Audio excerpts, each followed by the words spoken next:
Hello, chat. Welcome back to the Shiny Professor Challenge in Legends EA. In the last stream, I was at the other house, and now I'm with Umbreon.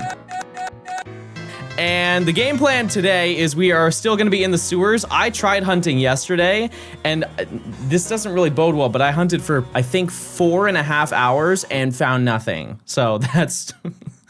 it's not good. It's really not. But that means it's good for you, because that means I'm going to find something on stream fast. Surely that's what that means. Yeah, let's just get right into it. Why waste time, you know? If any mods want to set up a prediction on this, I wouldn't be mad about it. We can do an extended one. We can set it for 10:30. Rather than 10 minutes from now, we do 40 minutes from now. Uh-oh. Thank you. Thank you so much. Keklar, thanks for the 33 months. Apollo, thanks for the 19. Emma, thanks for the 7 months. Crisis with the 100 bits. PT, thanks for the 8 months. B-Ball, thanks for the 7 months. Koji, thanks for the 18 months. For the win, thanks for the 22 months of tier 3. How was the flight? Okay, I'm glad you brought that up. It was not good. It was not a fun flight. I'm gonna be so honest with you. And it's not because of like anything that happened necessarily with the plane, like it was a bumpy ride or whatever. Oh. It was the person I was sitting next to made it so not enjoyable for me. Was it Spirit? Yeah, so I was flying Spirit and then they canceled, like they shut down Spirit, and so they had to shut down the plane mid-flight. Like all the employees were like, well, I'm not getting paid anymore, so I quit. And so I had to land the plane myself, and I did. I landed it myself, and everybody's like, wow, we knew that he had it in him, but we didn't think he'd be the one to step up and do it. No in-flight lepers. It did, it happened. No, the person that I sat next to, he was maybe quite possibly ruining your flight. He was quite possibly the man-spreading champion of 2026. And it was so unbelievably annoying. Listen, I'm a guy, I get it. Like, fellas, we all do it. But his stance was so wide that he was in my seat. And I kept doing like the, you know, try and command my zone, you know, defend the flag. And I was trying to do it too. And bro he was just like taking up way too much space. And so I was very uncomfortable for a majority of the flight. He's practicing for ranked, yeah, but I'm playing casual, right? I'm not trying to queue up. John was getting mogged so bad. And what? Were you the window or middle seat? I was window. Because here's the thing, I understand the etiquette. The way that it works, chat, this is how everybody should be on the plane. Everybody should be in their seat where they belong in their seat, right? That's like plain and simple. When it comes to the concept of the armrests, everybody can get 2 armrests. It is possible, okay? Let me give you the breakdown.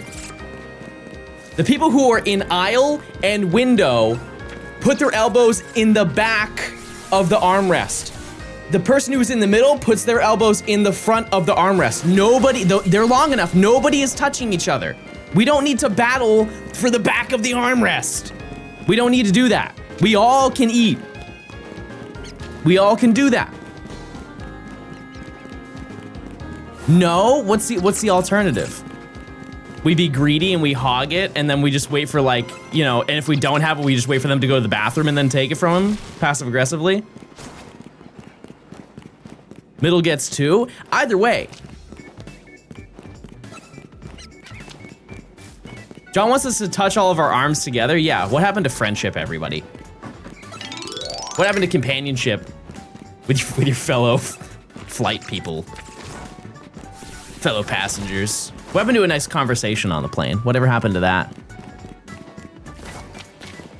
But I played Tomo Life pretty much the entire flight, and then I fell asleep, and then I woke up, and the flight was not even close to being over, and I got very sad. Because it's rare when I can fall asleep on a plane. And I was very upset to realize that I still had like 2 hours. Yeah, new me's, and I spent, I think, 2.5 hours drawing one thing. That's not an exaggeration. I spent 2.5 hours drawing one singular thing. One little treasure. I'm going to Atlanta for a work trip next week, and I'm very excited for the aquarium. It is, I've been to quite a few aquariums, and I don't want to have like too heavy of a bias, but that is the best aquarium I've ever been to. The only one that may be a hypothetical is the Monterey Bay Aquarium, and I only went there when I was like 3, so I don't have any frame of reference, but like I've never been to a bad aquarium. But they've got whale. They have whale at the Georgia Aquarium. Why is one of your tags high elo gameplay? Real recognize real, chat. Come on. You mean a fish zoo? No, they're called aquariums. I didn't miss a patch update on that one. Definitely watch the dolphin show at the Georgia Aquarium. Okay, let me put you on. Well, I can't really because I don't really understand what happened, but I went there one day. If you maybe go on like an off day, like a low population day to the aquarium, I went in one time, and there was a person at the entrance, and he's like, "Hey, do you want tickets to a free dolphin show?" In what realm would I say no to that? The new background, Pookie. Why in the world would I say no to that? Because those tickets, I think, are like $50 a person, $40 a person. I hate those shows. Bro is not going to the aquarium with me. Count me out. Count you out. Is it normal to be scared of the dark at 18? I think we need to normalize that the dark is scary. It's so scary. But I genuinely think that if your house is dark and you have like a long hallway to your bedroom, if you don't quickly walk to your bedroom and think about like the Grudge girl coming out of the TV and like a spider crawling up to you, doesn't cross your mind even slightly, you're lying. It's scary. You know, what's that old saying? It's not, you're not afraid of the dark, you're afraid of what's in the dark. And I'm not trying to find out what's in there. I'm not trying to figure that out. Yeah, you don't sprint up the stairs. Chat, when you were younger, did you walk up the stairs on your tiptoes? Like you didn't do like flat foot. I crawled on all fours. Do I still do that? No, I don't think so. No. No, I don't think I did. You're not scared of being alone in the dark, you're scared of not being alone in the dark. No, if I was with somebody and I was in the woods and it was dark, I would still be horrified. The reason why is because I've had that happen. I got lost on a trail one time. This was like last year. I got lost on a trail and it was very, very dark. It wasn't dark when we went on the walk. We got lost and the sun set. Terrifying. That's another reason I don't like camping, chat. I'm not a camping person. You can't make me a camping person. Just for that, obviously, but also just the concept of being really uncomfortable and laying on a tarp that's not padded at all. Sounds awful. It just sounds like a bad day and I don't want to participate in that, you know what I mean? And listen, I've done it. You know, I grew up in New England. They camp quite a lot out there. I spent a fair share of time. Those campfire marshmallows don't compensate for the bad sleep you get there. Who are we hunting? Good question. We are hunting for Noibat, which is like the least important one. We want Inkay, who is second least important. We then want Skrelp and Litwick. Skrelp and Litwick are the big ones. We honestly, more than anything, want Skrelp first. And the reasoning why is if we get Skrelp first, we can hunt Litwick faster. If we get Litwick first, I would like to think maybe we can hunt Skrelp faster. I just don't know how we're gonna do that. You're 100% a city guy? Why do you say that? What makes you feel that way? When did we get the keys? What, 3 days ago, chap? 2 days ago? I'm really enjoying your content. Got you a Prime sub. Thanks for making great family content for my daughter and I to watch. Yes, family content. Chat, we are a family-friendly stream. Thank you so much. Thank you so much for stopping by to the stream. Additionally, I am getting new lights. I ordered them and they're showing up tomorrow, which I would also like to note that I mentioned this already, but just if you weren't here when I mentioned it, I won't be live for like the next few days because I'm gonna go visit my mom for Mother's Day. Can you prove that you're live? What's the date today? I mean, I feel like that's enough proof that I'm live right now because I answered your question live. But I also don't know what it is today. Is today the 5th? Is it the 6th? Yippee. Can you try to make the rings of Umbreon glow? Like what, fill them with glow sticks? Maybe. He was paid to chat at that exact moment. That means that you were also for paid. Some shinies. Good luck. Oasis, thanks for the 73 months. I hope you're doing well. Long time sub, longest, some might say. Fez, thanks for the 6 months. I appreciate it. Crystal, thanks for the 2 months. Lord Fenrir, thanks for the 32 months. Weiss, thanks for the 30 months of Prime. Eat the Stars, thanks for the Prime. Arcus, thanks for the 12 months, 1 whole year. Everybody start clapping. Holy Fire, thanks for the 31 months. Crazy. Another month of watching a man walk back in a box, walk back and forth. All right. Pixie, thanks for the 23 months. Sprouts, thanks for the 14 months. I appreciate it. Yates, thanks for the 4 months. Cosmos, thanks for the 7 months. Kipsicle, thanks for the 6 months. Ray, thanks for the 2. John the Goat. Mirror, thanks for the Prime. Bart, thanks for the 26. Steven, thanks for the 41. Salty, thanks for the 29 months of tier 2. I'm going on a cruise ship with my mom for Mother's Day. See, I'm such in the middle of if I would ever want to go on a cruise. I think it's really duration that matters more than anything. Cause like, is it silly to say that I would go on a 2-day cruise? But like anything longer than that and I'd be clocked out. Like I don't want to participate in that. Isn't Pandemic 2 happening on a cruise right now? Is it bad that I don't know that information? Probably. Yeah, that's probably bad. I should Google that. I don't have any plans to go on a cruise. I don't have any interest to go on a cruise. However, if I were to go on one, it's kind of hard because like how long are you on the cruise ship? Because you know, like the point of going on a cruise ship is not to be on the boat the entire time for most of them, right? You usually go to a destination or you go to multiple destinations and you spend the day in that place and then get back on the cruise ship at the end of the day. And then while you're sleeping, they cruise you over to the next location, right?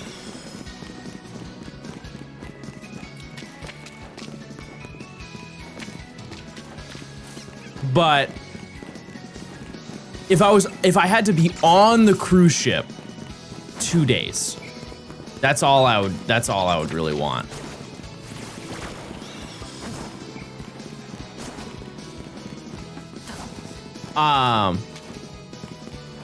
Yeah.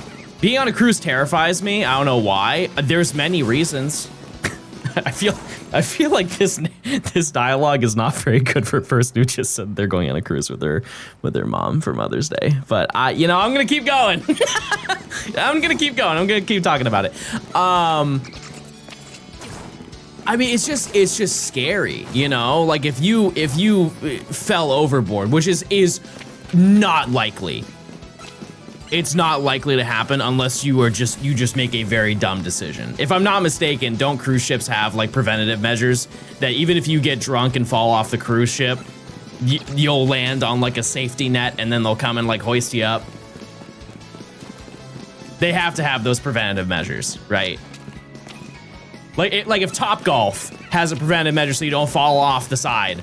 No. Why would they serve alcohol on a cruise ship if you could do that? How high are the railings?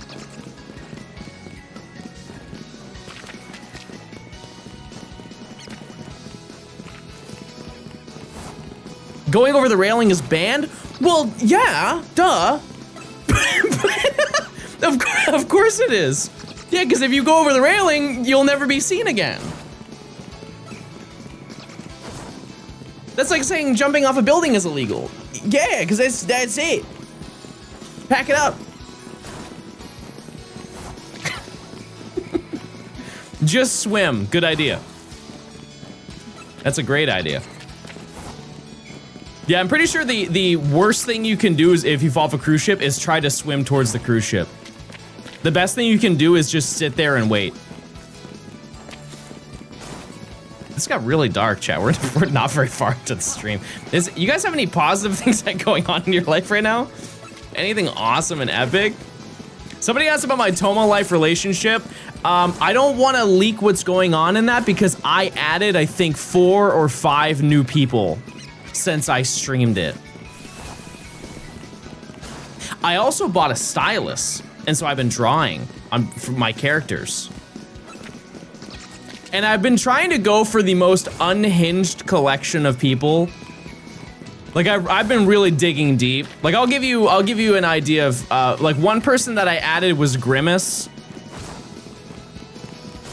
Was Obama added? I think he was the 3rd person I added. Yeah, I believe that Grimace and Hugh Neutron are falling in love.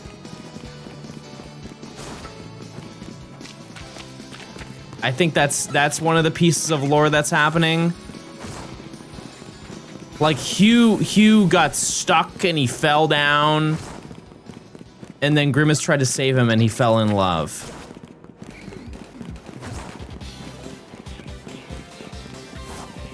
That or Grimace is in love with Sonique. I don't remember. I don't remember really, but. Oh yeah, the next one I will add is John Pork. I need to add John Pork. Any weddings? No. No. No, because I've only played like 8 hours. My biggest fear with cruise ships is what if the Kraken attacks the ship while I'm at the buffet? You die full. Not a bad deal. Not a bad deal. People are invested in the John Bama lore. Yeah, but here's the thing is that Nimi is like building a crush on me. So there will be a love triangle, and I fear that the 44th will lose. But yeah, we will stream that once I get back. We'll do like a night stream. Can you do polygamy in Tomo? I'm sure you can. I don't know. But here's the thing, Chad. I don't want to be with Obama. I don't want to. I've also put in some crazy phrases that I'm excited for you guys to come up with. Like one, because if you didn't know, if you have like a phrase that you tell one person, if they talk to other characters, they'll teach them the phrase, and it's just really funny. It's just really funny for them to like randomly just pull out just a phrase that you told them like 6 hours prior. You're like, how in the world did you hear about that? Like I think that Obama said he wanted to get to know Grimace better. And they both got to know each other by talking about John Ranch baddies. The concept of John Ranch baddies. And that has been used more than anything. Like, if you talk to anybody, they're just talking about all the hot people that live on John Ranch. They didn't really censor much in that game. I think that's good to an extent. You know what I mean? Because I think that if it was too strict, it would not be as fun. But it also leaves a lot of room to not be, you know, good, I guess. There's no filter? Oh. Well, that might be a little too bad, but I don't know. I saw some videos that made me choose to not buy the game for my kid. Yeah, I mean, I can understand that, but it's also like curated to what they would say. You know what I mean? It's not like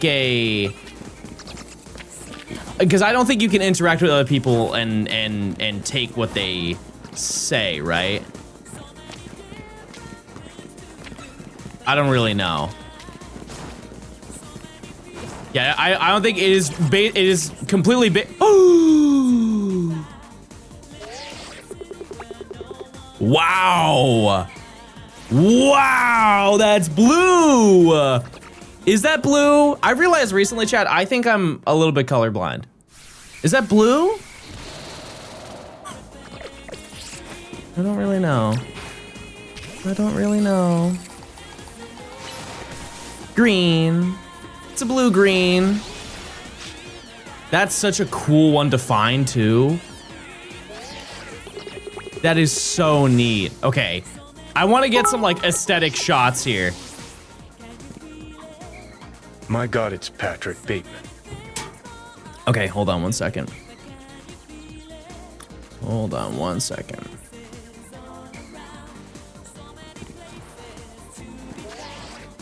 Can I get this, like...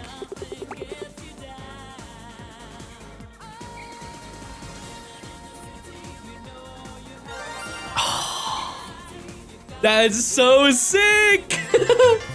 Oh, that's so cool! Bat. Oh, that's so neat. That is such an insane find out of all of them. Being able to find it in the air like that, super cool. And that makes me feel a lot better because I was hunting here for a long time and I didn't find anything, so. All right. Look. Look, Ryan, I got one. I did it. I'm not a failure. I did it. I did it. Now the question is, can I get closer? Actually, I'm gonna try this.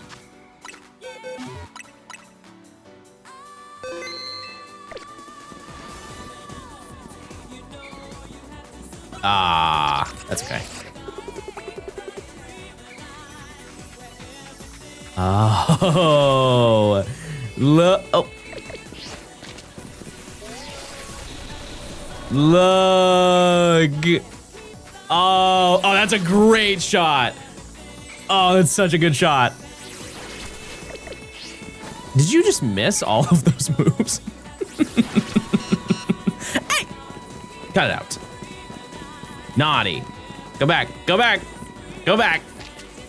Go back. Wait. Hold on.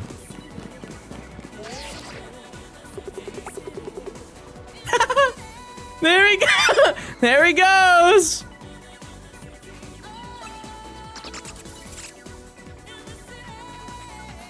Wow. All right. What do I catch you in? I feel like netball. All right. Cool. That is all done.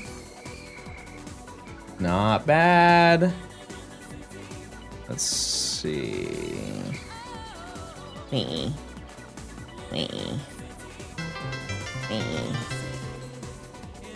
right.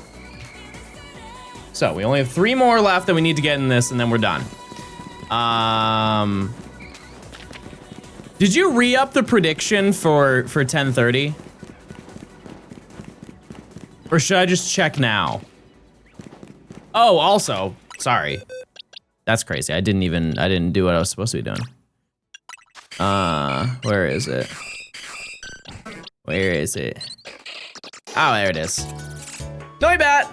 Yeah, I found, look at a shiny bat. Shiny bat. I gotta see nickname for this one. I assume this one's claimed. It is. Please name him. I'll say it the way you want me to. Beefing with my chick when I'm in jail. Kevin Gates he really is a national treasure. He has so many insane, like the one where he's like, I'm not lying. If I'm lying, kill my kids today. He's like, do it today.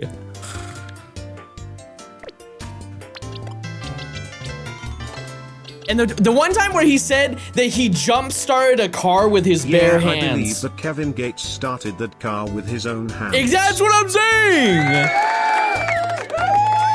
He started a car with his bare hands. Surely not. I'm gonna guess timid. Adamant. Oh wait, adamant's kind of good, isn't it?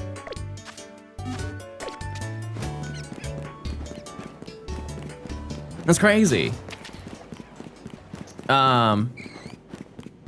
Okay. Yeah, so if the prediction's going until 10:30, then I'll just keep looking. I think it's a special attacker. For the level that we're gonna bring it to, it won't matter. It can be defensive and it can still knock Pokemon out. No boom burst. I think you guys are forgetting the fact that mints are so easy to get in this game. You just go and buy whatever nature you want. Did you go to the Pokemon Target release last weekend? No. I didn't.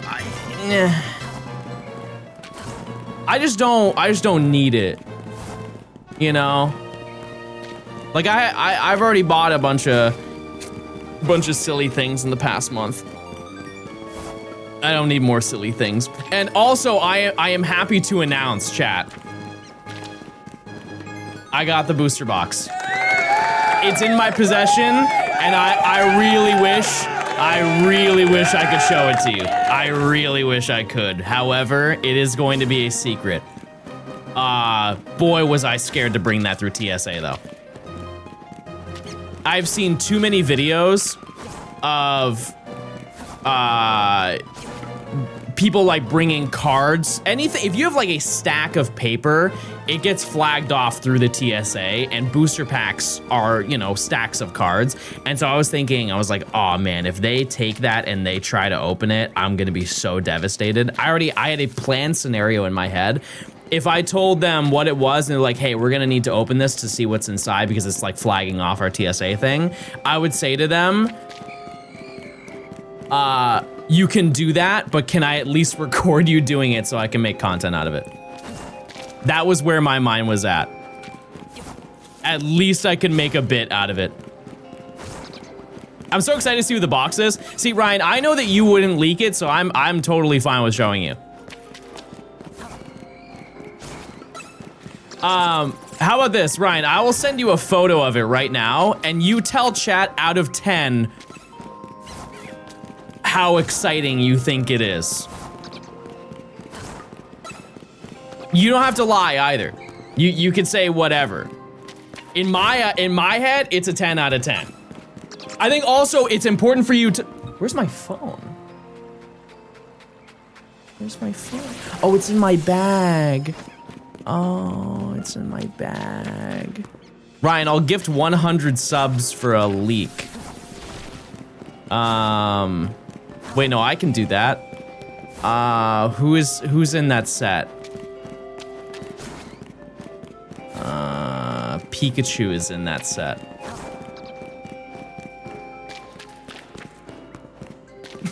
Pikachu is in that set. Hold on, let me...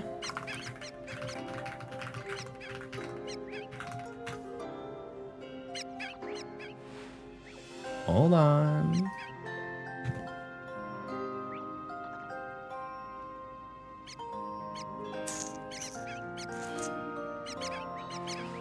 I'm just gonna send a photo from the web. All right, Ryan, tell me what you think about this.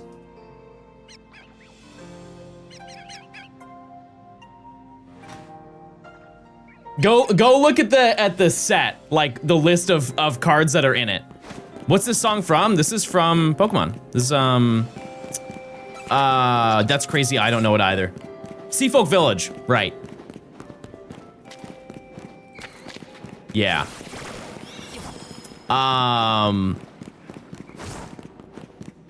Yeah, I got this specific booster box for a couple of reasons.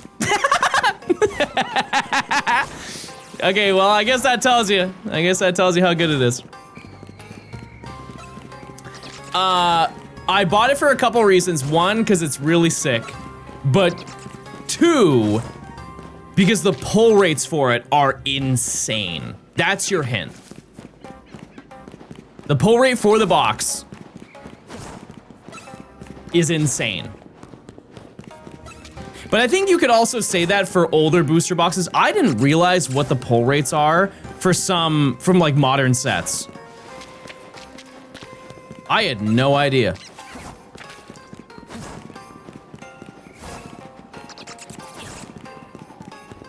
We know it's Gen 4 and not base Diamond and Pearl. Yeah, that's the only hint that I've given you guys. Just because if you've seen base Diamond and Pearl, it's not a good set. It's for how much that set costs. Holy moly, those cards not good. They are not good at all. Any approximate date that you will open it? Realistically, chat, within the next couple of months. I thought before you said it had something. You said something that it has Reggies in it. Whether that's true or not, I don't think I said anything about Reggies. Oh no, we were talking about the Gold Star boxes last time. Gold Star is Gen 3. Gold Star is Gen 3. I can promise you, Chad, I will never open up a Gen 3 booster box. There's no realm. Ever. And if you know enough about the TCG, you completely understand. Is there any booster box from Gen 3 that is under $40,000? 30,000? Like, is EX Sandstorm? How much is that? I would assume it's like 30. Chat, most of them are 70 grand. Or more. Those truly are the ultimate TCG gamble. Because what's the pull rate for a Gold Star? It's 1 in 3, right? I would love.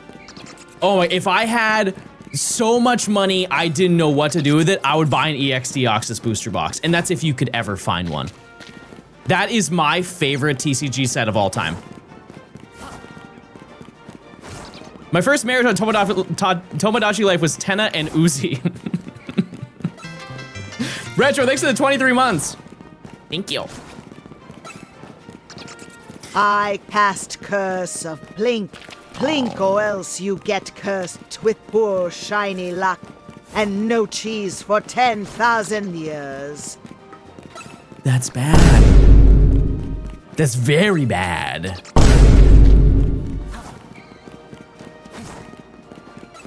Why is he still hunting Noibat? So we weren't intentionally hunting Noibat. You'll see. Give me like 9 minutes and I will show you why we're running back and forth. It'll make way more sense. We were spawning things in that direction, like down that hallway. I remember opening EX Crystal Guardians packs as a kid and I pulled Jirachi EX. I have the same card.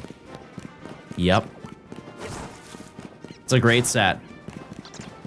I am just wildly confident that I will never open up that set again.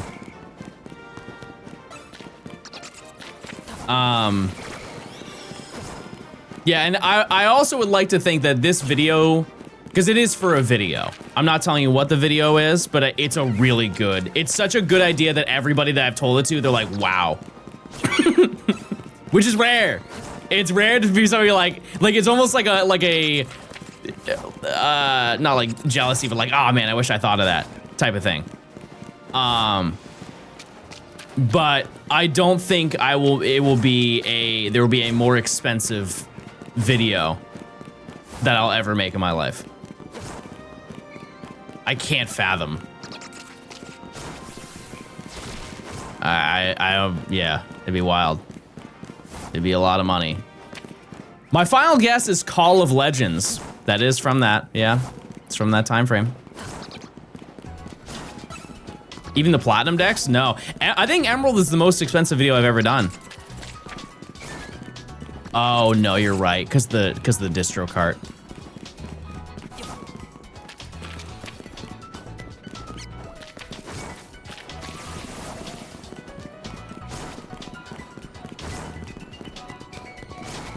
Can someone check?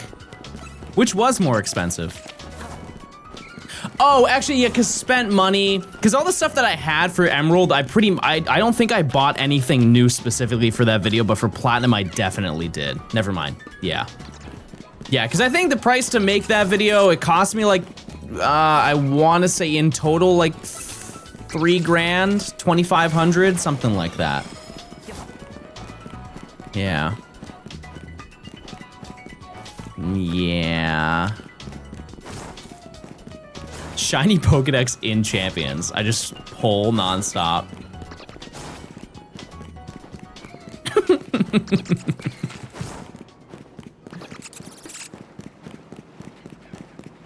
Do I still have John Ranch open? So I do, but you can't see it. So the multi-viewer that I have, chat, one thing I've realized is that the color grading is so much worse than having it directly plugged into my capture card. And I hate that it took me this long to figure that out, but it's really bad. It's really bad how different it is. And so I don't wanna use it that way. So I can't really swap between them anymore. And so I do it off screen when you don't see it. So, yeah, it's just really washed out. Like everything, everything looks more full color-wise. So, you know. Hold on one second. Ooh, I gotta check something. Give me 1 second.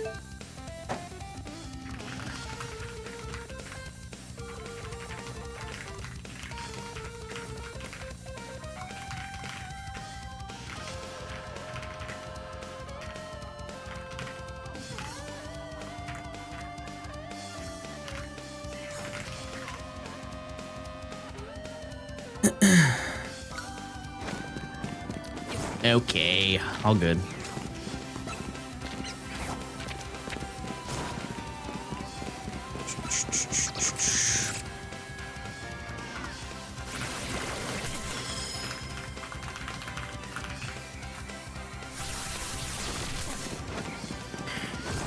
Drag Umbreon, who? Drag Umbreon over a little, like a foot, so we can see his face in the background. I can rotate it.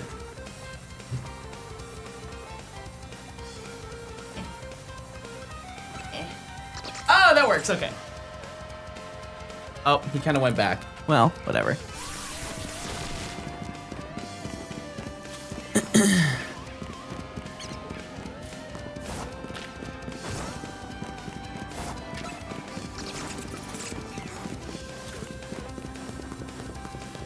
What's your favorite road trip snack? How far are we going?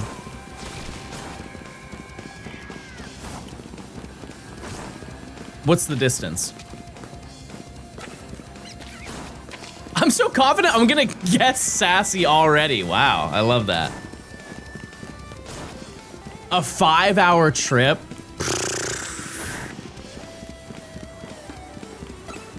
Mods, why are you deleting their comments?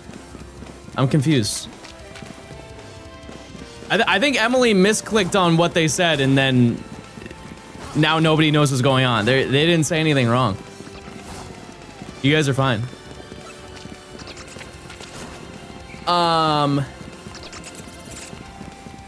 What was I even talking? Oh, yeah. The, road trip. See, can I just stop at a gas station?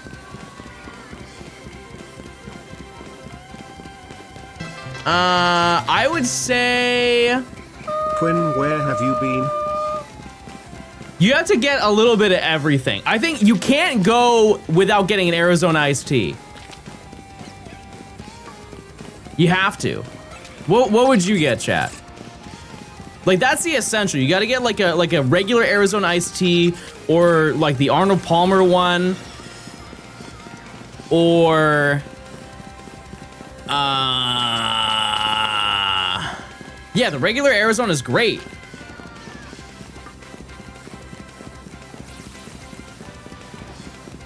Chex Mix? Chex? If it's the cheddar one, sure. And if you want something sweet, you get the Muddy Buddies. But that's the only realm that I'm having Chex Mix. Except, you guys know those little toasted, what are those things called? Those things, it's the best thing in the Chex Mix, next to the bread. Next to the little piece of bread. You don't I can't read that sentence. Yeah, the rye chips. Yeah, the rye chips go crazy.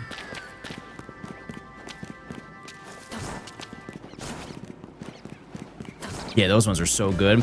And even like the little bread one. The burnt areolas? That's not what that says. What does that say? No, that's what you said. That's what you said. I don't think that's what those are called. I also don't think that's how that's spelled. John after the beach.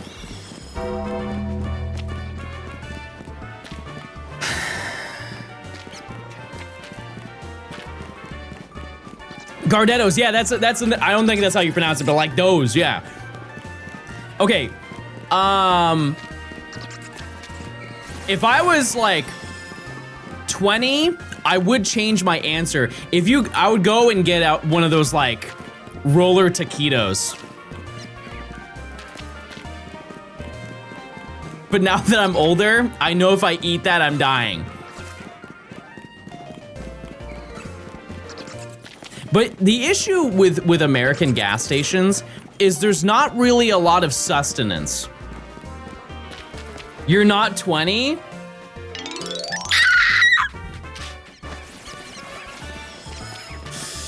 Oh, it is check time. Okay, let me show you what the game plan is. Did we get Candle yet? Just wait. So even though we don't respawn Pokemon here, let me just show you. So we run from this location right here. I can't put a marker down. We run from here and we run to here. This is where we get the shiny Noibat. We run back and forth here. And during the process of doing that, oh, that's Crocodile. Oh, I left it at the other house and I can't show it. Well, anyways. Here, Litwick spawns here, and so by running back and forth, we spawn and despawn it. We have Skrelp here, we have Klefki here, which we don't need, and there's more Skrelp right here. And so the game plan, we start from here to do a little preview of everything, and maybe we get a happy little bonus. Whatever, right? But we should be due for something in that area. I know we just got Noibat, but we have not found many things. Points? Well, I had to check everything first. Hold on. Black Lizard, thanks to the 21 months. Where have you been? Well, I was live a couple days ago. I've been here. Where have you been? I've been around. But this weekend I won't be around, so it's probably not a great segue, but. All right, shiny Skrelp. Make my life easier. It would make my life very easy, shiny Skrelp. Please. Then we got keys. which I don't need, but you know, not shiny. Okay, this is the big one. Did we get shiny Litwick?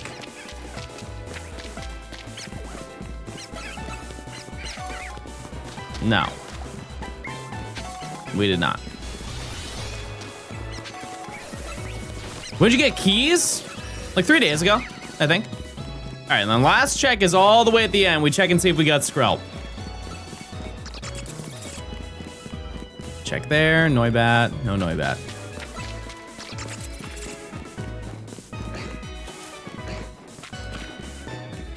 Nothing. All right, well, I mean, we did get something technically in that time frame, so it's not nothing, but we didn't get it for the second prediction, so. You ever watch the show Gold Rush? No, is that like one of those AMC shows? I feel like I know what you're talking about though. No, I've never seen it. But yeah, the issue with American gas stations is there's not a lot of like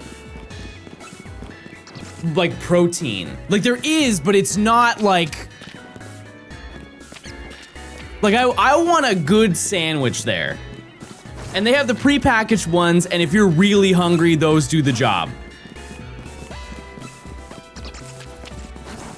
Those definitely do the job. Yeah, beef jerky is not, like beef jerky's fine.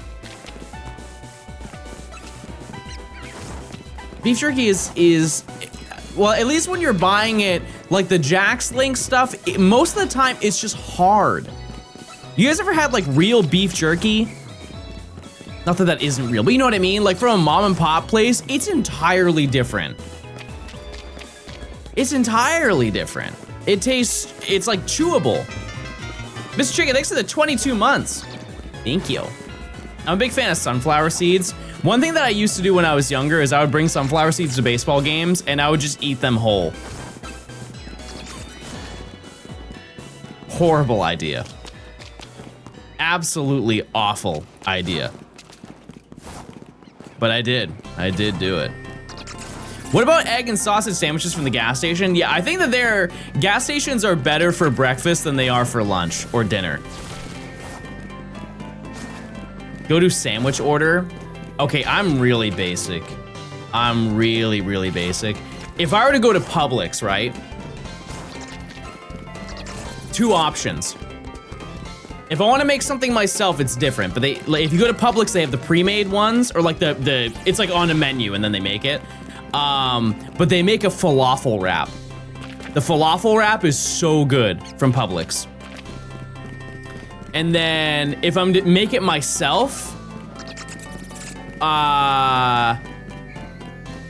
turkey provolone on like wheat.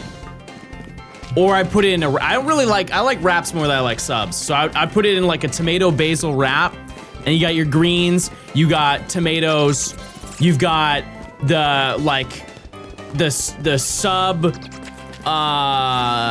what's that sub sauce? It's just like oil and spices, but it's like the sub seasoning that they use.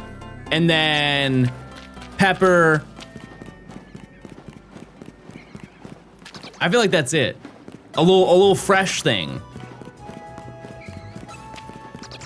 Yeah, submarine sauce. Yeah. And maybe some sprouts if I want to get crazy. But like the odds of a sub shop having sprouts is pretty unlikely. But that adds a little bit of crunch. And hot pepper spread. Sorry, I forgot. Chipotle mayo. That was a dry sandwich. You saved it. Yeah, you gotta put that Chipotle mayo in there. And if you got some like hot pepper, put that in there too. Which candy bar are you picking up at the gas station?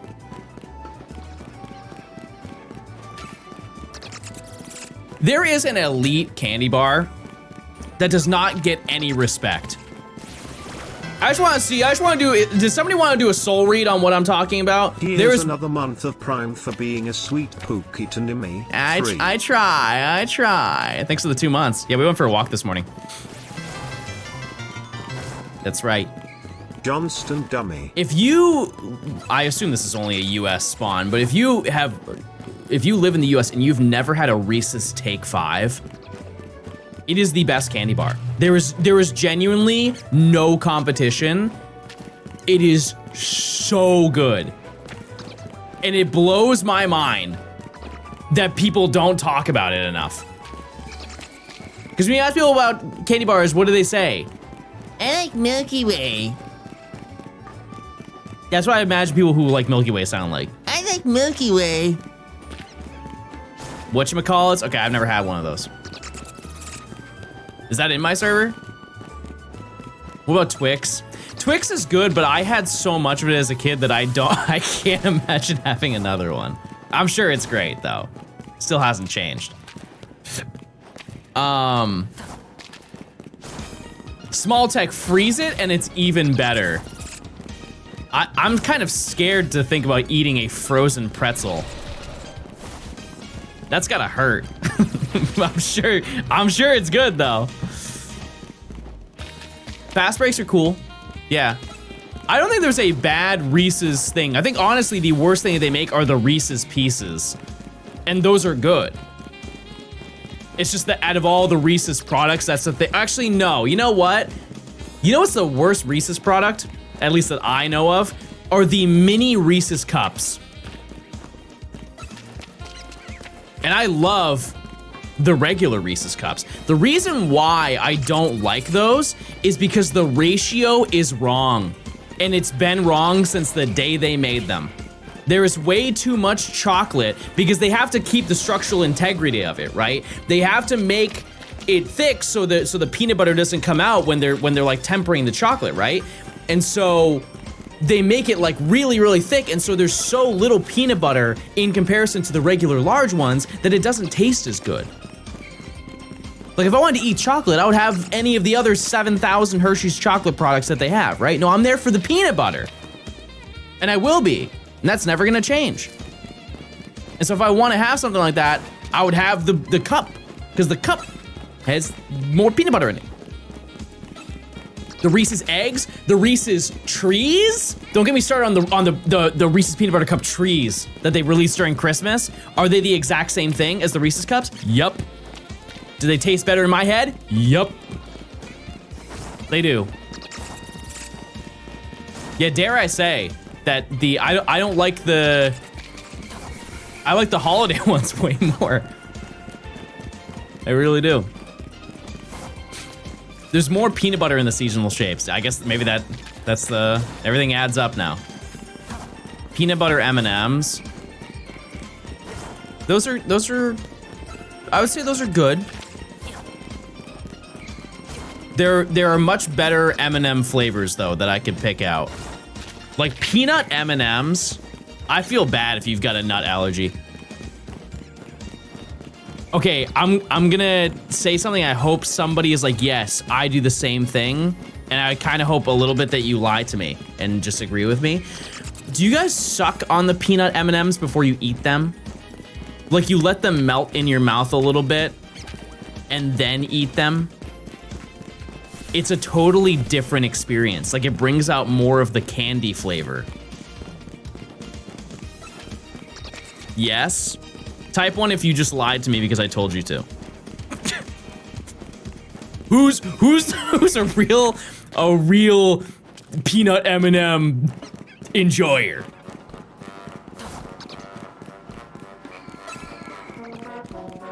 You guys are all lying to me, I know it. You're all lying to me. You're gonna go tell all your friends, you're gonna say, bro sucks M&Ms.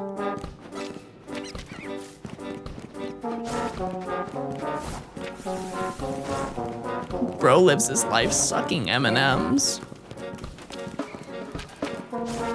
You know what's a flavor they need to bring back for M&Ms, and it makes me so sad it doesn't exist anymore?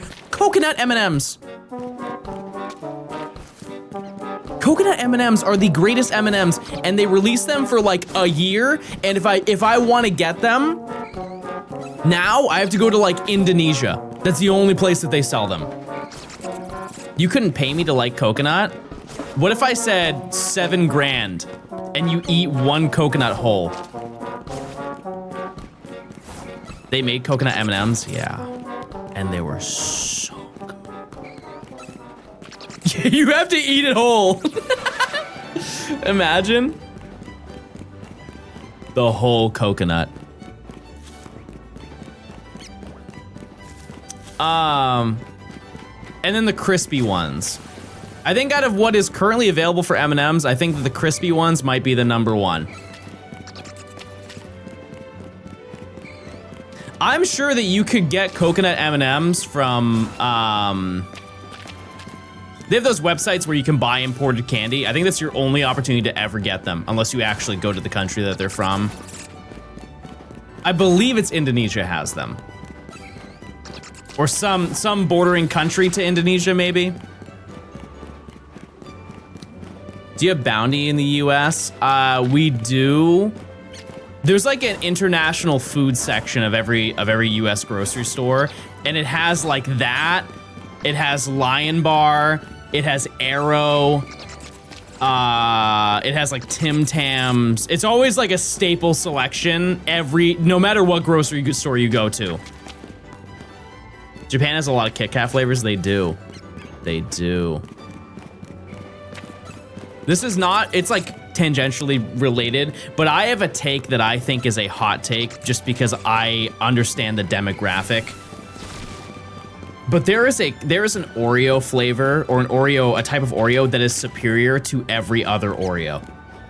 And that is the Oreo Thin. The Oreo Thins are better than any other Oreo they have ever made.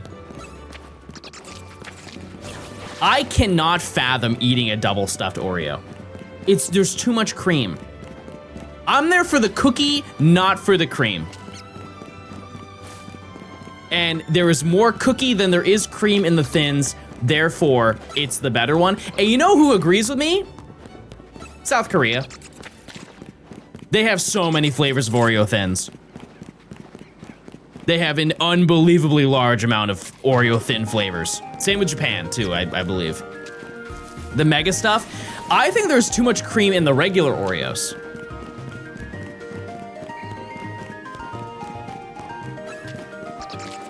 Okay, cool, then go there.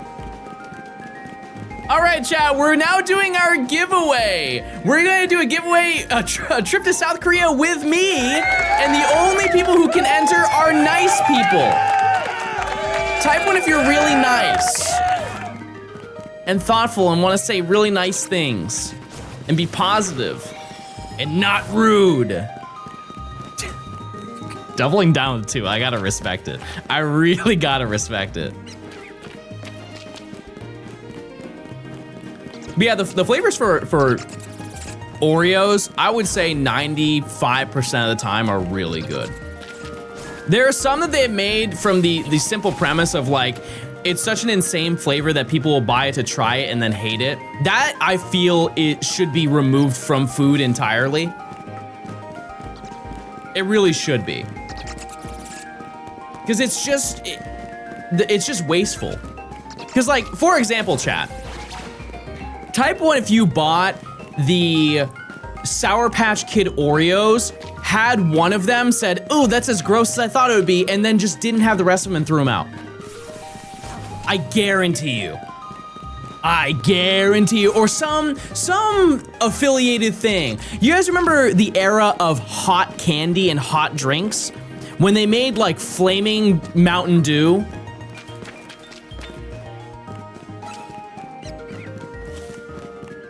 Or fiery Jolly Ranchers. It was like, what year was that, chat? 2015? Maybe 2016. They had like fire Sour Patch Kids. They have cookies and cream Oreos? Why? They were already there. What in the world could they possibly add it to cookies and cream Oreos to make them cookies and cream? Chili nut M&Ms, see, that's different. Spicy chocolate, those two things make sense to me. I'm talking about spicy fruit flavored things. That part does not, it's just unnecessary. And most of the time it's just yucky.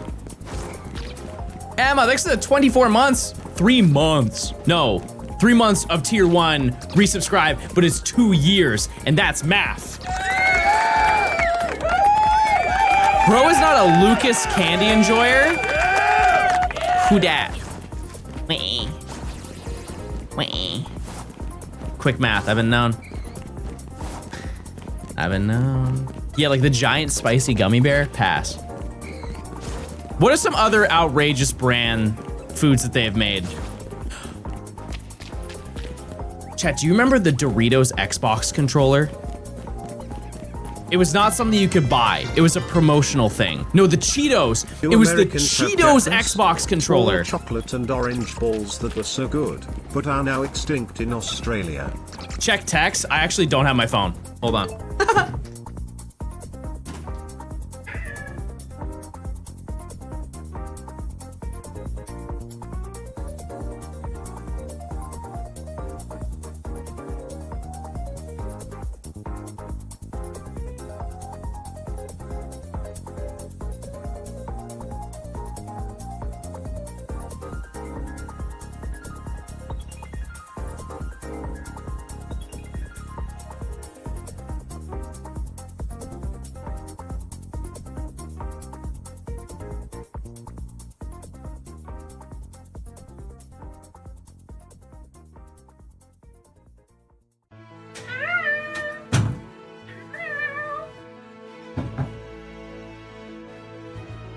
Sorry, 1 second, chat. I just sent my parents my itinerary for when I'm going to see them. Give me 1 second.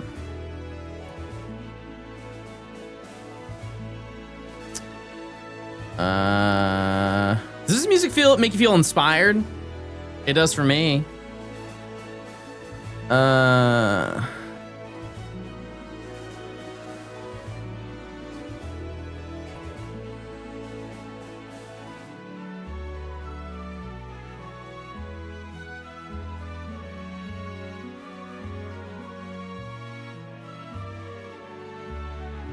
I'm just sending my flight info.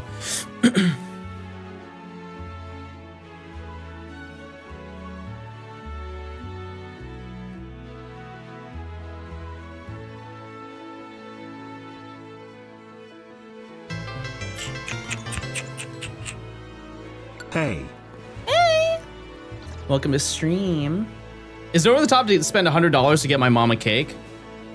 Are you asking if your mom's worth $100? I fear that's self-explanatory on that one. Okay.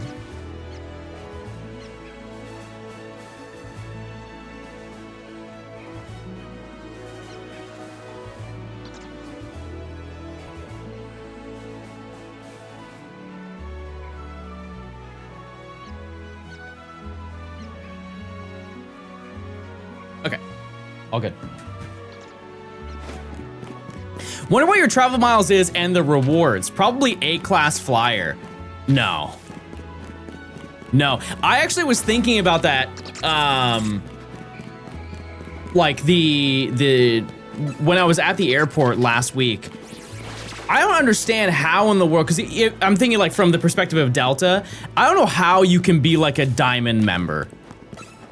How many flights do you have to take? It has to be every week. You have to be on the plane. 2 whole years of Johnstone already. That's crazy. Johnstone dummies. Also first class. Yeah, I mean, it's totally dependent on how much money you spend. But like you would need to be flying nonstop. Because it resets every single year. It's not like a permanent unlock. Like I have like the silver tier, which like I do fly more than the average person does, but not like a person who works in a business, you know, that has to be routinely flying. But yeah, no, I don't fly as much as I think people would imagine I do. or you have the highest tier credit card to get the largest multiplier. Well, here's the thing is I think I do. The card I have is intentional. It is meant for Delta flights. And I'm still not even remotely close to that, so. Yeah. But also, one thing to consider, chat, is I would say half of the flights that I take are for my job. You got the purple Amex, yeah. Are you sad that Spirit is gone? I don't think no, I've flown Spirit once. Here's the thing. I don't think it really changes too much, because if you want a cheap flight, I think Frontier is just gonna take all of those. You know?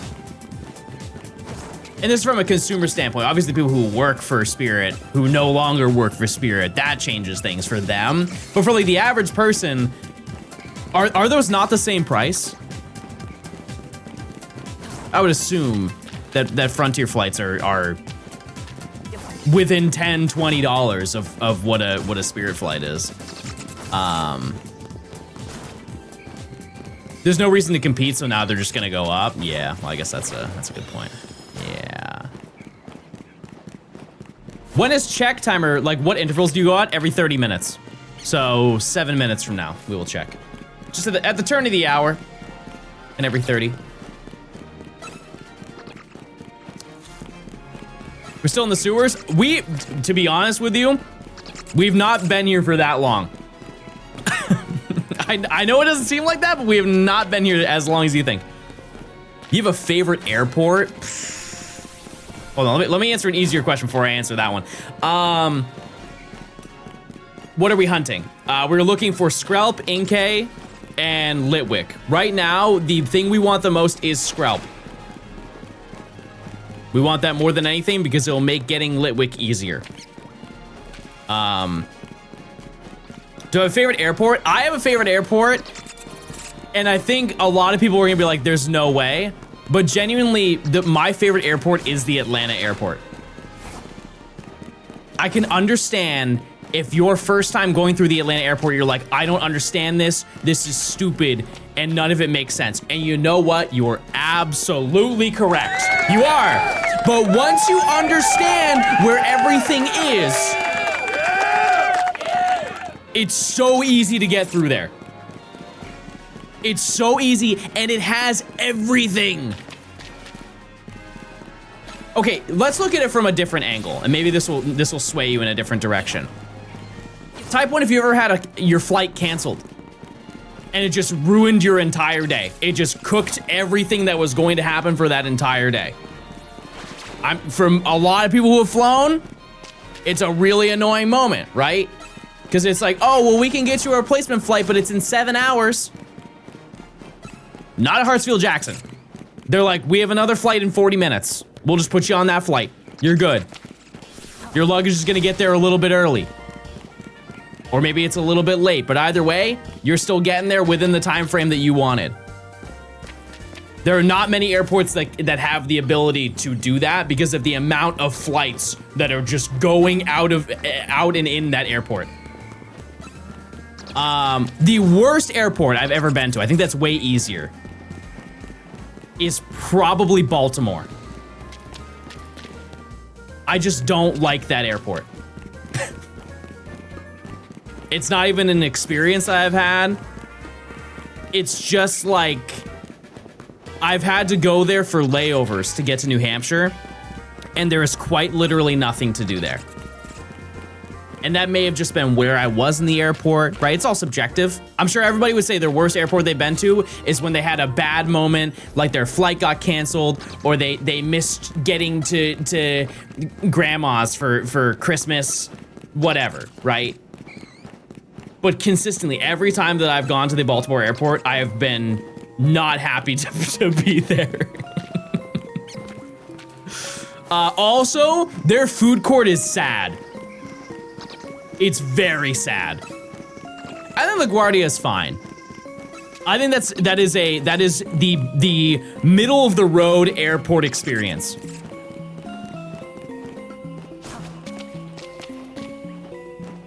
Their Chick-fil-A ran out of fries. Well, they only have 12 people there. They can only feed 10, you know? Thoughts on LAX? LAX is fine, except their rideshare pickup location makes no sense. Stupid location.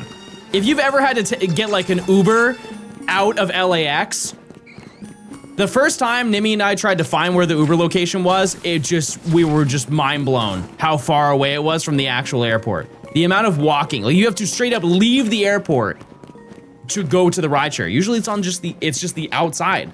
Like the entrance, maybe they have different levels that you can enter. Weird.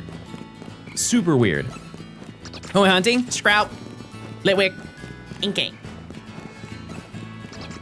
You flown out of SNA?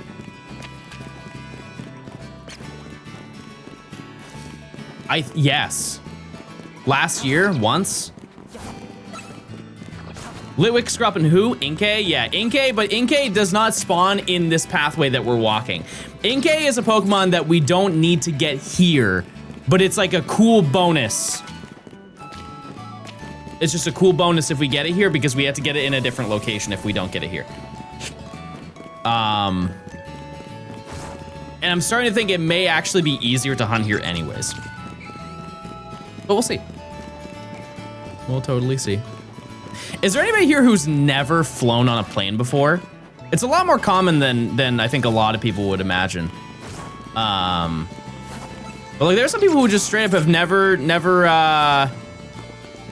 gone further than like maybe a state from where they live.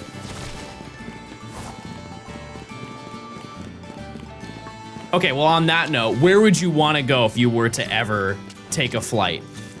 What's something that's too far for you to drive to that would be worth your time?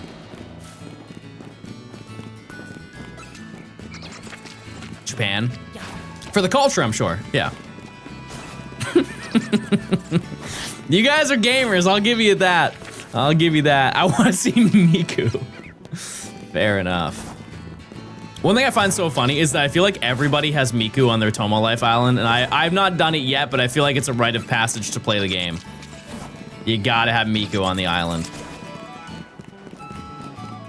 Love the chill vibes here. Wait until we get crazy.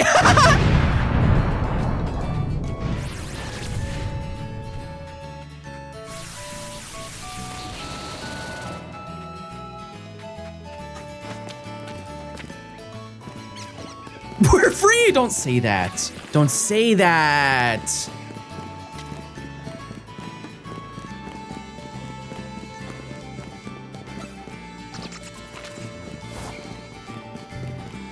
Don't say that, that's not nice. Chad, link your Amazon account to your Twitch account if you're not already doing that. You get a free Prime sub every single month. You get ad-free viewing and you get emotes. And I'll say the word. I'll say bingus. It's check time already? Wow, time flies when you're sitting and running back and forth for hours on end. Everybody look around. Do you see it? Do you hear it? Is it over? Maybe it's over there.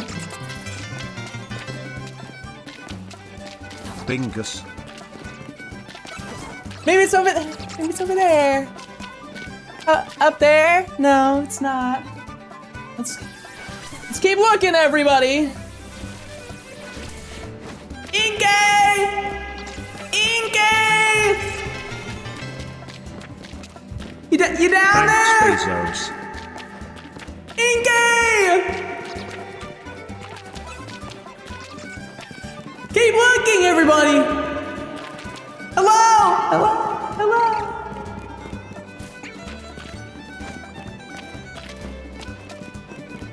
Left key.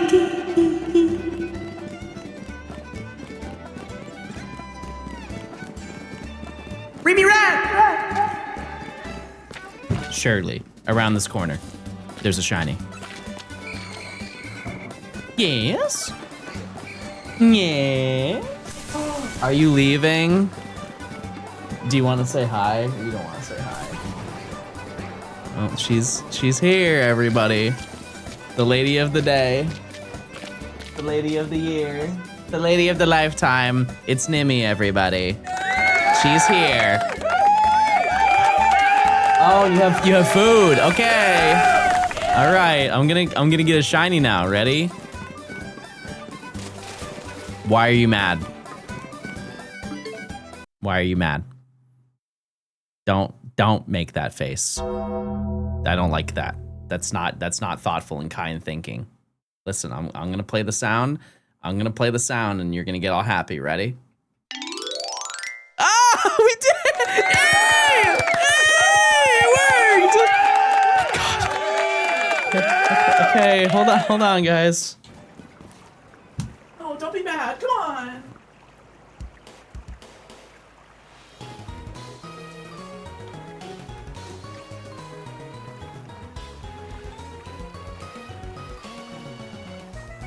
I'm back. All right. What did we check?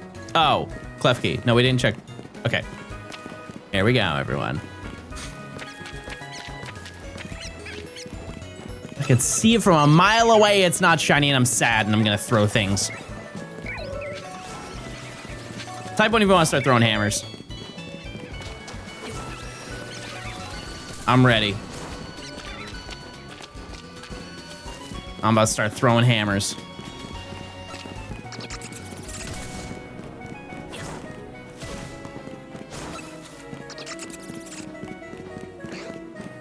Okay, one thing that I want to note about Skrelp is that when its back's turned, it looks shiny. After picking up all the sparkles in the sewers, you're gonna have bank in the game. I am curious how much I have. You do raise a good point.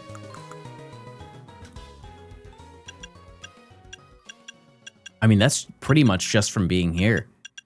Feathers, mints. No, please don't throw hammers. Oh, true. Also, once I catch everything, remind me that I need to find shards. We need to do that.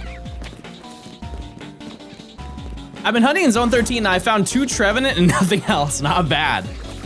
What are the shards for? I need to buy, I think, 5 more Mega Stones. And I have enough for like 2 or 3 of them right now. So it won't take a long time to do it. But I believe that I need to do that, or I need to buy some Mega Stones. I have no idea. Colin, thanks for the year of Prime. Andis, thanks for the 2 months. Lynx, thanks for the 15 months. Bingus. Yeah, this is Castelia Sewers. It is. I'm so glad that we found, out of all of them to be shiny, I'm so glad. What happens when someone gives 50 subs here? I don't know, let's find out.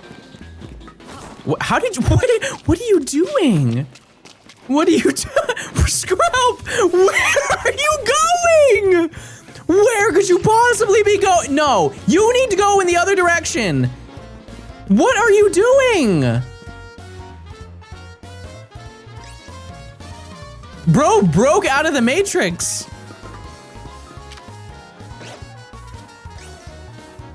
Okay. That doesn't make any sense, but I'm just gonna let it ride. You wanted to say hi to Clef Key. Okay, well. Use your points, chat. Do I get a shiny? Why are you mad about a free Skrelp? Because I'm losing an encounter every time. Now here's a hypothetical. Is it still there?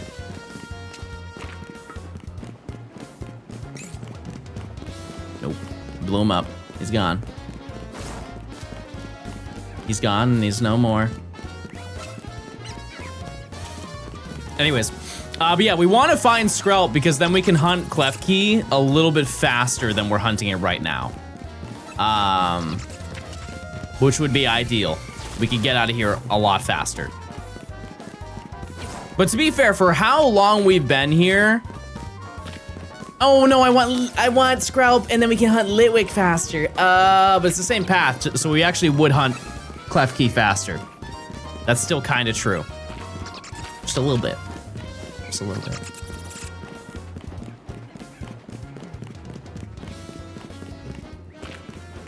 Anyways,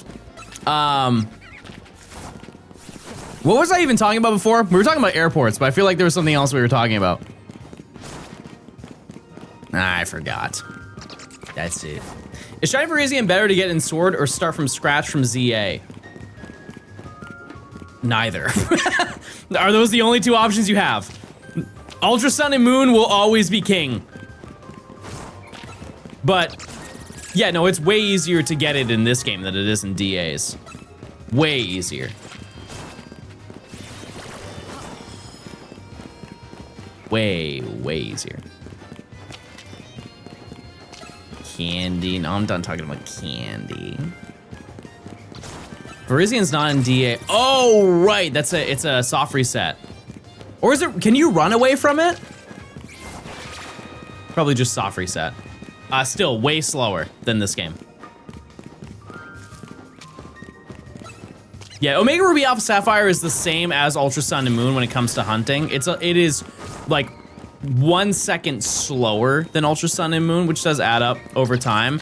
It's more so accessibility. It is so much easier, in my opinion, to track down those Pokemon in Ultra Sun and Moon because every single one that's in Oras has to have like some condition in your party.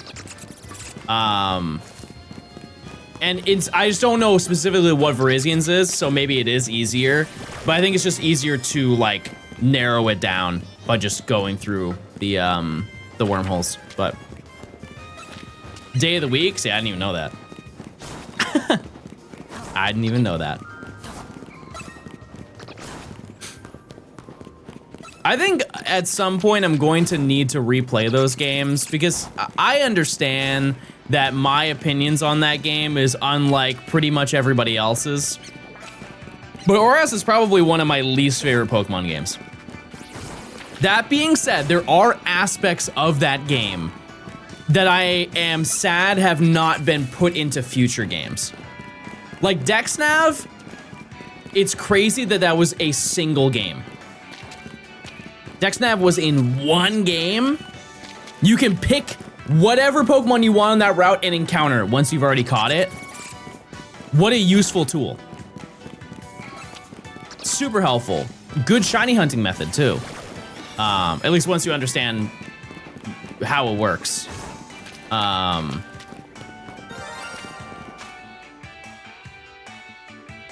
Well, how do you do, everybody? I'm gonna be honest with you, that sounded a little bit too close.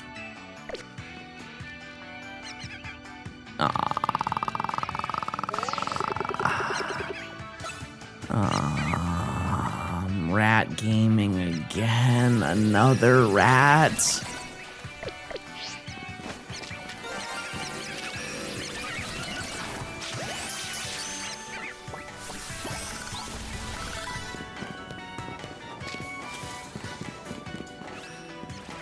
It's time for a nature guess.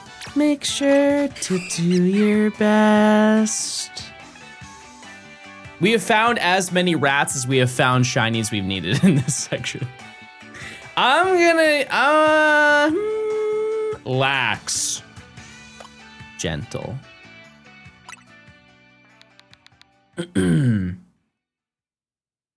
Rillera, name this Pokemon. Only Rillera can name this Pokemon. Nobody else in chat can. Even if you say the same thing that they say. I'm now forcing chatters to name Pokemon. But if you had the opportunity, what would you name it?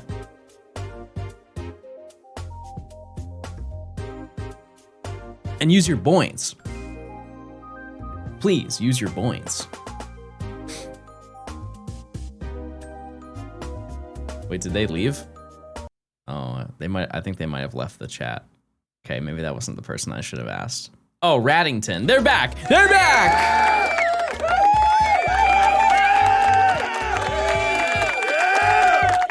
Raddington. Okay. Oh yeah, I'm gonna add you to the party because you're very important and we all want you. Use your points. Okay, well at least the shinies are showing up. I was getting real worried yesterday that I was doing something wrong. I was doing more checks than I should have to confirm. I will note that that one we just found, I think I found that same slot already. Which is not, that's not good. That's lucky in the wrong way. Will there be a Boints stimulus? How much do you need? How much do you want? Is Boints short for Bingus points? I think it should be. I think it definitely should be. No, the origin of Boints was just, it was in BDSP, I was digging in the Grand Underground and I did a prediction of when I would find the mysterious shards. And I got insanely lucky finding them. It's like, does John find one in the next 15 minutes or something like that? And it was just like, we kept routinely running that prediction and people kept doubting that I was going to get it because they're rare. And I kept finding them over and over, and after like the third or fourth time, somebody lost a ton of their channel points, and they said my points instead of my points. 1.5 years already insane. And it made me laugh so hard that I have not forgotten it for probably the past 4.5 years. My points! My freaking points! Love, thanks for the 18 months of Prime. Yeah, so I always say use your points. Wait, are gift subs worth it? Yeah, for me. Yeah, no, they're really worth it. I think everyone should try. If everyone gifted a sub right now, we would have so many subs. That'd be a really cool prank. I'd be like, ah, you guys got me. It's a classic prank on Twitch, is everybody gifts a sub at the same time. I'm like, whoa, what? Whoa. It's crazy. Every sub adds a minute to stream. We have done that before. I don't think we have any reason to do that here, but. Also, my game plan is while I am gone, I'm gonna try and finish this section. I'm gonna try it. Yay, it's 6 to the 5 gifted. Chad, if you get gifted sub, please say thanks. And if you don't, you're gonna turn evil. And evil people are yucky. So don't do that. Yeah, I'm gonna try my best. I'm not gonna have a ton of time this weekend to hunt. Obviously, like, just because I want to spend time with my mom. But I got the plane. I got a long plane ride. It's like 6 hours. I think it actually might be more than that. And so I'll be running back and forth. But I'll bring my laptop so I can at least like record while I'm on the flight. So long as my laptop doesn't catch on fire like it almost did last time. There was one time we were heading to the airport, and I like grabbed my bag and I grabbed like the handle. Like we were sitting in the Uber heading to the airport, and I shut my laptop off, but I didn't realize it didn't shut off completely. And so it was idling in my bag for like a 30-minute car ride. And it was, I went to grab it out of the Uber, and it like almost burned my hand. It was that hot because the heat was just trapping, and it was trying to like, the fans were spinning at max speed trying to compensate for the heat that it was trapping on itself. Yeah, and I haven't turned that laptop on since that's happened, and we're just gonna hope that nothing's wrong with it. We'll hope for the best. What do we need here? Skrelp, Litwick, Inkay. That is in the order of importance. And convenience.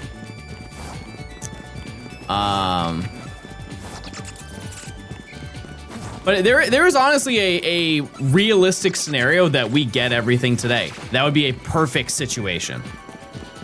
Ideal. Because I did say that I wanted to finish this section within the week. And I think we'll be close. I could absolutely see minimum getting one more shiny today, just with how many encounters we do. Because I did a calculation of it.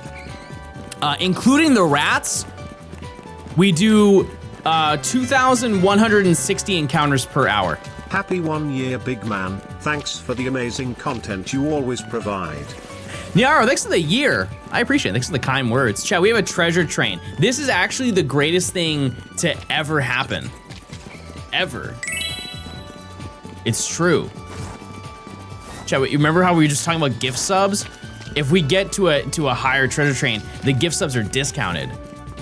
That's like the greatest thing to ever happen to everyone. Everyone's really excited now.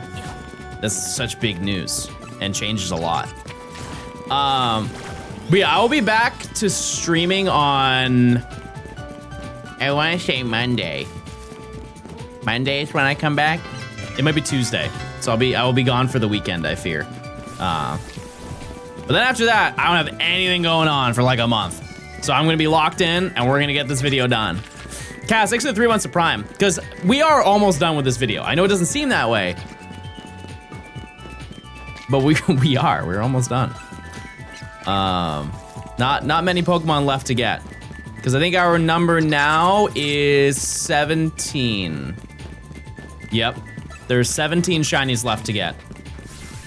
End of the month where I gift 100 subs, done. And that's recording the challenge. That's recording the challenge, not actually getting the video out, because the last thing I'm going to do is spend 1,000 hours on a video and rush through the end of editing the video. No chance you're gonna catch me doing that. But yeah, I think getting 17 more shinies is extremely feasible. I said it from the beginning of the month, you know? Cybernetic, thanks for the 5 months of Prime.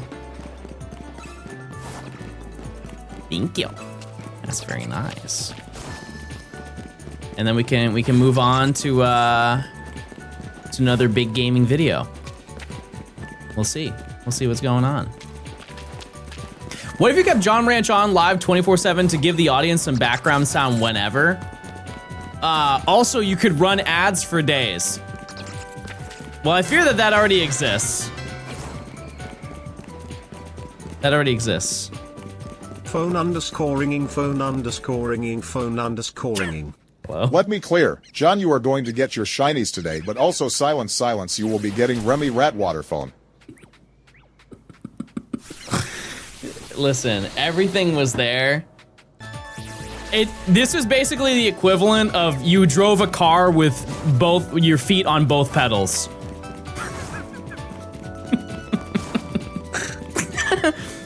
You're driving the car, but something's off. I'm gonna go yeet myself. Thanks for the 8 months of Prime. Thank you so much. The humble parentheses. Since you can't shiny hunt him in this game, will legendaries like Xerneas, Yveltal, and Zygarde not count for this challenge, or will you hunt them elsewhere? That's an entirely different video. So the Professor Oak challenge, when you're doing a shiny one, you only go for the shinies that you can get. If it's not in the game, it's just not in the game. Because I think a lot of people will see this challenge as like me doing a shiny dex, and it's not that. That's an entirely different type of video I do. And I definitely don't do shiny dexes exclusively in one game.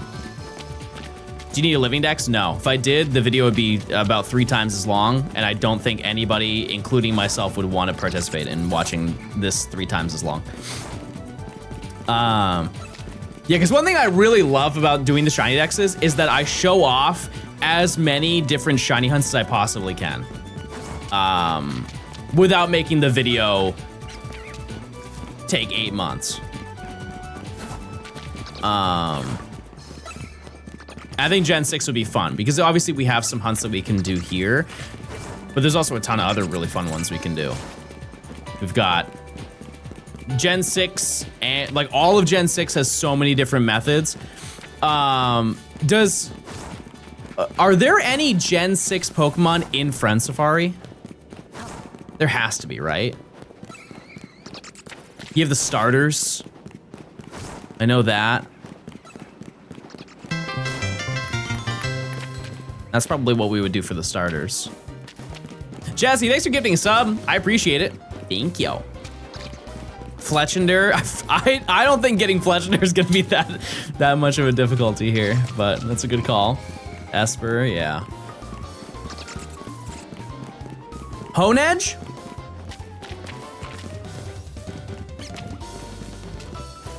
Is Hone Edge in there? I feel like it is. Deblade? That's a great shiny. It's arguably one of the best.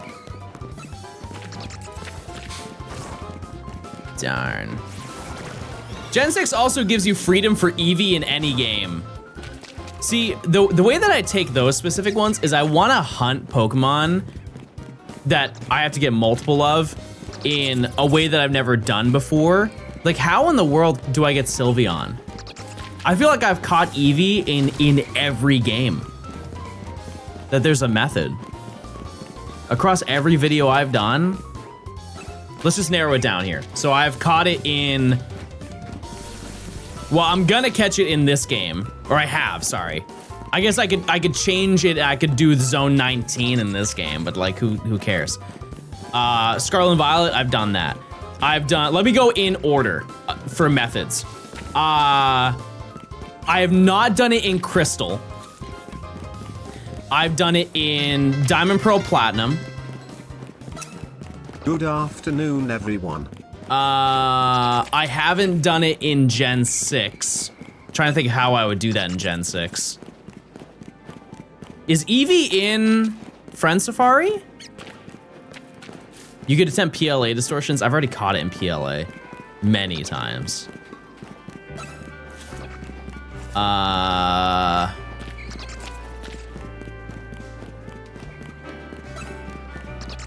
Eevee's just in the wild in Gen 6. So I think any recent game, every Switch game, I've hunted it. Gift from Bill in Heart Gold Soul Silver. That is enticing. Or, because I didn't even bring this up, but I did bring enough switches to 5 times hunt. I now have the ability to 5 times switch hunt, and I have a, we could do the Celadon City soft reset. We could do that one.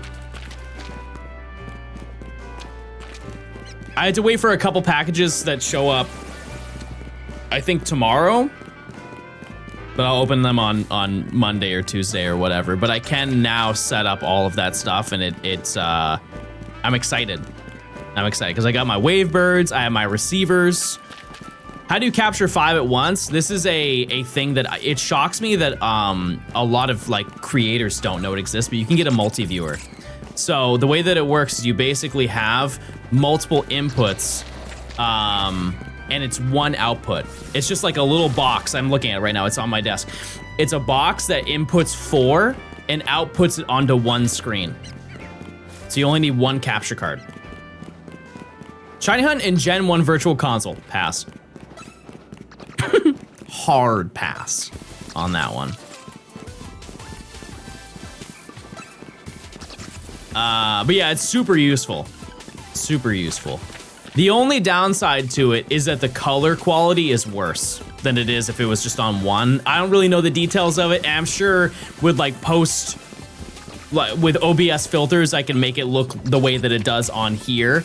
But if I plugged it in right now, you would see a very drastic difference between the two of them, color-wise. It's just the colors are a lot more deep when you're using the direct feed from the capture card. I think that's mostly just because of the box itself. How does the Wavebird controller stuff work? So you only need to control it with one. I can control 5 games. I can control 8 games for all I care with one singular controller. The way that it works is because the original Wavebird on the GameCube, it was like the wireless controller for the GameCube. It ran on a radio signal, and the receiver had to be on the same signal as the controller. And essentially, if every single console had a Wavebird receiver into it on the same channel, there's no like isolated thing. It just detects the radio signal once it passes through the air, And if it's the same, it's gonna be the same input. So, Wendy, thanks for the 17 months. I appreciate it, thank you. Thank you. And so I can hunt all of them at the same time. A great example of that is Matt. Matt's currently doing that, or he's at the tail end of it right now. And he's doing 5 times hunting in Fire Red Leaf Green on the Switch. But yeah, all of my, actually just to show you, all of my GameCube controller adapters came in yesterday. And so once I get my Switches in, I can set it all up. And there's not really anything I'll do for it right now, but this year, I have some ideas planned. Multiple different videos where we can do that. And one can hope that we'll see Ruby and Sapphire this year. And if we see that, I got a banger video. Any Shine State? 2. We got Noibat and we got Rat. We got Rare Rat Gaming. When you did your first normal playthrough with Scarlet, what was your team? No Professor Oak or Shiny Living Dex? Well, I haven't done Shiny Living Dex in that, but I have no idea. I don't even know my starter for that. Yeah, I bought the XYAB receiver because I would also like to know, because I'm sure some people are now Googling it and they're like, oh my God, that's a lot of money to do all that stuff. And regardless of how you do it, yes, it is a lot of money to multi-hunt on the Switch. But the receiver, just the receiver from a GameCube for the Waybird, it's the most expensive part. I believe that they are like $60 a piece. They now make third-party ones. It took them long enough, but somebody made a third-party version of them, and you can get them for like 20 bucks a piece. Is it still expensive? Absolutely. Is it better than $70? For sure. And then you obviously need the GameCube adapters, and those are like $10 to $15 a piece for those as well. And then you need all of the Switches to do it as well. So it is a pretty penny. However, I think for content, especially I can, like write that stuff off, but it's gonna make, it gives me more opportunities to do specific videos. Yeah, does anybody remember what my starter was for Scarlet and Violet? Did I pick Quaxley? I'm pretty sure you guys said pick the gay duck, and I picked the gay duck. I don't remember.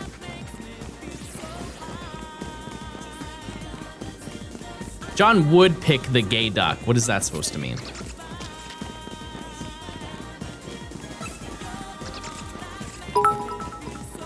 Static with 300 bits.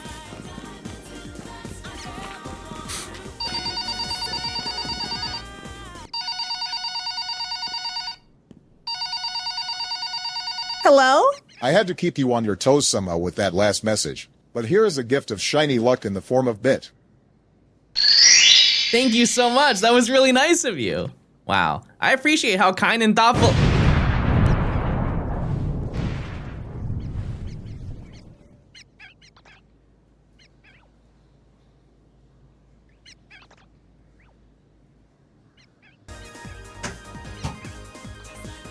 Bro blew me up. Jeez. Oh, it's check time. It's check time.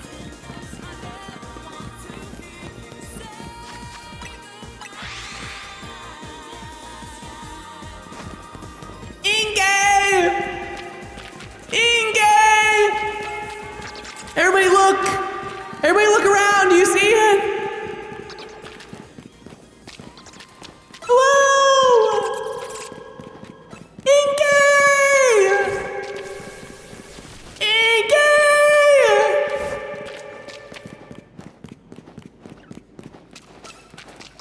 Inge! Look under there? Under where? I'm in a cave right now, okay? I think you're so funny. I'm stuck in this cave with this little rat.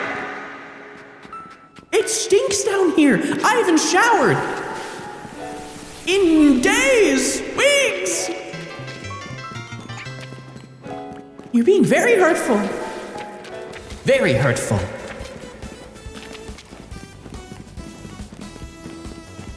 Does this count as a cave?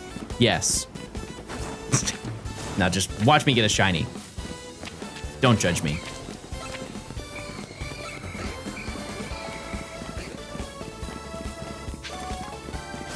Okay, that was my 100th extra small candy, everybody. It's a big day. A lot of people cared about that. Good moment. That's my 101st. That's even cooler. No shiny. Where is Litwick? Where is Litwick?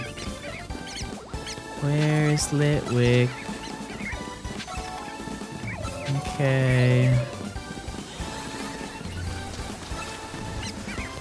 Maybe Skrelp. Maybe Skrelp, please. Please.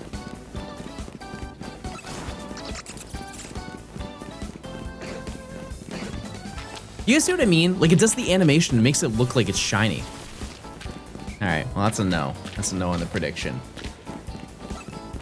And for that sad gaming moment, I'm gonna eat a dumpling.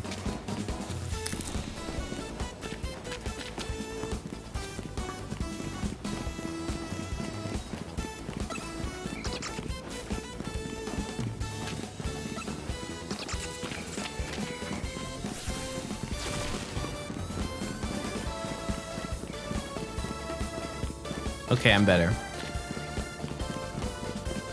Oh, are you yumping? That's very nice. Luna, thanks for the prime if I didn't say that.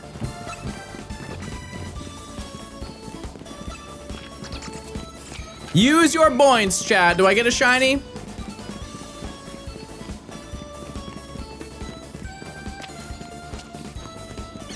Use your freaking points.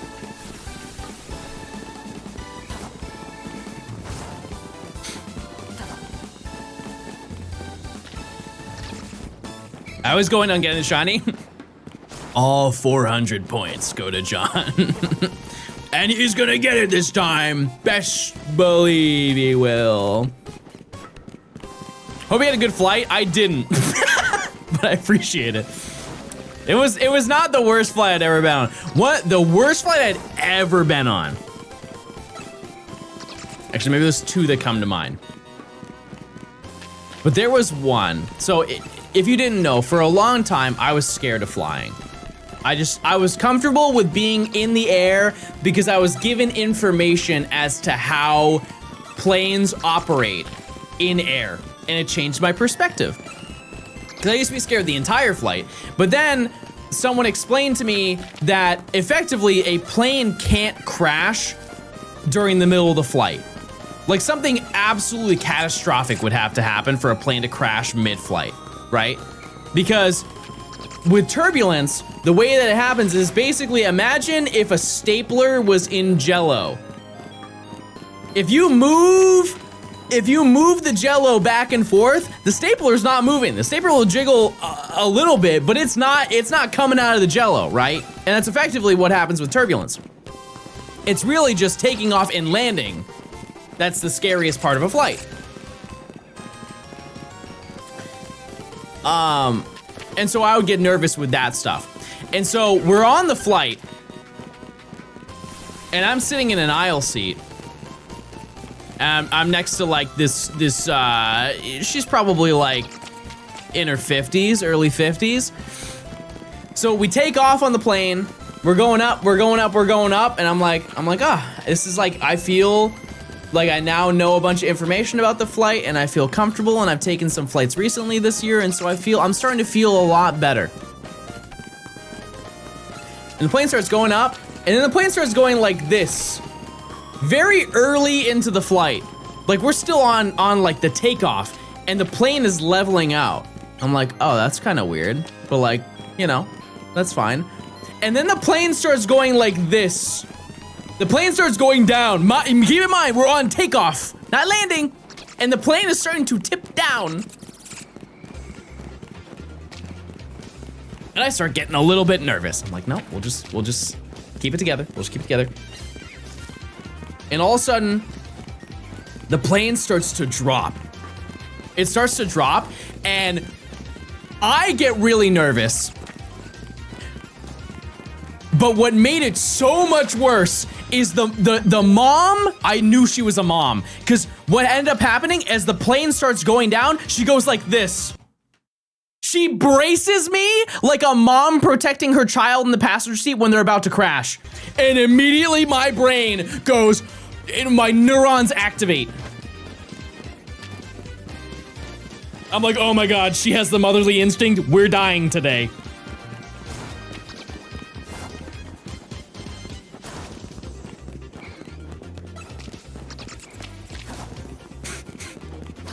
Obviously, we didn't crash. And we leveled up and you know, we're good. And she's like, I'm so sorry. I'm so sorry. Meanwhile, my heart is beating out of my chest. What are you hunting now? Scrap, Litwick, Inkay.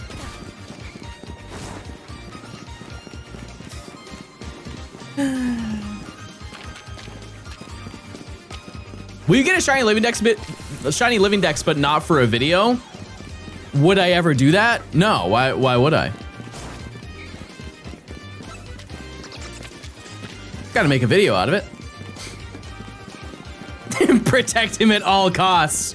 He cannot go down with the plane.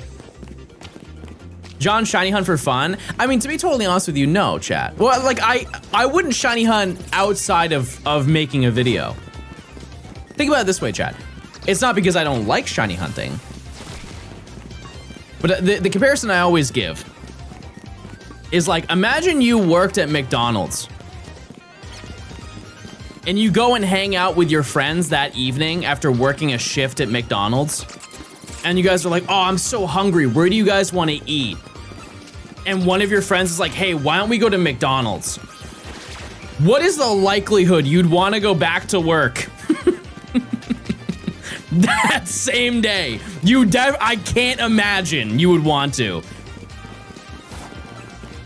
Like, I've had scenarios where I worked at a video game store and I hung out with friends that were like, oh yeah, let's go like check out the video game store. I'm like, no, bro, I just worked 8 hours there. In what realm would I want to be in the same vicinity? Because they're gonna be like, oh, well, now that you're back in, you wanna get in a couple extra hours? Pass. I already do my 9 to 5 of shiny hunting. I don't need to do more. This is one thing that happens to a lot of video game content creators, is that they don't like playing video games outside of making content. And it's for a multitude of reasons. One, burnt out from just gaming all day.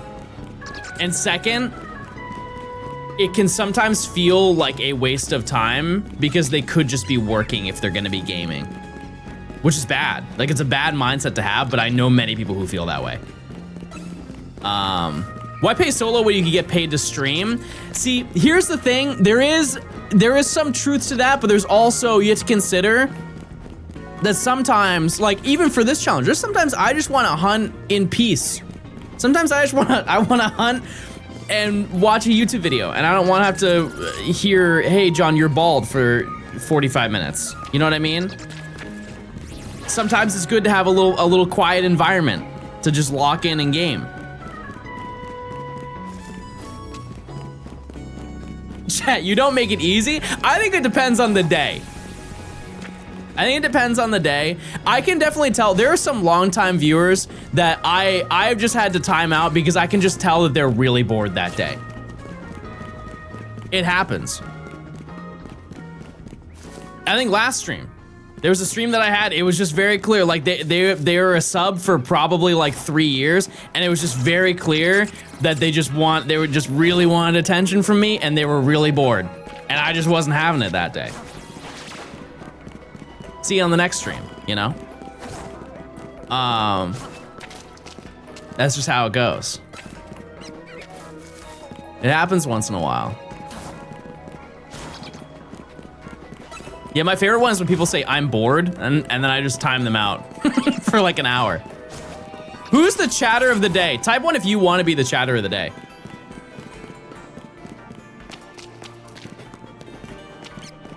What?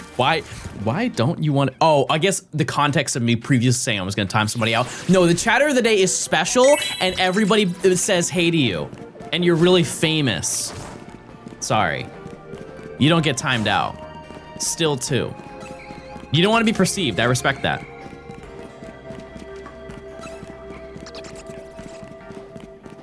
Yeah, you legally have to say hi to the chatter of the day. That's true. Wait, Alistair, you're sitting, and you're sitting very nice. Alistair is the chatter of the day. There also was tenure influence on that. Yep. A lot of factors applied on that one. Everybody say hi. Tenure should influence. Sarah, you'll be the one tomorrow. I won't be live, but like you can tell people if John was live today, he said that I could be the chatter. And people go, okay. Okay. Garrett with his 47 months. Thank you. Thank you so much. Hi, I'm new here. Everybody say hi to that person too. Wow, we're being so friendly and nice and thoughtful and kind and not rude. And not rude. Type 1 if you're also new and watching the stream. Who knows? Somebody might have just stopped by. We don't know. This music chat is like brain cleaning music.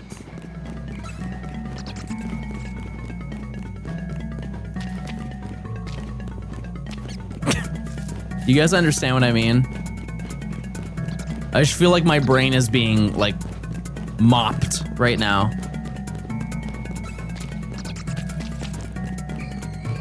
Everybody start cleaning up, please. John, I have you on the TV right now. I don't want to be on the TV.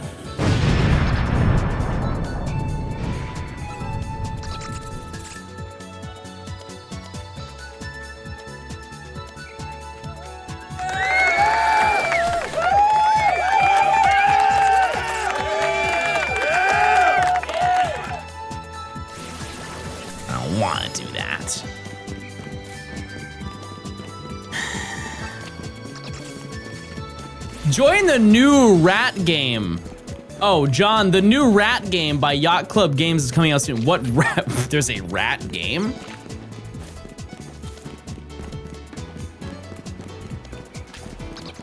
John, you're on the floor while I do chores. What do you mean on the floor? Oh, it's a bird game spinoff? Did they actually ever make Bird Game? I saw so many, you know, like there's the meme of Bird Game, and then there were like 5 different people who were like, I'm gonna make Bird Game, and then they just didn't ever make it. Is it just because the meme died and so did their drive to make it? Because I feel like if they just made it, what's Bird Game? It's Bird Game. It's Bird Game 3 specifically. Hey John, I'm about to go to college for music education later this year. I was wondering how you started to learn music theory. I watched one video.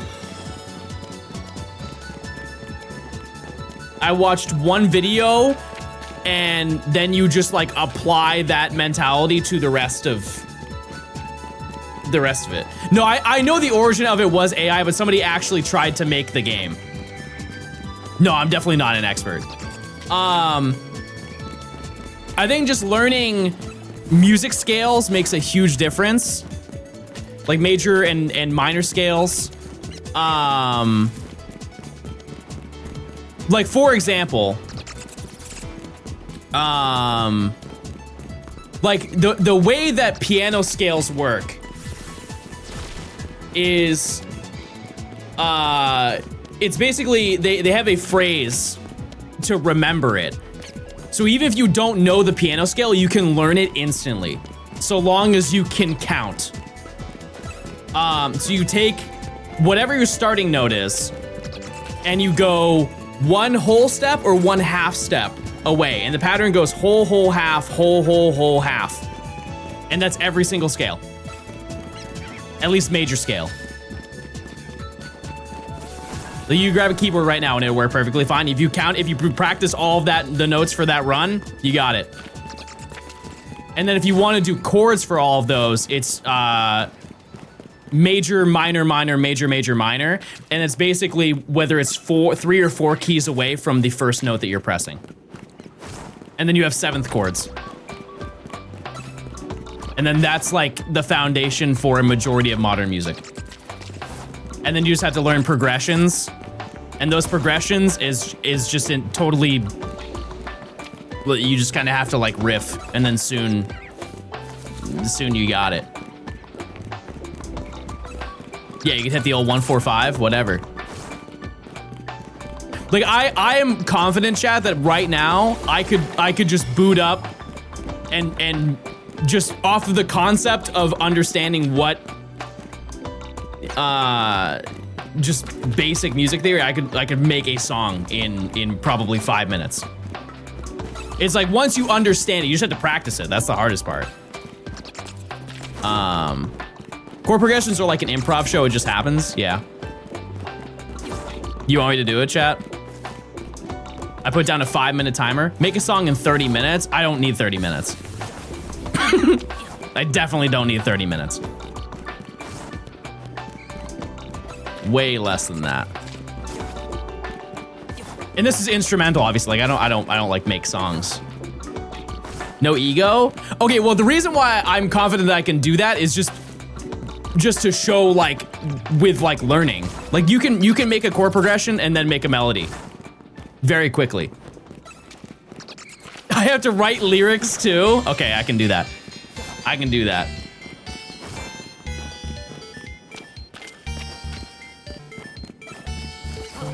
And I want to stress too, like I'm not good at it. I'm saying that like once you understand the mechanics of it, you can just do it. You don't need to be like amazing at it. You just need to understand the math behind it. It's essentially math. John, if you sat next to a shiny hunter on a plane who whipped out a DS or a Switch, how would you feel about it? I would feel scared.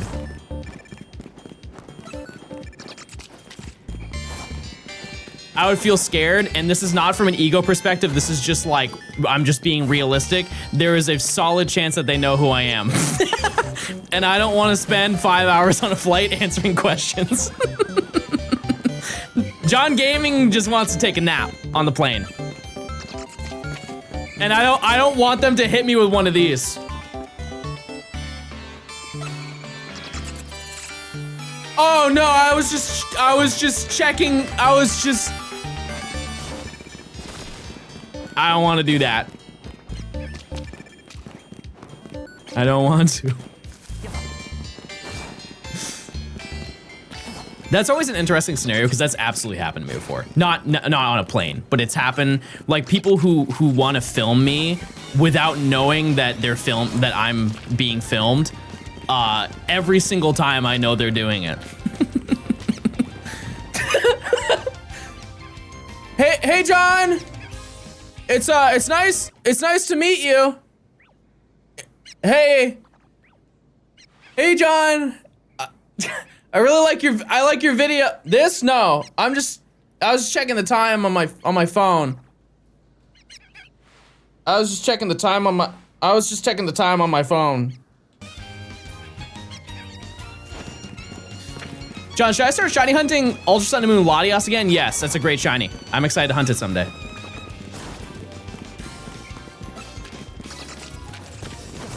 Do you not like when people do that? I'm totally fine if you just asked me.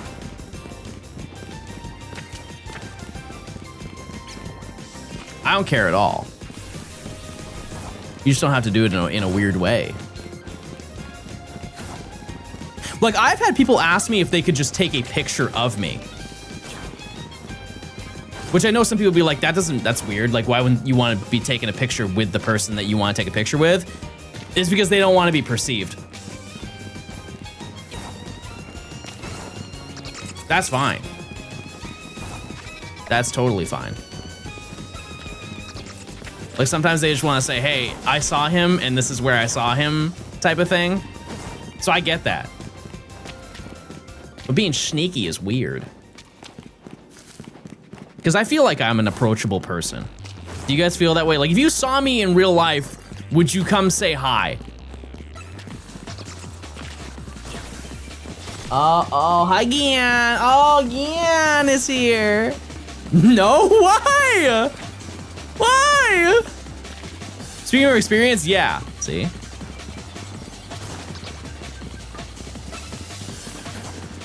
I met you at World, so I'd say you were approachable. Were you the person I swore at? Yeah, it was you. It was. I'm just kidding.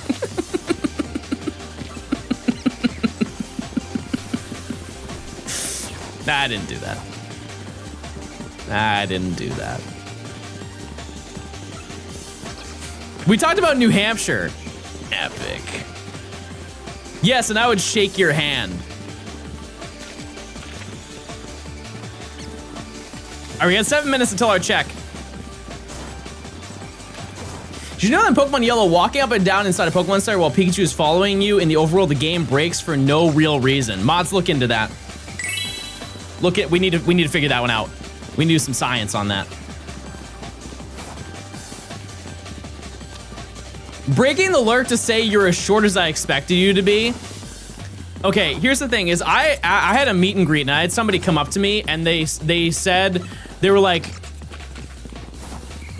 I want to say that you're short, but you're taller than me. And I think about that to this day.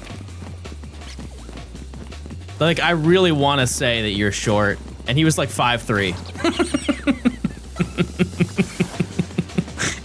And I feel like that was you.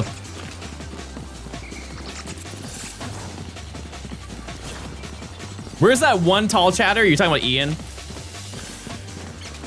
Yeah, Ian's like 6'8" or something like that. Crazy. Where's Beth? I've taken a photo with Beth before, and I'm taller than Beth. So take that as you will. Aren't you shorter than Pikachu? No. Hi, Gian. Oh, little Gians. Do you guys want to see little Gian? He's nice. I'm 6'6" and jacked. Not bad. You'll get there, buddy. You'll get there. Gian. Little Gians. Little Gians. Little sweet boy Gians. I love him and he's nice. Gians. Oh, okay. Little Gian. He's really not that big, Chad. He has insanely long hair. He has side skirts. You ever seen side skirts on a car? That's him. How's other baby? He's fine. Is he the one getting the teeth removal? Yeah, he is. He is. The surgery is gonna be next week, Chad. Because we thought about it. So we realized that we booked the surgery the same week that we're leaving to go see my mom for Mother's Day, and that would be wildly irresponsible to go into surgery because it would have been yesterday. And then we're here for like 2 days and then gone for like 4.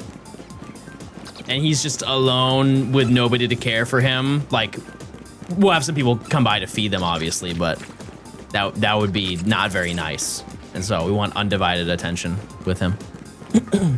And as I said before, the surgery is something that can be put off. It's not like needs immediate attention. It just needs urgent attention. Because he just needs to get 2 teeth removed, potentially 2. They're gonna try and clean his front tooth. If they can't do it, they have to take it out. But yeah. What's wrong with his teeth? It's just cats can have like a genetic gum disease. There's really not any reasoning behind it. It just, does he need a change in diet? I mean, we've already integrated that and he has more wet food now. So. My cat's literally at the vet now for her teeth, yeah. It's, apparently it's common.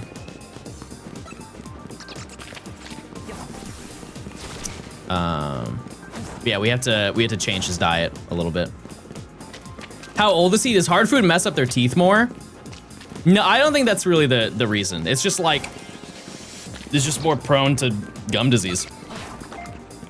And that's the thing that also happens with people. Just like, I'm sure some people, like for example, like having weak teeth. That's just like it's a genetic thing. You can just have bad genetics. Same with placement of your teeth. Like some people's teeth they're born with them and they're as straight as can be, and some people have them pointing out in different ways. They can have extra teeth, right? Yeah, like wisdom teeth. Like I never had my wisdom teeth removed. Never needed to. They just grew in perfectly fine. Yeah, he'll be okay. That's why you have so much wisdom. Yep. Lots to say over here. Lots to say. The only thing I know is wrong with you is that I'm colorblind. Which color though? Which spectrum? You get the red and green. Isn't that the most common one? Is red and green?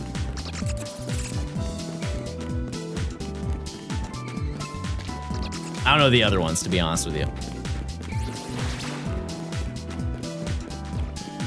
Bro would hate to play red light, green light. Red light. I got you. No, you said green. You said green light. I heard it. There are a lot of things wrong with me. My teeth are fine. We take those. Don't tell them Atoma Life. I played it.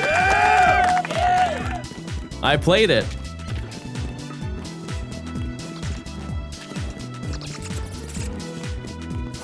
I have. And we'll stream it more. Next week, we'll do it.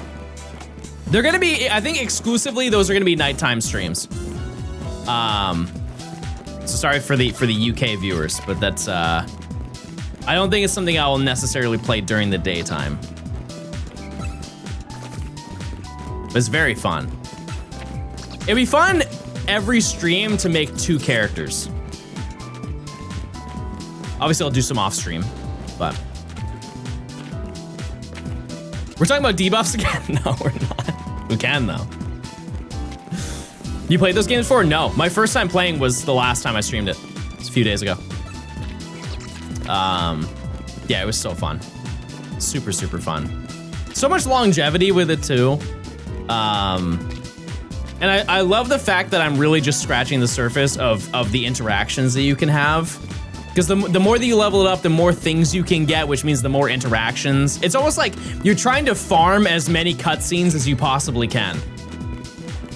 It's check time!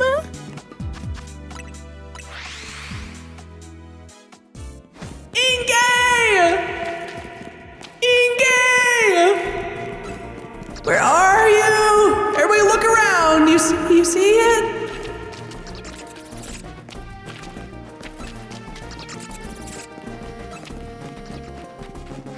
Does this sound fun? Winky. Hold on, let me get out of my cave first. Hello? Oh, I threw a dust ball. Oh. Inke, are you there? How many phases have you gone through? I had a short emo phase in middle school. Really love Bring Me the Horizon.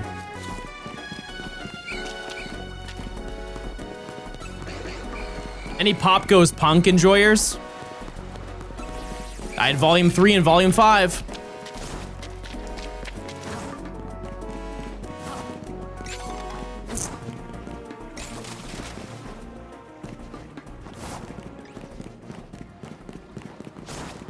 All right.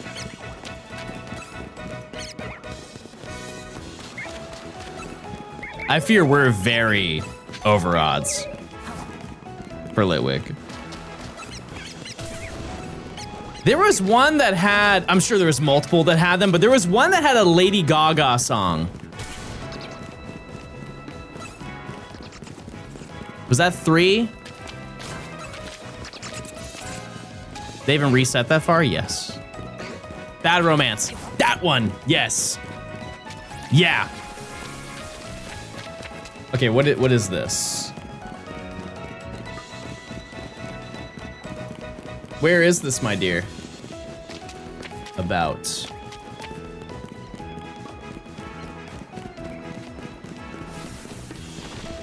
It doesn't say anything. When is it?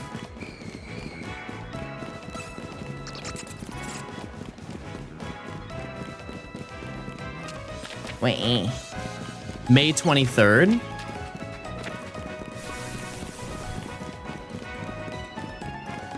Yeah, sure. Sure, I'm down. Works for me. There's mini golf! I love mini golf. Carrot. Chicken nugget. Barbecue sauce. That's the plate. That's another chicken nugget. For John, it's just normal golf. Quick question for you. What's it like not being able to chat anymore?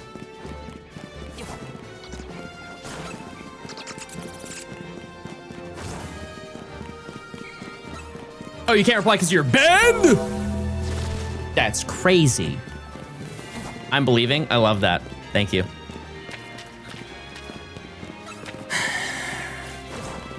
Link your Amazon account to your Twitch account for a free Prime sub for app reviewing and emotes.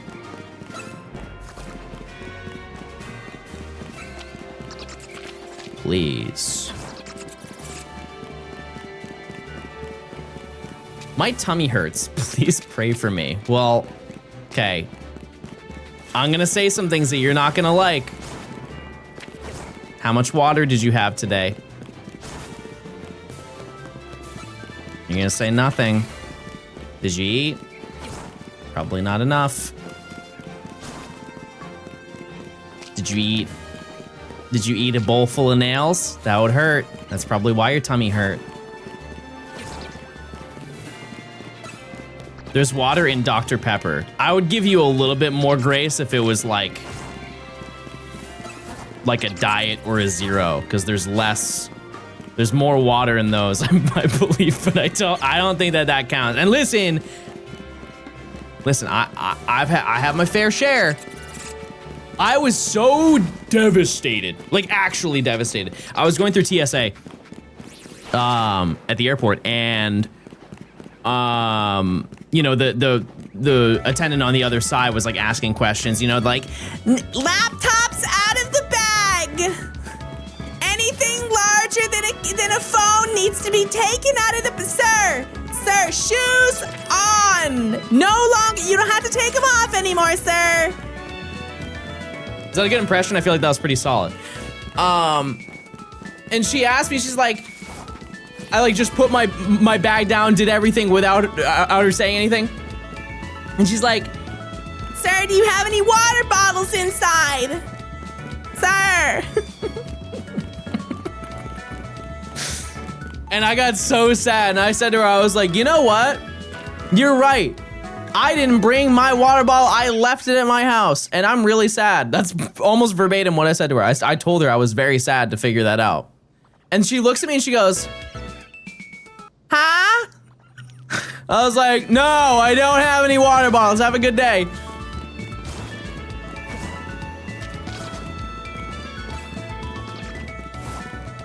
She only knew the standard dialogue. I took everything out. I did.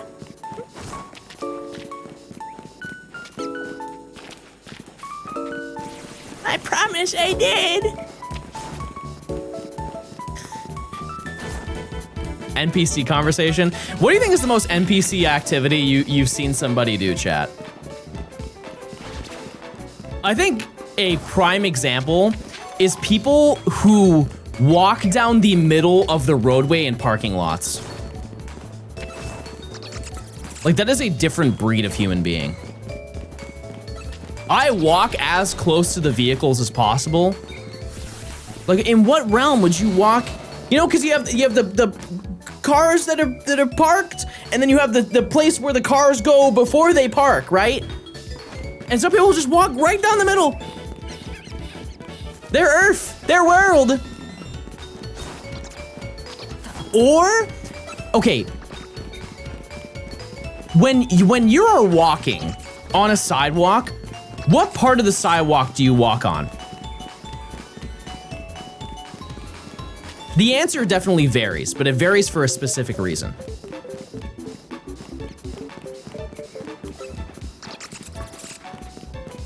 I feel like the side you walk on is the side of whatever, the way that you drive. Whatever side of the road you're on when you drive is where you should walk.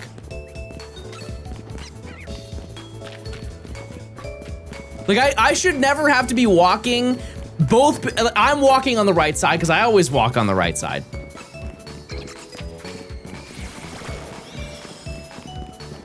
If that person is coming at me walking on the right side and I have to go to the left and they go like this,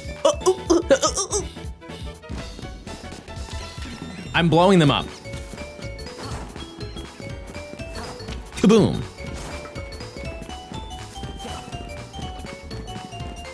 And the only time that I will walk on the left side is if I am holding hands with Nemi and she is too close to the road and I get uncomfortable with that. That is the only time that I will be on the left side of the sidewalk. Because if old granny decides that she's going to bed at the wheel.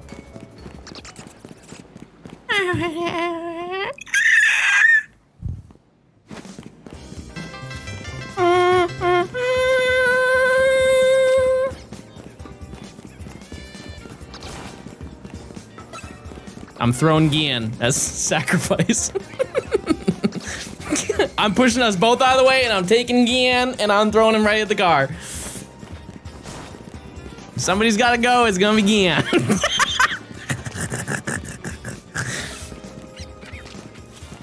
He knows what he signed up for.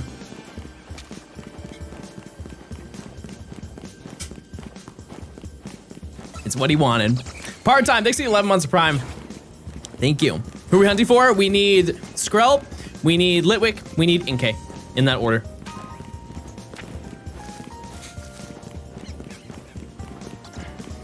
Not even Giuseppe. Fat Boy couldn't make it out of the door. He's too fat. That's why he's called Fat Boy.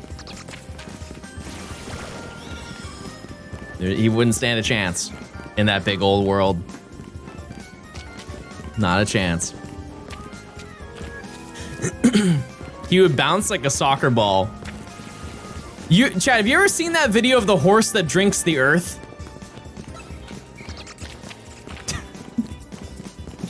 I really hope you have. God, I have to find that video. I have to find it.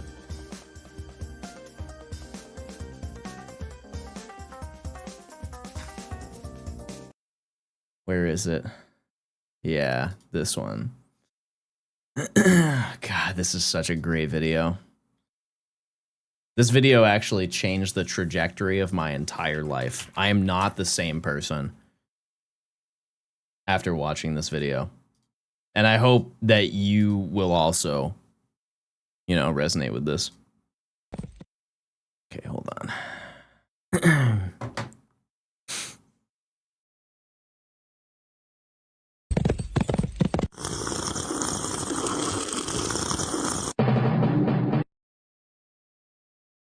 One more time for the fans at home. It's just great. It's just great. He was thirsty. That's Fat Boy.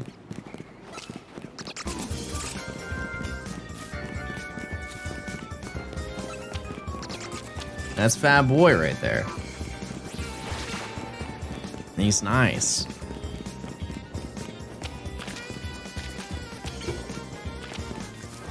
He just thirsty. Boy, TikTok is a crazy place. I actually don't use TikTok anymore. I just use it to upload videos. But you're absolutely right. That is from Boy TikTok. You're also live on YouTube? No. No, I stream on Twitch. No multi-stream over here. I'm good. I wish. Okay, I've been asked this a lot recently, so I have to pick the brains of the people asking. Why would you prefer for me to be on YouTube than to be on Twitch?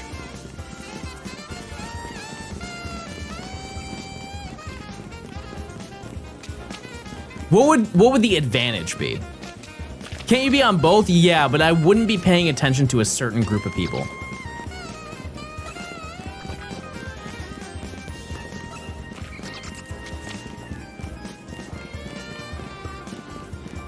Chad, I've said this before.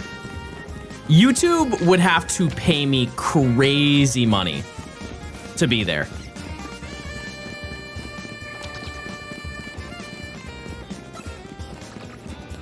They would have to pay me so much money.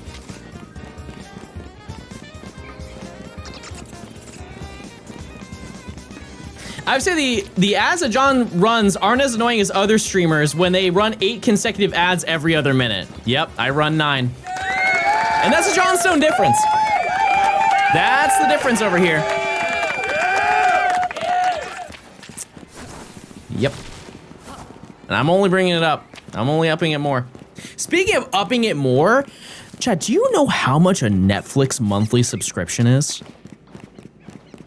It's actually nuts. And I know there's some people who are sub to Netflix and they get that notification like, hey, darn, looks like we're upping the price of it, and you just click out of it and you forget. They have 3 plans, by the way. They have 3 plans. The base plan, the absolute base plan is $19.99 a month. That alone is crazy, right? Until you figure out what you get for that plan. The base plan, chat, is 1080p with ads. For $20 a month, 1080p streaming with ads. If you want 4K with no ads, it's $28 a month.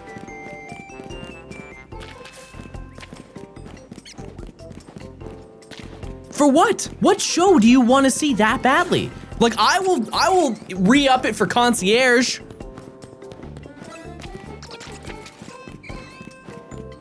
But what exclusive thing on Netflix could you possibly need to do that? Like, this is why I talk about physical media being king. It's just buy some Blu-rays, you know? Like, if you plan on rewatching it, just buy some Blu-rays. BoJack, I guarantee you that's on Blu-ray. How much is a Blu-ray player? If you don't have I think, what, everything since the PlayStation 3 supports it, right?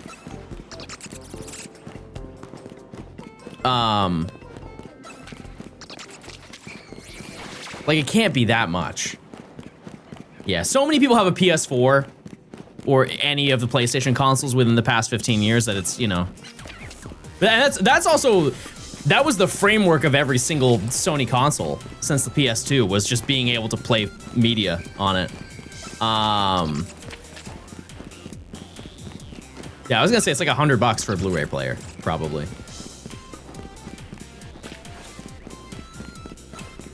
Or get, what's that thing that people do where they basically make their own server? What's the name of that? There's a couple different ones you can do. Yeah, no, you can do it. You can do it through a NAS server. I get that. Plex, yeah. Plex or Jellyfin. Yeah, people basically will just buy a bunch of Blu-rays or DVDs and then just get a digital rip of it and then upload it to their own server, and they can just access it anywhere.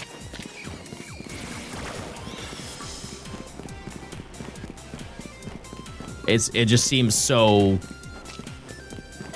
much better in every way. I'm so unfocused on studying for my math exam tomorrow. Can you tell me to lock in? Sorry, I don't talk to quitters. Come back when you're prepared to have this conversation.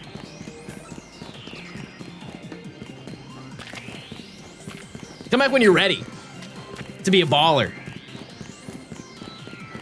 Mira, thanks for the 34 months. I appreciate it. Do you think that worked on them? Or I can hit with this. I'm sorry, I don't speak to stinky little babies who don't do their work. I'm also a stinky baby. But you could be like, no, I'll prove him wrong. And then you come back, you're like, I did it. And then everybody starts clapping. Munir, thanks for the 2 months of Prime. Thank you. Also, chat, my Xbox is gonna show up by next week.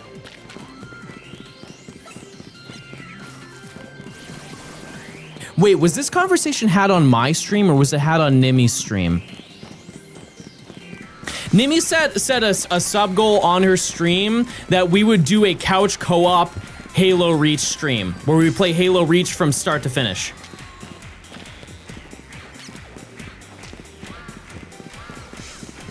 Couch co-op, and we just game our little hearts out and play the entire Halo Reach campaign from start to finish. We have to do Pokopia tomorrow? How? We won't be here tomorrow. Unless we're playing Pokopia on the plane. I don't. In the early day? No. We can't. How would we do that? Yeah, because we get to my mom's at like 10 a.m. I don't know how we would swing that. We would need to go live in about 5 hours. And I'm hunting. On Friday?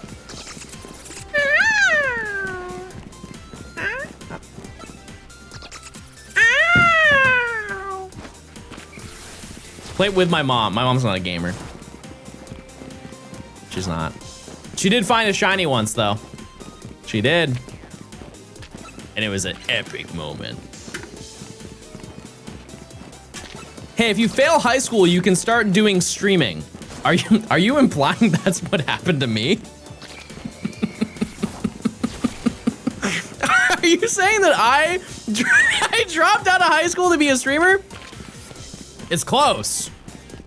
It's close. I graduated high school, and honestly, I graduated pretty high in high school. You know what? I don't do that. You know what I mean.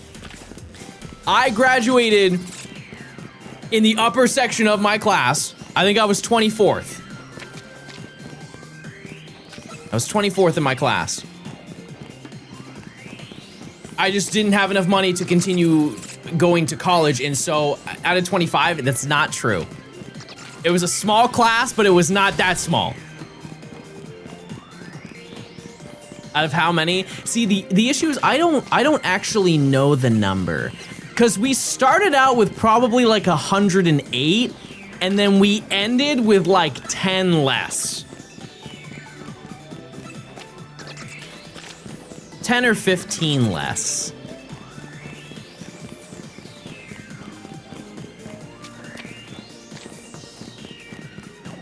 So I think it was like 98, 99.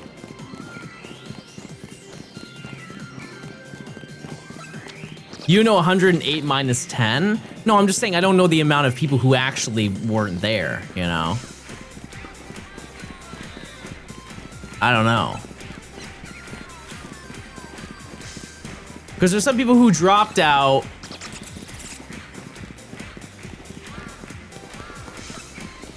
I feel like one person went to jail.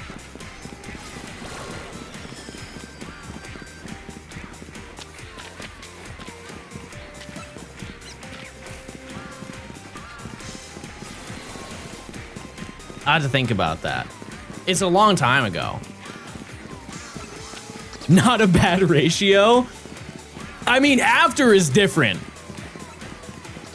since I don't even know how many people are left in my graduating class, but like, I've got some crazy lore, chat. I've got some crazy lore from my school. To avoid doxing myself. There's some wild things that happened to some of the people at my school. I don't think this person was in my class, but there was a person in the grade below me who... Somebody.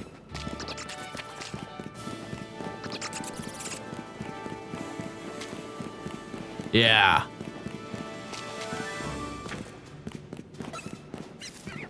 Yeah, I think he... Somebody. 7 months, brother, and we're in the sewers. Ambulance We are. Sound. Critical, thanks for the 7 months. Thank you. Thank you. Thank you. Thank you. Yeah, I don't have an ambulance sound. This is the closest thing I have. Go crazy. Go crazy. Go crazy. Go crazy. Go crazy. Go crazy. Go crazy. That's the wrong sound, but you know what? I'm not mad at that. What's this one? Oh.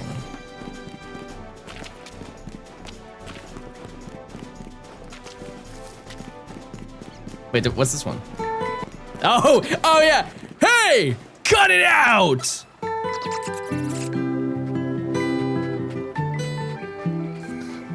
I forgot about that one. That's a good one.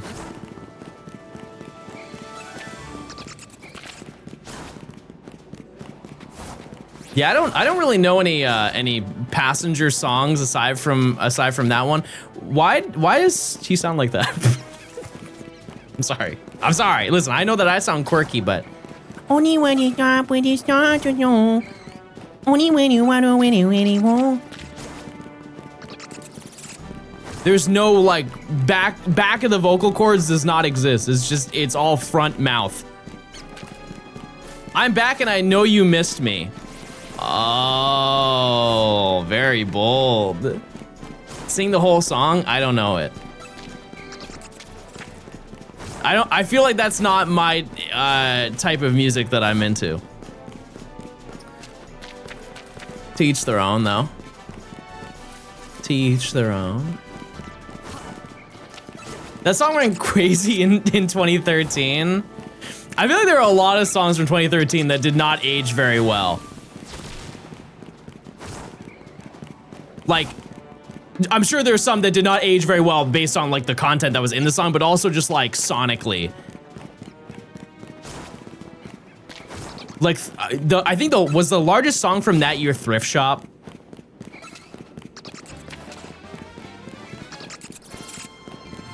That one's not moving anybody in 2026, I'm gonna be honest with you. Oh, Royals. Yeah, that song's okay. That song's okay. If I heard it, I'd like nod my head. Yeah, any other gems from that era? That Lord album is rad and I'll stand on it. Fair enough. What's going on, Abby? I like to look back. Like, what are the top songs of 2013?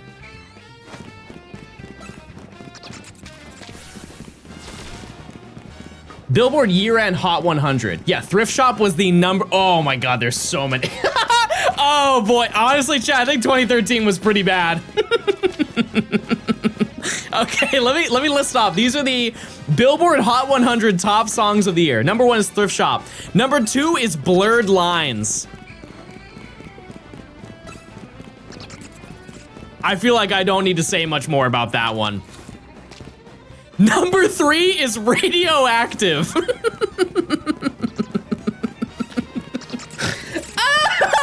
No, number 4 is the Harlem Shake.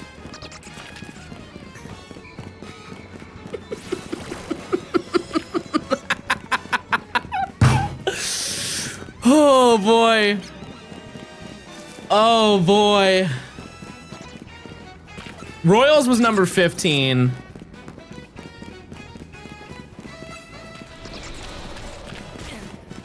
Yeah.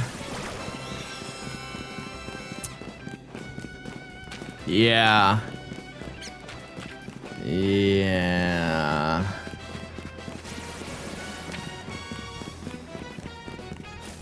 Oh, that's when Love Me came out. It's a good song.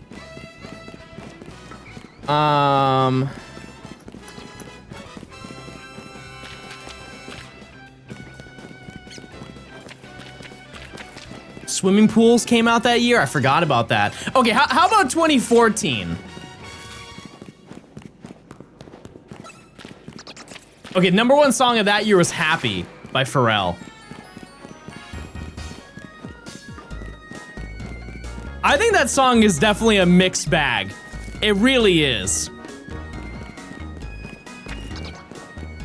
Because, like, I think there's just a lot better that can be pulled. You know what I mean? And then you got Dark Horse. And that song bothered me so much because that was the era when radio was too good for rap music. What a stupid time, by the way. Because that song, that Juicy J feature is good. And I remember listening to it on the radio when that song came out, and they would just end the song when Juicy J came on. That was the radio version, was just removing him entirely from the song. And to be honest with you, that was consistent for like most, unless there was a rap radio station. But like where I live, that just didn't exist. But I genuinely think that the one song that changed the narrative of like rap music and hip hop music on mainstream radio stations was Bad and Bougie. That song, you could not escape. California Girls was another example. Snoop Dogg was not like, I think that they removed in some versions, they just removed him entirely from that song. But you could not escape Bad and Bougie. That song was everywhere. Everywhere. Understandably so. Same with Stir Fry. Like, I feel like every human on earth knows the song Stir Fry. And if you don't know it by name, you know it by sound. You hear it, you know it. Dance with my dogs in the nighttime. Never heard of it? Missing out. You're missing out. That whole album. Okay, what else? If I do 2015, I know who's running 2015.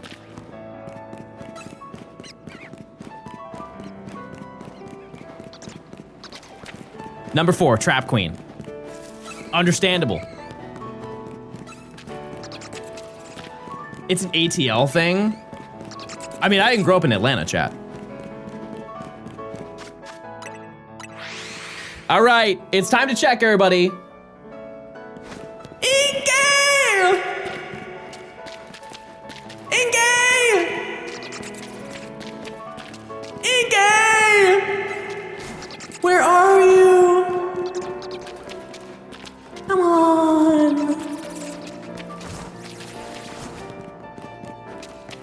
In-game! I know you're down there, just sparkle so I know you're there.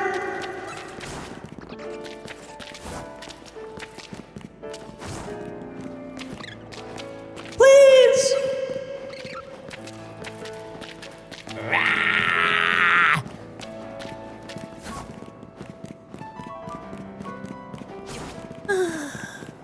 It's okay. No, there's Skrelp.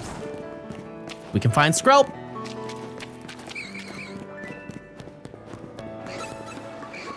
There's still another location where Skrelp is. Yeah, Fetty Wap went on a generational run in 2015. And while I feel like a lot of people talk about it, I don't think people understand entirely every single song. Every single song that he did.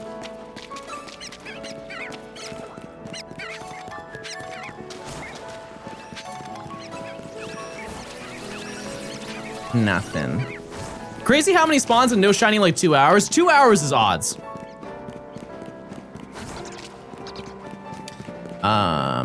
Okay. No Noibat. Anything here?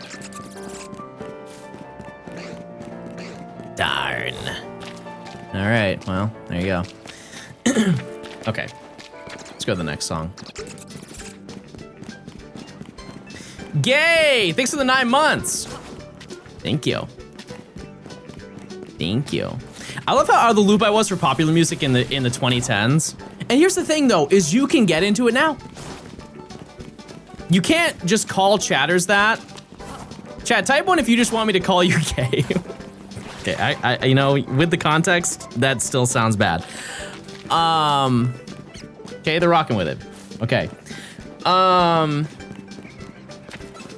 See You Again came out that year, 2015. Uptown Funk. I mean, those are huge songs. Huge songs. 679. Out of all the songs though, I feel like 679 was not it. There should have been like larger Fetty Wap songs than that one song. Like Jug, that never, like, I don't even think that song charted. It's okay. That song was crazy.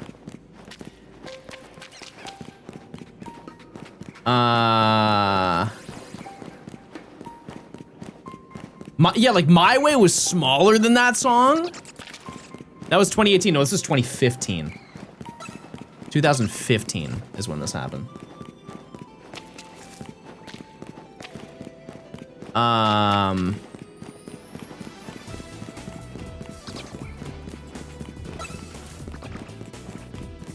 we looking for Stinky? Yep. And Skrelp. And Litwick. I'm trying to see if, like, what other ones are like huge songs I feel like most people know. Where Are You Now? That's the Justin Bieber like club song. Check 2012. Okay. Somebody that I used to know was #1. I would absolutely believe that. Yeah. Yep. Call Me Maybe by Carly Rae Jepsen. Fair enough. Payphone.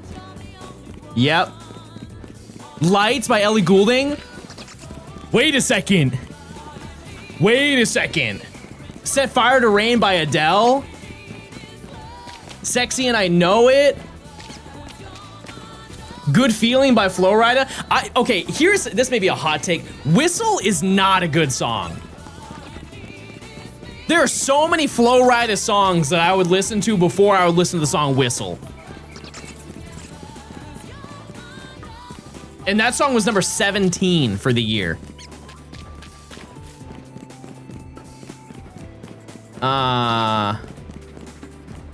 Titanium? Oh, now we're talking.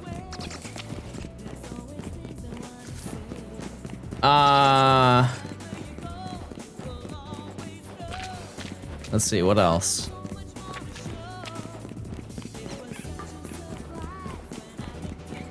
Two Men in Paris. That was number 40. That's a banger. Gangnam Style did not come out in 2020 or 2012. Well, I'm not gonna say who was there. Clearly, chat.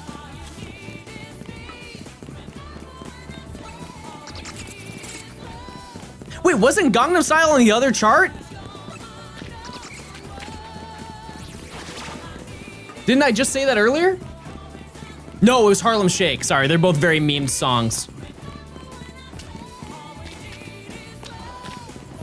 Look at what top 1 was when you were born. It had to have been California Love, right? Was All Eyes on Me 1996? Or was that 95? No, that was 96.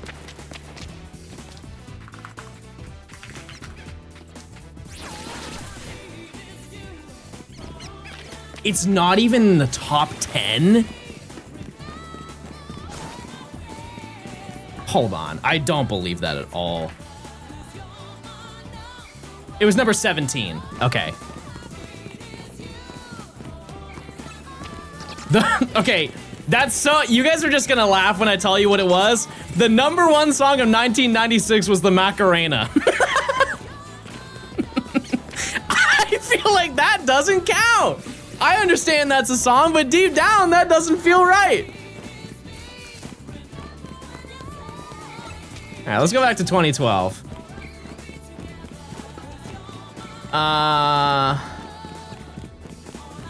Drank in My Cup by Kirko Bangs. What do you know about that song? Number 78. I'm shocked it's that high up, to be honest with you.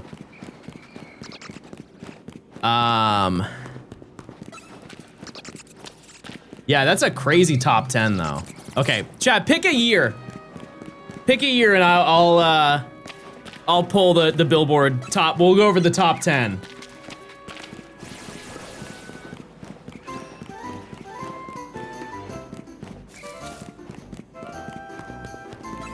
Someone said 2008. Oh, okay, I'm sorry. 2012 just got washed. Number 1 song was Low. Flo Rida and T-Pain. Number 2, this song got me in my feels, and I was in middle school. Bleeding Love by Leona Lewis. Keep bleeding, keep bleeding love. Oh my goodness, I was crying for no reason when I heard that song. No One by Alicia Keys. Lollipop by Lil Wayne. Apologize by One Republic. No Air by Jordan Sparks. Love Song. Love in This Club. There's some Chris Brown songs, but we'll dodge those. Take a Bow by Rihanna. Viva La Vida by Coldplay. Disturbia. Closer by Neo. Okay, you have to like this list because Finger 11, Paralyzer is there. OG YouTube chat. Have we forgotten our roots? The tree of Twitch would not be built without the foundation of Paralyzer by Finger 11 and 009 Sound System. Shake It by Metro Station. This is gonna be hard to beat, chat. This is gonna be Dangerous by Cardinal Official. Ah! Notice you, notice me.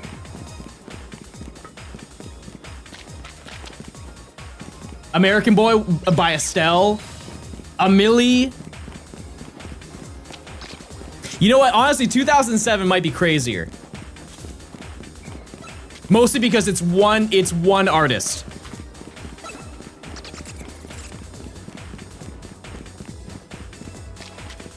Or maybe I'm thinking 2006? I'm thinking T-Pain. Beyonce, Irreplaceable is the number 1 of 2007.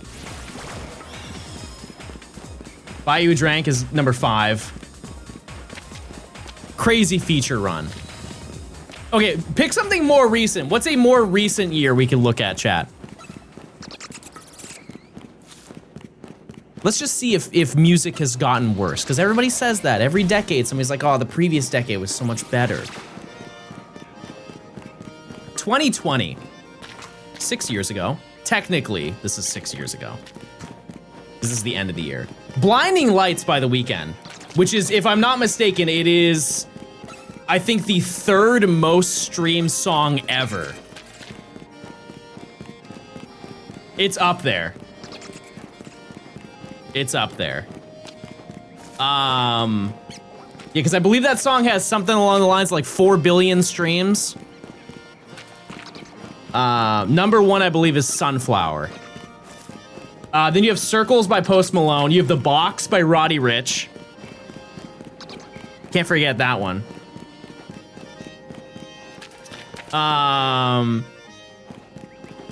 You have... Okay, never mind. Sorry. Number 14 is Dance Monkey, chat.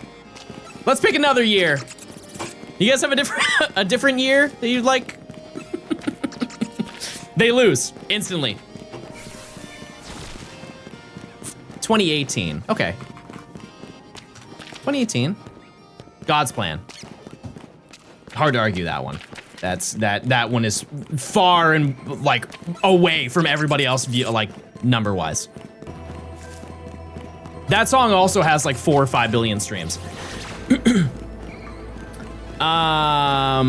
Havana, Rockstar and Psycho by Post Malone.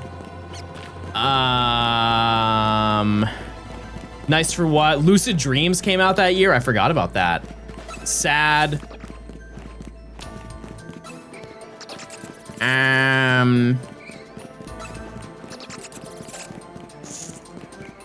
Motorsport. I'm surprised that that's that high up. Wow.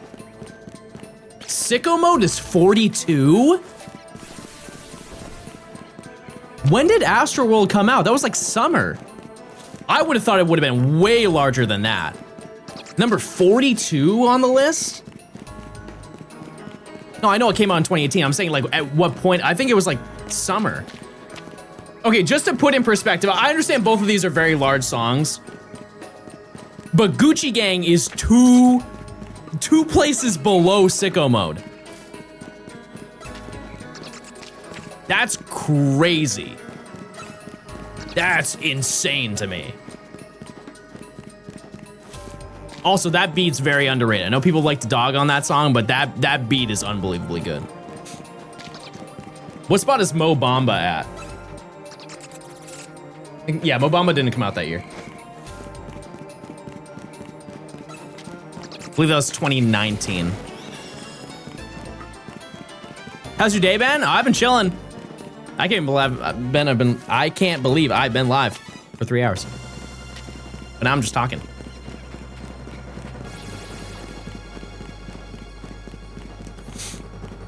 Why hasn't Nimi joined our Pokemon Go group? She doesn't like doing research.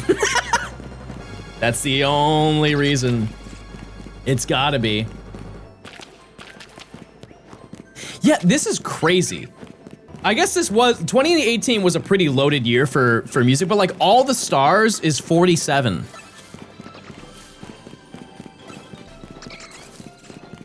Like that was the Black Panther song. And that song, I don't even know how many listens that has. Just like on Spotify, I think it's like 3 billion. You ever thought of getting your motorcycle license? No. No, I like riding bikes though. That's fun. Gavin with the 13 months. Thank you. Thank you. Yeah, no, I think that 2018 was just a cracked year for music.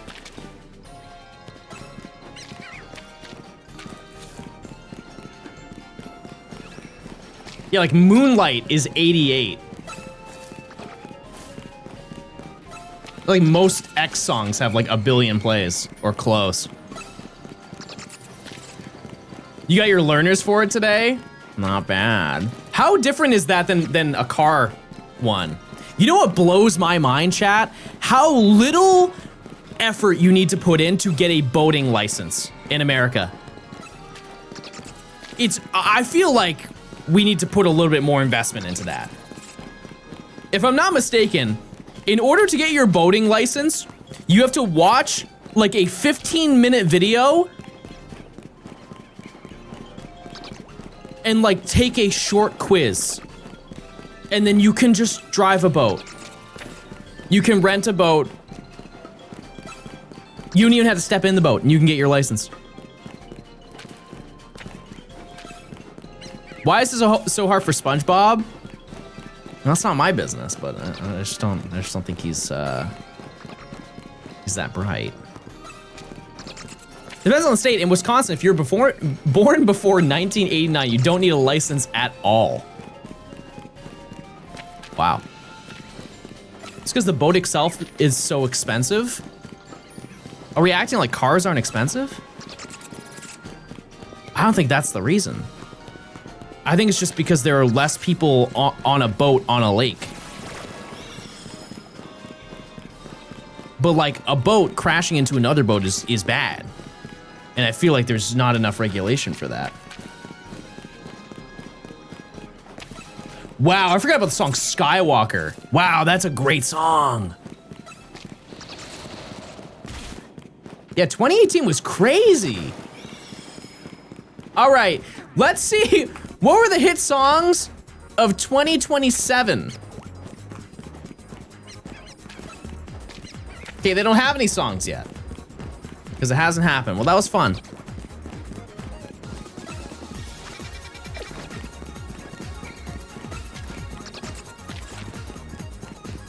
Hear me out. We could make the first song of 2027, so we would be the number one song of 2027. We could all work together and we could make a song. 2027 will be your rap debut. Not rap as in I'm rapping, but who knows? I could produce. It could happen. It could definitely happen.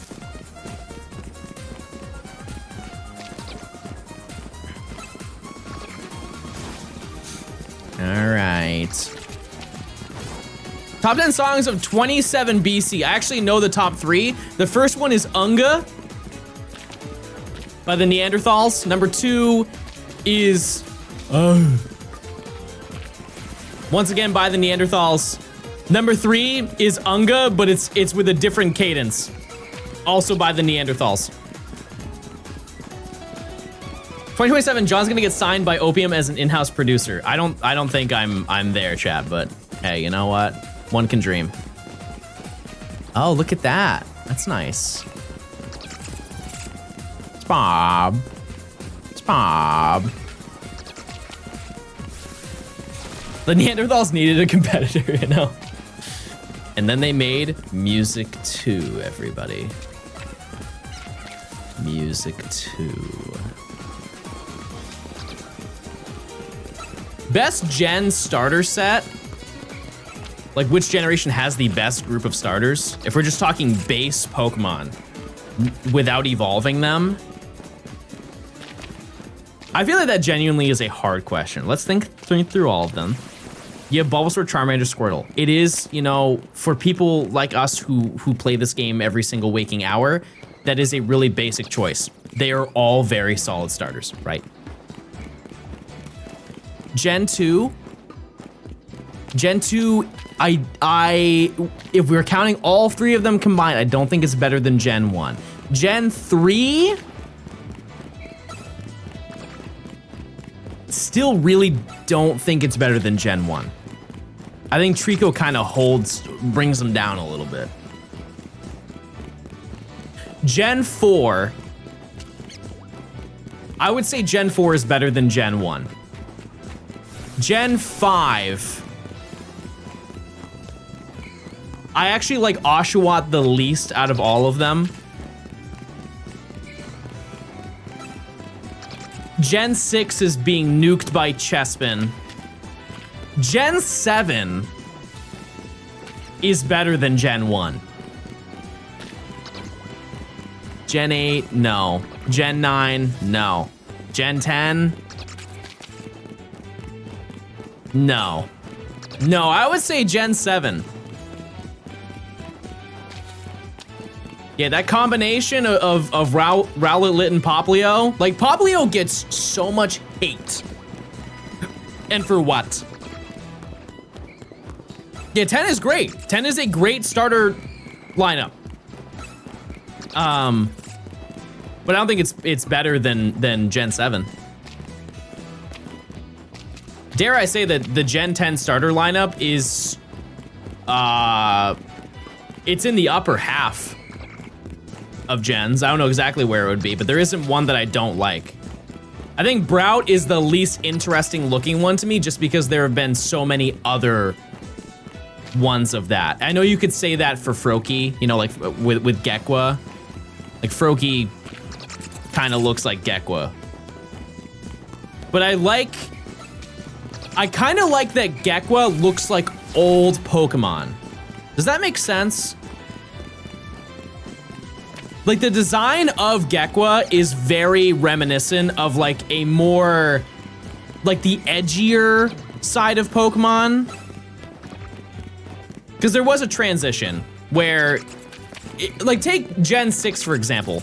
A lot of the Pokemon in Gen 6 have very soft features. If you look at Gen 1, a lot of the Pokemon, think of, like, the eyes. A lot of the eyes in Gen 1 are very, like, sharp And they look like monsters. Yeah, it's kind of like angry face. Because they're wild Pokemon. They have not been tamed. And I think that's been removed in a lot of future gens. Like Gen 8, for example, has a lot of like soft looking Pokemon. Like take, for example, Wooloo versus Pidgey. Pidgey looks mad. And they're supposed to be on the same route. Wooloo is just cute little ball rolling around having a great day. That doesn't exist in Kanto Route 1. Sure, it does in Gen 2. You get Sentret. Sentret's cute and kind and thoughtful. But I just kind of like that visually Gekwa looks not cute. It looks standoffish. And I feel like that's a lot of people really like starter Pokemon because they're cute and then they turn into a cool creature. But I like when they kind of step away from that for a second. They've got marketable plushie proportions, yeah. Yeah. Yeah, I don't think he's angry. I think Gekwa's just a little bit sassy. I can get behind that. We've all been there.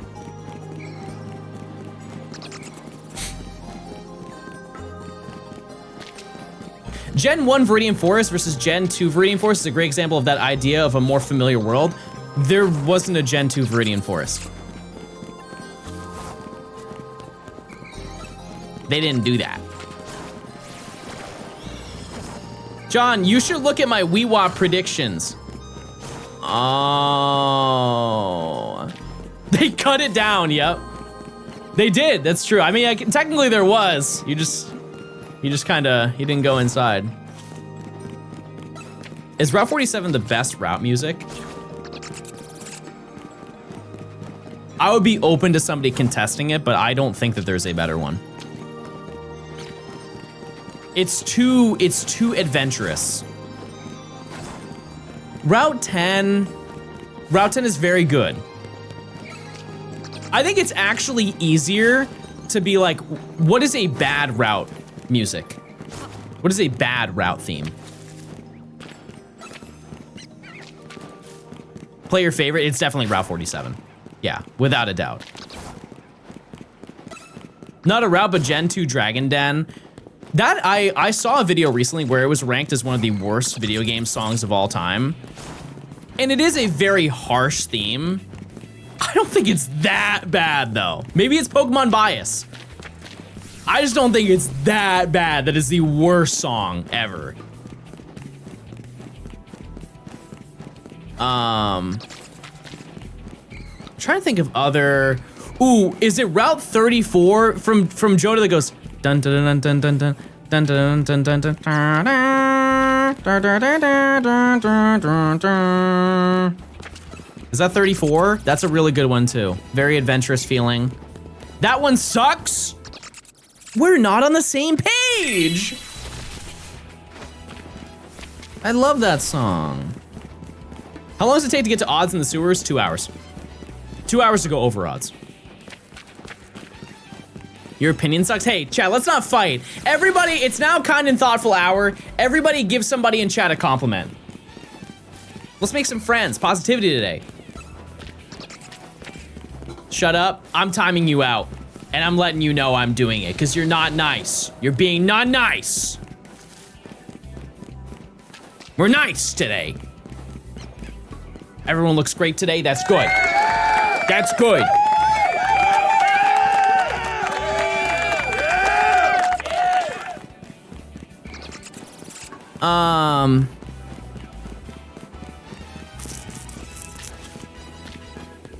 As I've said before, when it comes to Pokemon music or just video game music in general, sounding good is only one piece of the pie.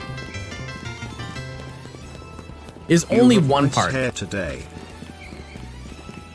The other part is, does it fit the theme of the scenario?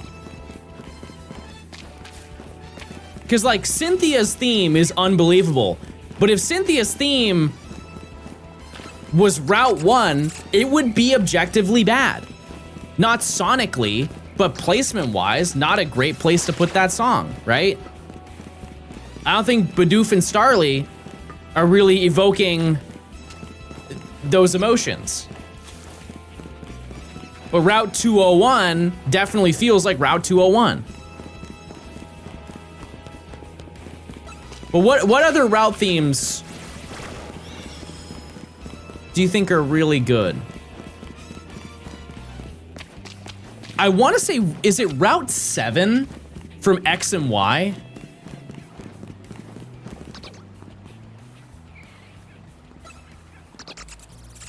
Let me look.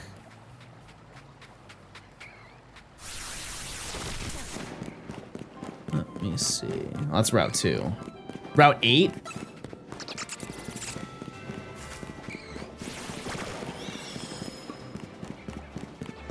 This song is good. Is this what I'm thinking of, though?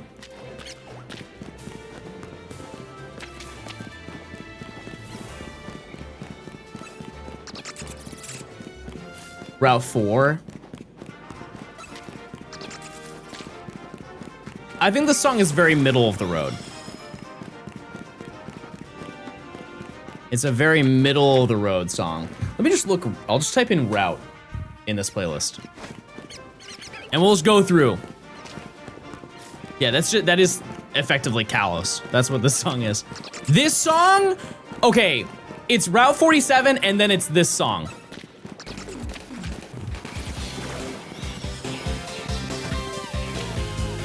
It's so good. It's so insanely good. Everything going on in the song, perfect.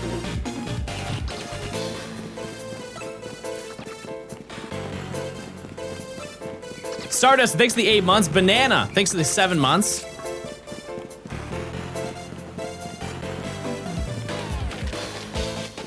Day and nighttime.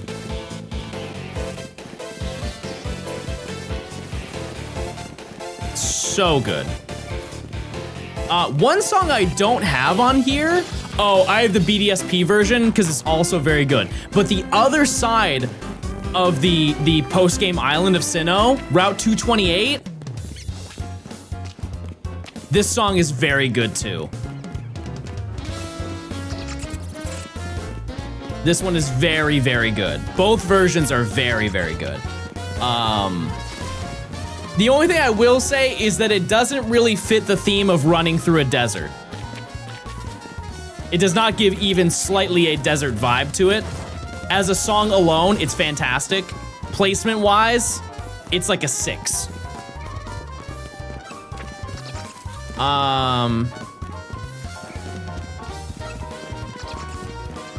Ooh. These two are so good.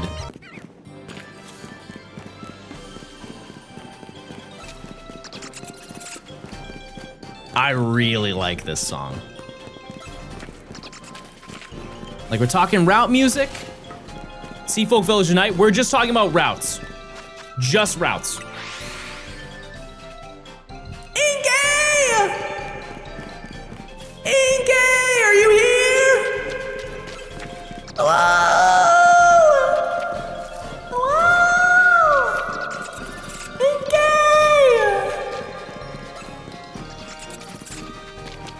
Inke, where are you?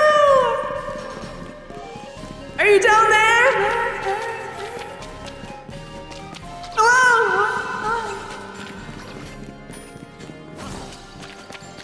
Inke!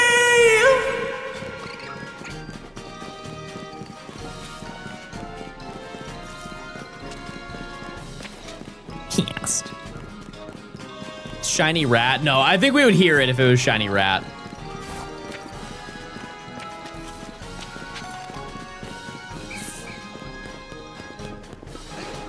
That's crazy. The fact that nothing here has been shiny since we've started hunting here is pretty surprising. And we do spawn them in. We do.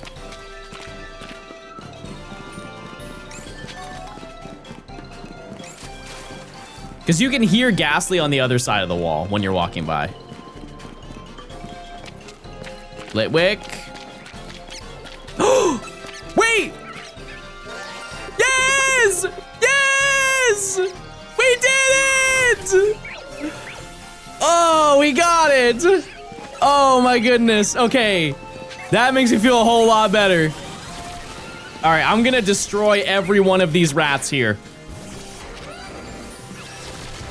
Goodbye, every rat.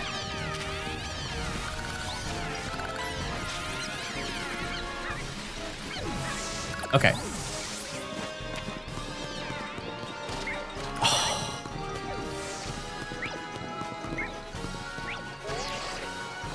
All right. Look. Oh, you wish you could get to me. Oh, you so wish you could be next to me right now, but you can't. You can't. Oh, that was very nice. Yeah, oh, you're still moving. Okay, let me go this way. Go back to what you're doing. Come on. Jeez, all right.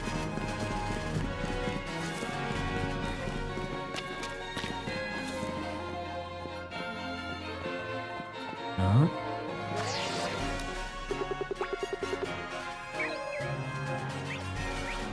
Come on, walk this way and shine. Please. Please. I don't want to get any closer. This would be peak B-roll if you just walked up and shined. You're very rude, Litwick. You're very rude. Patience is key, chat. Patience is key. It'll work. It just needs to come this way. Wait! Wait! Come on! Come on! I know if I take one step closer.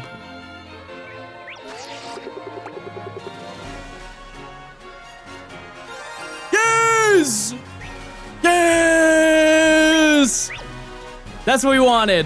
Okay, perfect. That's what we like to see. Awesome.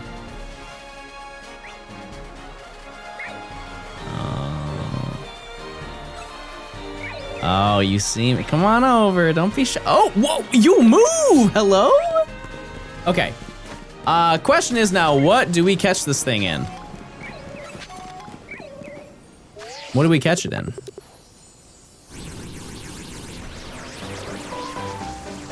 Oh, that's nice. Thank you for doing that. Dust ball. Keep in mind that its shiny is a little bit misleading. Chandelure is red.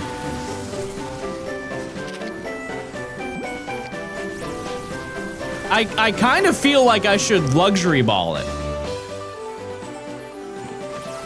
I have one luxury ball.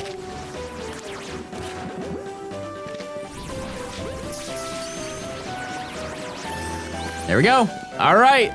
Cool. Well, this got a lot easier. Nature guesses everyone. I'm gonna be optimistic and I'm gonna say it's modest. I want it to be modest.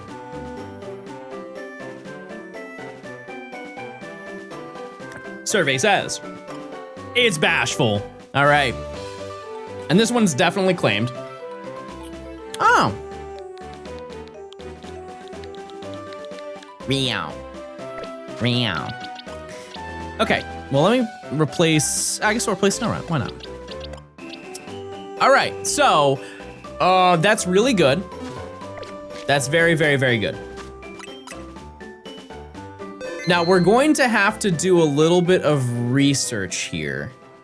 And I think I'm going to make the sewer thing that I made before. So you're gonna have to give me a second because I want to see when does it spawn in. Hold on. Here, I think, or like around here is where. Okay. So, let me take a screenshot of this. We're gonna do some Photoshop movie magic, okay?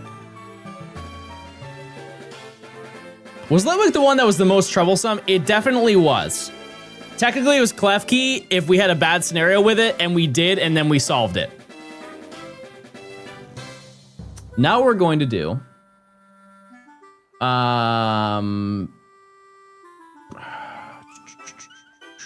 Pictures. No. Oh, it's here. Okay. What I'm doing right now, chat, is I'm going to basically make a spawn radius so we can all see where things spawn. And with that information, what we can do with it is we can figure out what's the best path to walk for all of these Pokemon, for the remaining Pokemon we have. Because Inkay is going to be... I honestly think we're just going to have to go back to Zone 11 to hunt for Inkay, and that's fine. I'm cool with that. 4 months of John Gaming. But maybe I'm Love wrong. the content. Maybe I'm wrong. Oops. That's what I want to do. I know you can't see what I'm doing, but just trust me that I'm doing smart thing. Okay, that. Cool. Do this.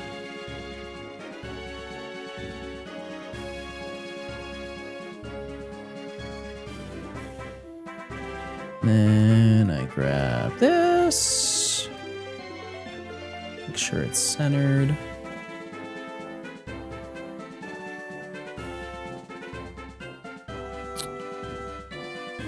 Wait.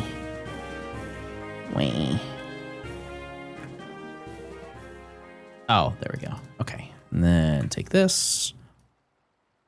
Let me do that. Okay. And then I need to find the despawn for it. So let me just go this way until it disappears.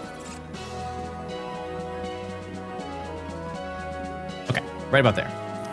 And then do this.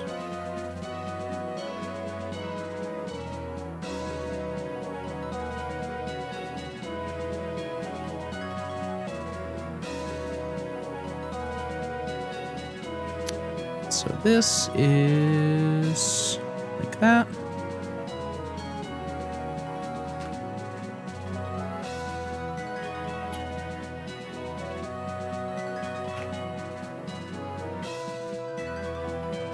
And change that to red for despawn.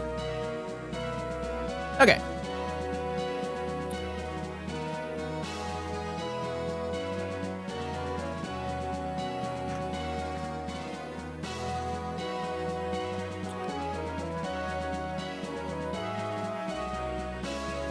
Just resize this and then we're all good.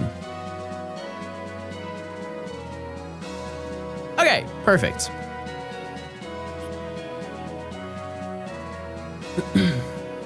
This.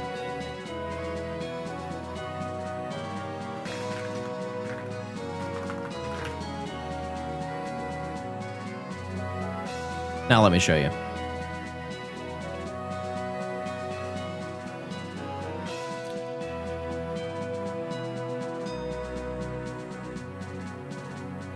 Oh, I gotta change the size of it. Okay. With this done, this effectively shows us the spawn radius for everything and the despawn radius. The reason why we're doing this is because we can't set markers down here. And so we have to actually visually see when things spawn in and out. And this is like pretty accurate to where it would be. So as you can see, we're at the spawn radius and it will spawn that Noibat that we got that was shiny spawns right there. Right in the middle of that crosshair, right? And so by this logic, if we walk all the way up here, and we just walk until it spawns in, there it is, right? Press start, there it is, perfectly in line.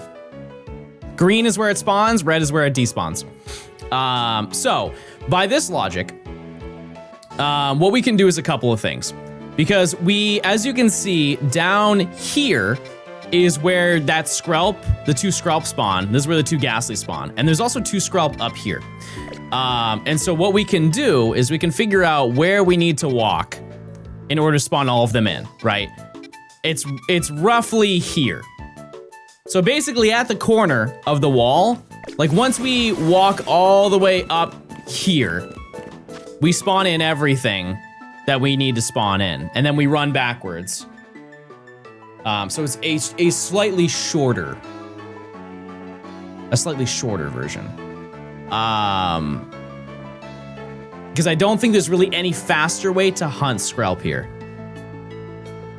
You know what I mean? So we would run to here to spawn everything in, just to this corner. The despawn will be a little bit better, though.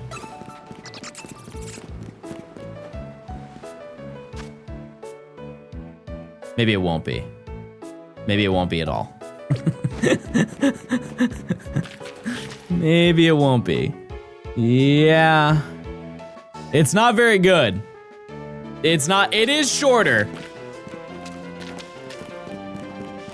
Do you not despawn when you walk around to that room? I guess what we could do,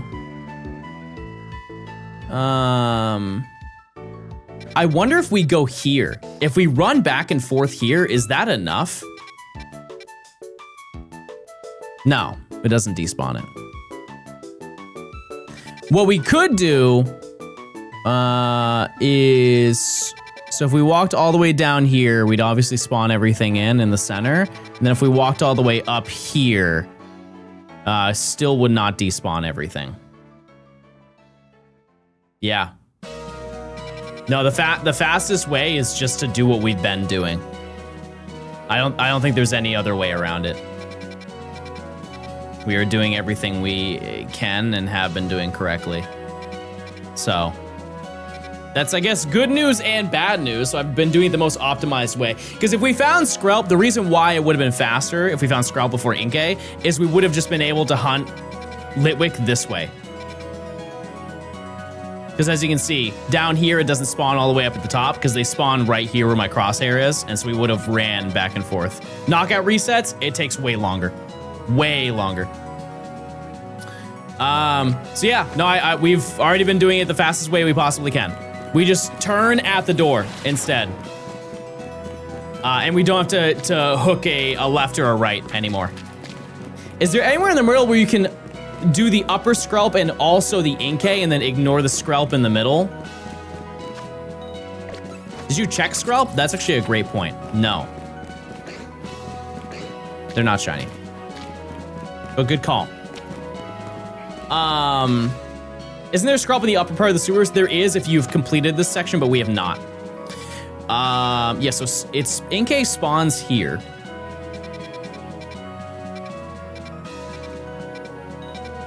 So in order to spawn it in, we have to be at the turn. Scraggy is right here for reference, and then we spawn here. And so we would need to run up this way and a little bit in to spawn everything in. It's not worth the time. Not worth the time. Yeah, we're already doing it the fastest way we can. What's the red line? Despawn. Because spawning in is important, but despawn is also important. But like I said, we can get Inkay in a different location. We'll just hunt it in Zone 11. Because I think there's actually more spawns in Zone 11 for it. So. But technically, this is faster. This is a faster path that we are taking. We just have to stop right here instead. You get the shiny while I was in a work meeting? Epic. I need to eat these, by the way. They've been sitting on my desk for like an hour. Actually, it's been more than an hour.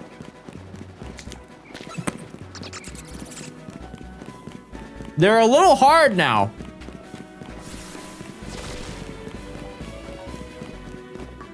They're a little bit hard.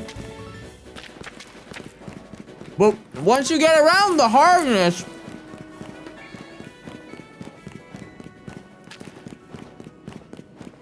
it's okay.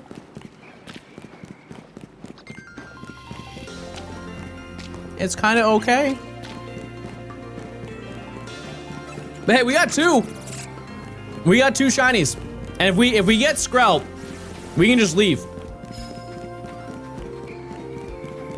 Finish eating, please. I'm scared you'll choke. What do you mean? I'm fine. I'm fine. Now, I'm gonna check on Poke Earth for Inkay spawn. Inkay. Oh. Oh. In Zone 11, there are only 2 Inkay spawns, and they are not guaranteed to be Inkay. So the sewer is actually, once again, the best location to hunt it. Now, that actually changes a lot. Because it's what, a 50%? It's a 30% chance to find Inkay in Route 11. Okay. That changes a bit for me. So I think what we're going to do is we're gonna prioritize going for Inkay here instead. So let's take a look at this again.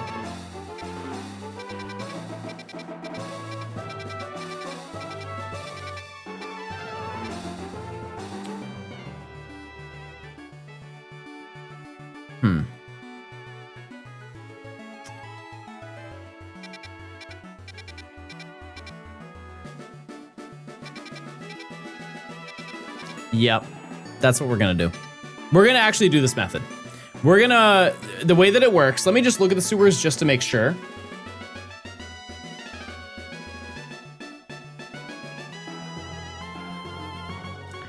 Standard spawns in the sewer. Okay, so to give you perspective without switching around too much, there is one that spawns here, right at the corner, where that line is, and there's another one that spawns slightly before that, right about here.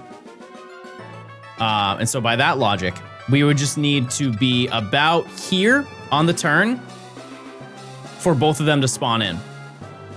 The 2 Skrelp are not labeled correctly, but they are essentially right here. Wouldn't the zone have faster resets? No, because the Inkay spawn on the opposite side of the zone. We would have to walk all the way to the end of the zone every single time. So by doing this, we walk up here, we're already despawning both of the Inkay by the time that we reach here on the water, and then we walk up and hook a little bit, and we spawn both of the Skrelp in, and we just do this over and over. It's gonna be a little bit weird to do it, but for how uncertain it is to get Inkay, it would be better to prioritize that because there are more Skrelp that we can get. So we essentially just run right here. Just to show you. Yeah, those spawn in perfectly fine once we hit the corner.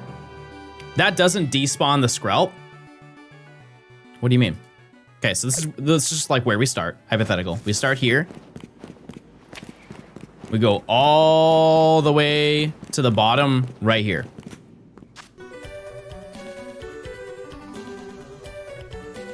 That should despawn him. It should. And if we go this way... I see what you're saying.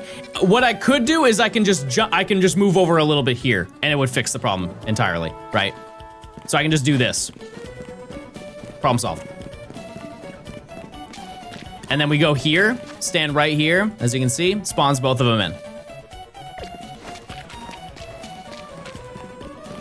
That works for me. That works for me. So we just have to touch that stone right there. Walk over here. Stand here. Do one of these numbers. Walk here. Then turn around. A lot of turning. It's a lot more physical movement that needs to be done, but I mean, we are spawning both of them in and pretty quickly. Trying to think of how many would we do per hour.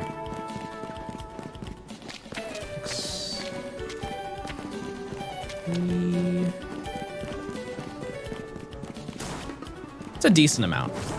It's not like amazing, but it is the best option that I think that we have. Actually, I can find it on an individual basis for each of them.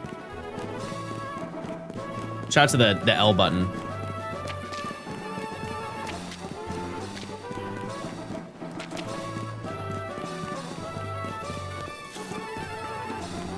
Okay, let me set up a stopwatch.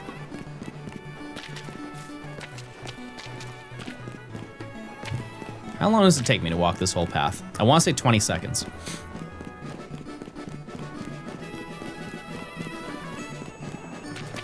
little bit longer than 20 seconds from the looks of it.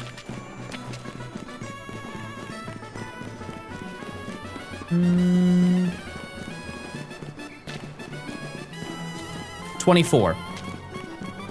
24 seconds to run that lap. I think it's fair. We can round down a little bit.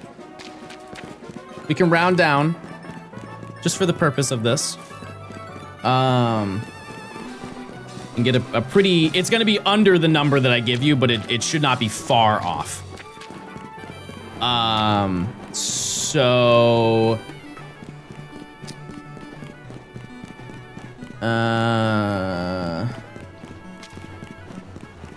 between both of them, I would say we average about 650 of them per hour. Give or take. About 650 of them between both of the spawns. So, about 300 a piece.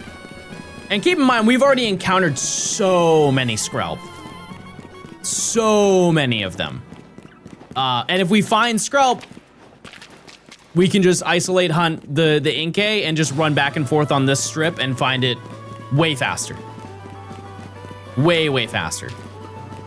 It's just one of these Pokemon just has to show up first for us to be able to be put in that scenario. But I think that's pretty good. Western, thanks for the 23 months of Prime. Cool Bro, 6 of the 4 months. And I think what we're going to do for the checks for this chat is I think we're just gonna walk into the area. I think starting from the beginning isn't really worth it anymore because there's nothing else that we need. So many Hoenn songs. Yeah, it is just looping through a bunch of route music. I realize that. We'll go back to the playlist after this. What'd I miss? We found 3 shinies today and 2 of them we needed. We needed them. And we only need 2 more shinies and we are done with this entire section, which is very awesome. Very awesome. And then we have to level up everything, which is, it won't be hard. It really won't. Most of the Pokemon are just, they're already ready to evolve. They're high enough level. Litwick is what, 41, I think? Noibat's gonna probably take a little bit. Emily, could you update the title? Because we should be 16 out of 18 now. Because we were missing 4 at the beginning of the day and we got 2 of them. Yeah, so we only have 2 left. That's great progress. I think I'd be a little bit greedy to expect another one today, but you know what? All we are hunting right now are these Pokemon, because I don't think we really spawn in anything else. We might spawn in Klefki, but I'm not gonna look. You missing Skrelp? Yeah. This route spawns in Inkay over here, and on the other side, it spawns in Skrelp. And because Skrelp is easier to get than Inkay, we're kind of hunting for both right now. There's 2 Skrelp spawn over there. Yeah, we'll just do the same routine. We'll check in 5 minutes. Colleen with a 53. Shiny Gaming Smile, good luck. I appreciate Colleen. Hope you're doing well. Yeah, we found some good gamers today. John, you think I can start a car with my own hands? I think we're well past the Kevin Gates talk, but yeah. It's your world. We're just living in it. One more option is to fast travel to the bottom and then walk to the top of this route and repeat. You absolutely could do that. It would take way longer than what I'm doing right now. Way longer. Yeah, because the path to walk from here to here to here to here to here, it would just take twice as long, and so we would just be cutting our encounters. So no point in that one. I was a little bit excited to hunt for Noibat if I had the ability to, but you know what? I'll take a shiny over doing a different hunt. No complaints there. It would have been cool though to do a little fast travel hunt down here, because I think there's 5 Noibat that spawn when you fast travel. That would have been a fast one for sure. Inkay is probably easier from the zone. We just looked. There are only 2 Inkay spawns. There are 2 Inkay spawns here. The difference is that the Inkay that spawn here are guaranteed, and it's only 30% in zone 11. And it's on the opposite end of the fast travel. So there's not really like a great reason to be there. Should I get Legends EA for the Switch or the Switch 2? I mean, if you care about frame rate, which I feel like most people do, it's way better here than it is on the Switch, the original Switch. Other than that, it's effectively the same game. It's really like, do you want 60 FPS or you want 30 FPS? Is the $10 worth the frame upgrade? And I feel like it is. But like, maybe you want to put those $10 to something else. John, will you be my friend? No. No, unless you have 1 million channel points.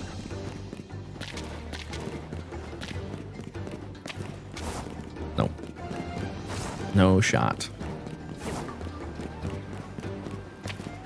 Hey, yeah, some people might find that rude and hurtful. But I've seen communities where people like tell their chat that they love them. It's scary. It's scary how invested some people will get, and I don't want to entertain that. I'm sorry.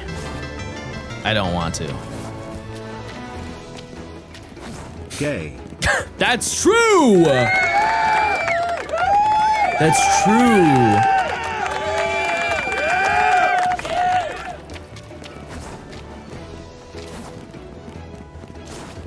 Yeah, because I mean, I've seen people who have dealt with that IRL, and it's really uncomfortable. It's really uncomfortable.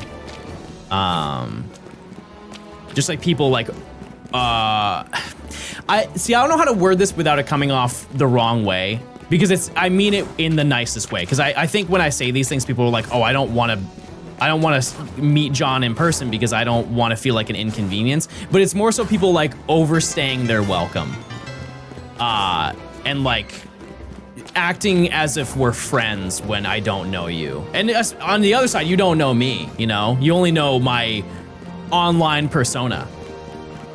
And I would like to feel that I am very authentic to the person that I actually am on stream as I am in person. But you know, like I just feel like it's a little too weird. 12 months, let's go Baldstone. Lance, thanks for the prime. I appreciate it.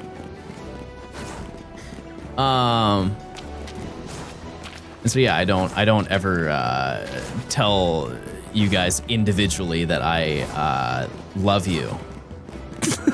I enjoy you all as a collective whole. A collective group of viewers. I appreciate you very much. And I think streaming is very fun. Yep. Oh, what? That's not what I meant. No. No. Not the collective whole. Oh. Mojave, thanks for the tier 1. It's check time. All right. This is gonna be the best check time yet, chat.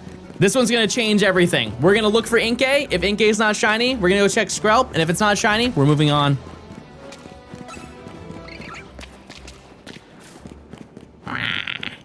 Okay, hold on. Hold on. The quick luck. The quick luck could happen. Ink gay. That's true. I never thought of it that way. All right. Oh, that was every song in the playlist. Not bad. Okay, what we're going to do to test to make sure that I'm making the right decisions here. Let's check these. 35 female, 34 female, okay? Couple of ladies. To ensure that I'm actually despawning them. Take a little loop here. We run back. Let's just see. 35 female, 34 female. This might be a little skewed because they were in the water, but it already looks like they respawned. 36, okay. That's good enough for me. All right. You gonna check the other two Skrelp for check time? No, because we don't spawn them in. We don't spawn them in. No point. Use your points. If they change the location, they've respawned. And while I do normally trust that, I get a little nervous. I get a little nervous and I want to make sure. What do we still have to get? Scalp Inkay. That's it. And then we are done with this section, and then we have 14 shiny hunts left to do. Use those points. Yeah, we're reaching the tail end of this video. It's looking good. And I know this is gonna be obvious for people who have watched a lot of my videos, especially the ones that I've streamed, which is pretty much all of them. I will probably take a break from streaming to work on editing this video. And like I said, I fully intend on going all out for this and making it as best as I can possibly make it. Because, you know, like investing this much time into a video and making a sloppy video is just a waste of time for me. It feels like it would be a huge waste of time to put in all this time, all this effort, and not put in the same amount of effort at the post challenge aspect. But as I've said before, the video is already partially put together. So, like the framework of it is. How much have you edited so far? I know this doesn't sound good, but all of rank Y has been scripted out. Which that is more recent than you would think it would be. Because rank Y was the end of February. It was before Fire Red Leaf Green came out. Yeah. How long is the video right now? I can't say that because it's not accurate. Because it's going to be a number way larger than it will actually be. If I could give you an estimate as to once it's all edited how long it would be, I think it's fair to say the end of rank Y is probably 1:45 into the video. Right now, with like all the unedited footage of just me getting shinies and stuff like that, it's probably like 4 hours, 5 hours, right? But who cares? It doesn't matter. It's not like, that's not how long the video is going to be. Did we listen to this like 15 minutes ago? You don't like it? You don't like this song? Is there an entire compilation dedicated to Gort? No. No, because that wouldn't make sense for the video. They're brought up though. Trust me, Gort is not forgotten.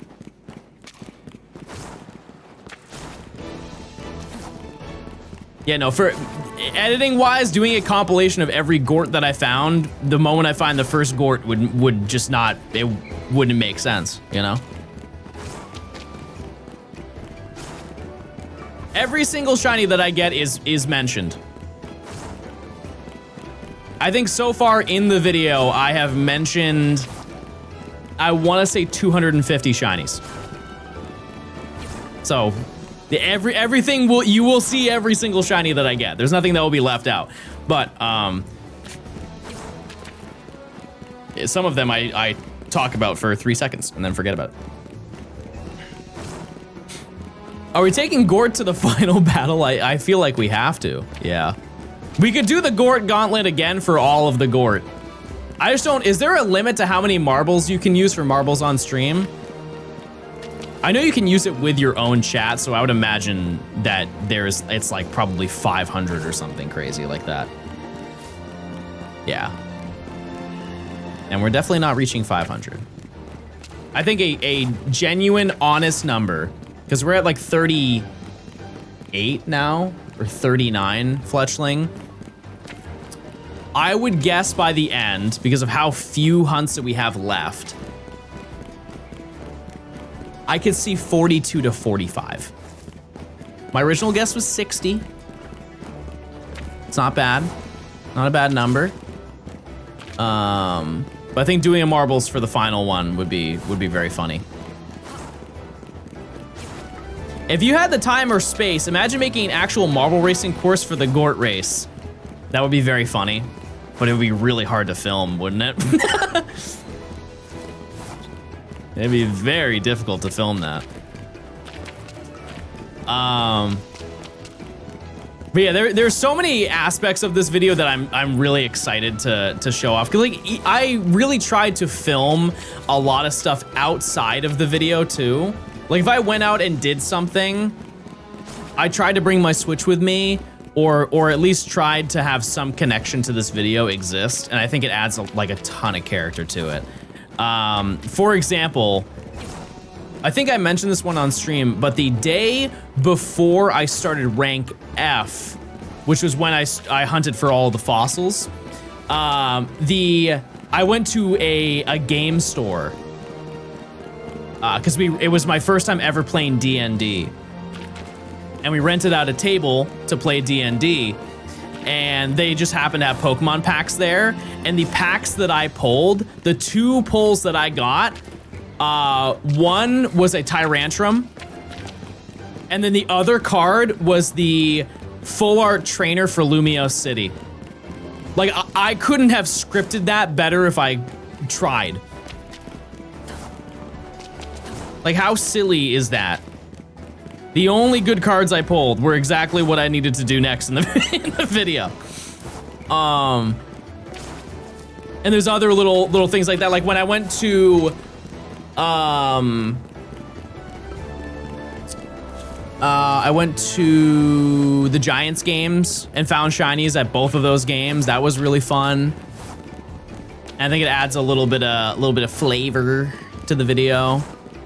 We got Rancherama. We've got me moving. Praying you find a shiny during Mother's Day. I don't think I'm really gonna be gaming. I'd rather invest that time into hanging out with my mom. But the flight, absolutely. Absolutely, I will. John, no offense, but you seem like you'd be a bad dungeon master. I honestly think that I would be an unbelievably good one.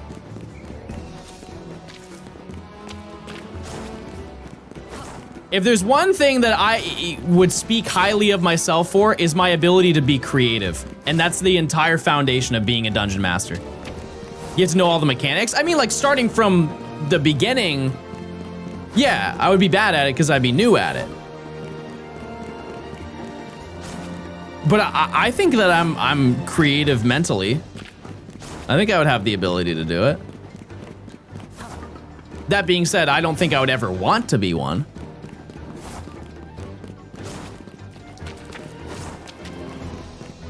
I enjoy just like kind of playing, but half the role is script writing. Yeah, and that's all I do. That's all I do is script write my videos and organize and all that stuff. I've said it before. I'm a fiend for a spreadsheet. Crofty, thanks for the 15 months. Thank you. What's the best thing you've created in Minecraft? You ever heard of the Eiffel Tower?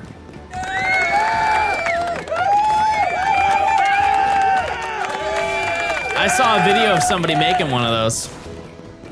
That's pretty sweet. I mean, making a base and sorting all of your items, I feel like that's a big creation. That takes a lot of effort. I haven't built any like monument style thing. I did see a video though. Somebody built Lumio City in Minecraft 1-to-1. Very, very neat video. Every single building was done exactly how it is in this game. It took them like months to make it. Lumious and Pokopia, I have not seen that one. That's crazy. That's pretty wild. Did they also design this area? Oh, that's a great point. No, I don't think that they did, but maybe I missed it in the video. Yeah, I really liked Pokopia. It's just, it's not it's not a game that I can invest a ton of time into. But for people who bought that game and they don't buy a lot of games, that game is absolutely worth the money. Without a doubt. If you enjoy that style of like never-ending gameplay loop of just building and creating and making friends in game, it is one of the best games for that purpose. I hit 400 hours this week. Epic. I need to complete the decks in all my builds. Yeah. Yeah. How much time have you guys put into Tomo Life? Because I correct me if I'm wrong, but that game I think has sold more copies than Pokopia, or it's on track to do so. It sold 20% better than Pokopia did first week. And Pokopia did wacko number. Everybody has it, right? Or everybody has it.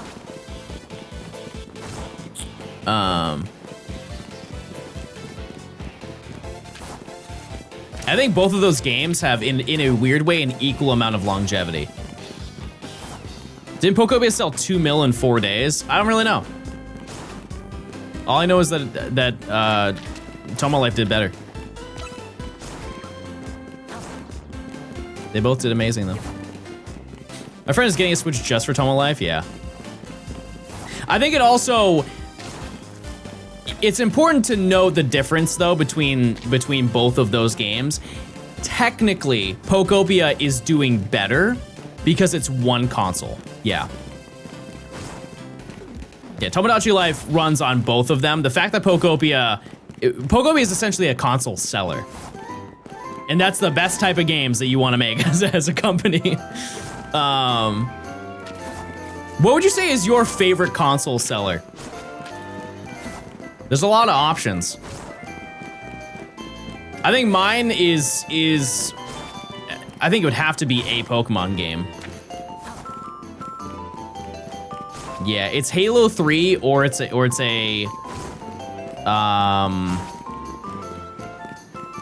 because you always think like the first installment of the game. So it would be like, for Switch, it was Let's Go Pikachu and Eevee. You could maybe say Sword and Shield. I think that's kind of fair. It's definitely not Scarlet and Violet, though. Like that, the Switch was already solidified long before that came out.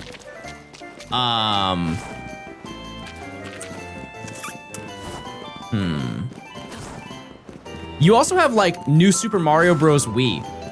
I think it's fair to say that was a console seller, or maybe Mario Kart Wii. Mario Kart 8 is, yeah, I don't know if that one counts as much because that was the only game that was on the Wii U. I think that was just an expectation game. Like you just had something to play on your Wii U. Wii Sports, that's pack-in though. You couldn't buy that alone.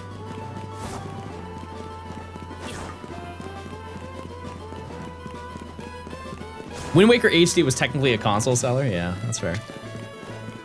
Yeah, that's a good point. Breath of the Wild, yeah, that might be the... That might be the one.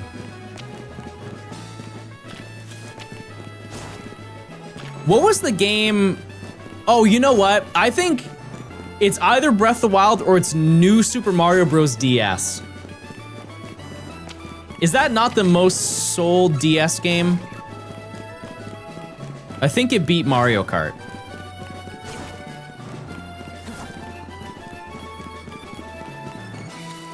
I believe that was it. And it was by a small difference. Like it was like 2 million copies or something like that, that's a lot of copies, but I think that they sold like 38 million or something like that, so it is a small percentage of that. DS is at 30.8 million copies. It's a great game. It's a fantastic game. The only issue with that franchise is just the direction that they went. Because New Super Mario Bros. DS was a nice, refreshing return to like the concept of Mario Bros. And it was so different from the previous installments that it just felt very fun, right? And then they released the Wii version. The Wii version was essentially just an HD version of that game. Added some new power-ups. The game looked good. The game was fun. The UI was fantastic. Great for co-op. Yeah, so many good things to say about that. Then they released the what was next? Yeah, it was the Wii U version, right? Oh, it was 3DS. Okay, they released a 3DS one, and while I have not played that game, I know that the concept of it was based around coins. It was just collecting as many coins as you possibly could. And I think people did not really care for that game. It wasn't bad, it just didn't really do anything different. And then the new Super Mario Bros. Wii U, or new Super Mario Bros. U came out, and it was quite literally just the Wii version. Like, sure, the levels were different and everything, but I played that game in its entirety, and it genuinely felt like I just played the Wii version again. And people really didn't like that. And to be honest with you, I think that actually led to a lot of reasoning as to why people didn't like the Wii U initially. Because was that not a launch title? It was very early on to the game's life cycle, or the console's life cycle. And it just didn't really add anything. It's like, why would you buy that when you already have a Wii and the game that has the same exact concept? There's not really a point in purchasing it. And they haven't technically made one since, because you have Super Mario Maker and Super Mario Maker 2, and those in a way are kind of that game, but you can make it how you want to. And then they made Wonder. Yeah, they did do the port, but like, we know how that story goes. Wonder, I wouldn't say, it was definitely a change of form, and it was in a better direction. But I also feel like there's not much more they can do with that genre. And I think the only thing they can really do is just release those games like further apart. Because I played Wonder, and I remember everybody gassed up that game. Everybody's like, oh my god, this game is so unbelievably good, you want to get it. And I didn't get the game on release day, but I'm seeing every creator talk about how much they love that game, how much fun it is. Reviews are fantastic for it. I'm like, all right, it's got to be really good. Let's give it a shot. And I played it, and it's very fun. It's a very fun game.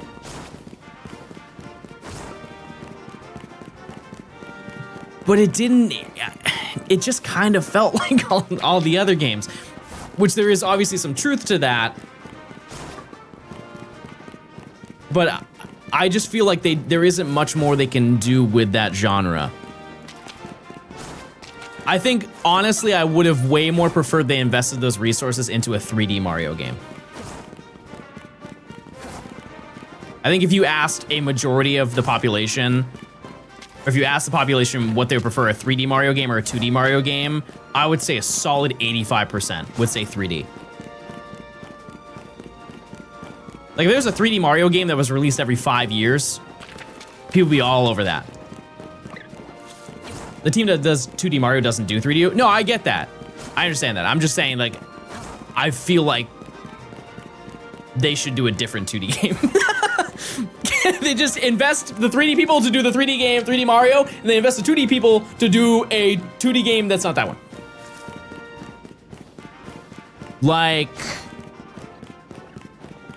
Chibi Robo. Imagine if we had another Chibi Robo and they made it 2D. The people have been asking for that. Or what are some other, for, you know, intents and purposes, dead Nintendo franchises? Starfy? I'd be down for a Starfy game. F-Zero? No, they had F-Zero 99. That was its own new game and fresh. That was good. Earthbound, yeah. Harvest Moon, that's not a Nintendo IP though. I didn't realize the amount of effort that goes into playing Harvest Moon. I bought it for the GameCube and I was very surprised. Like, they really just throw the entire world at you and play. It's just called Story of Seasons. Oh, yeah. Yeah, no, I got that for Nimmy for Christmas. I got the collector's edition of that. Earthbound. There's got to be some reason as to why they have not done anything with that IP. Like, the fact that you can buy Earthbound merch. And when was the last Earthbound game? Like decades ago was the last one.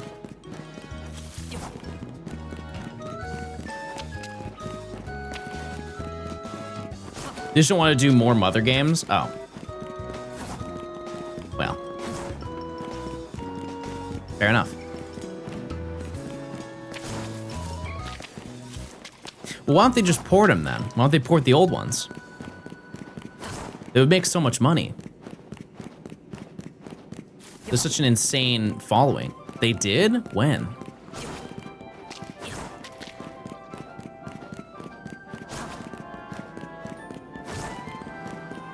They're all on NSO? Oh! Okay, I'm behind then. I'm ill-informed. I didn't know that. I forgot about the mini consoles. Wow, that was like, I wouldn't say that's the first time I ever experienced scalping, but it is crazy how hard it was to get the NES and SNES minis. For how like silly those things really were. They were just like essentially like the plug and play toys from the 90s or from the 2000s. It was insane how low production those were. I never ended up getting one.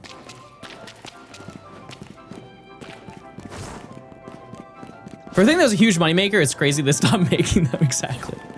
Yeah, and didn't they release it at like the best time to release things? It was around Black Friday.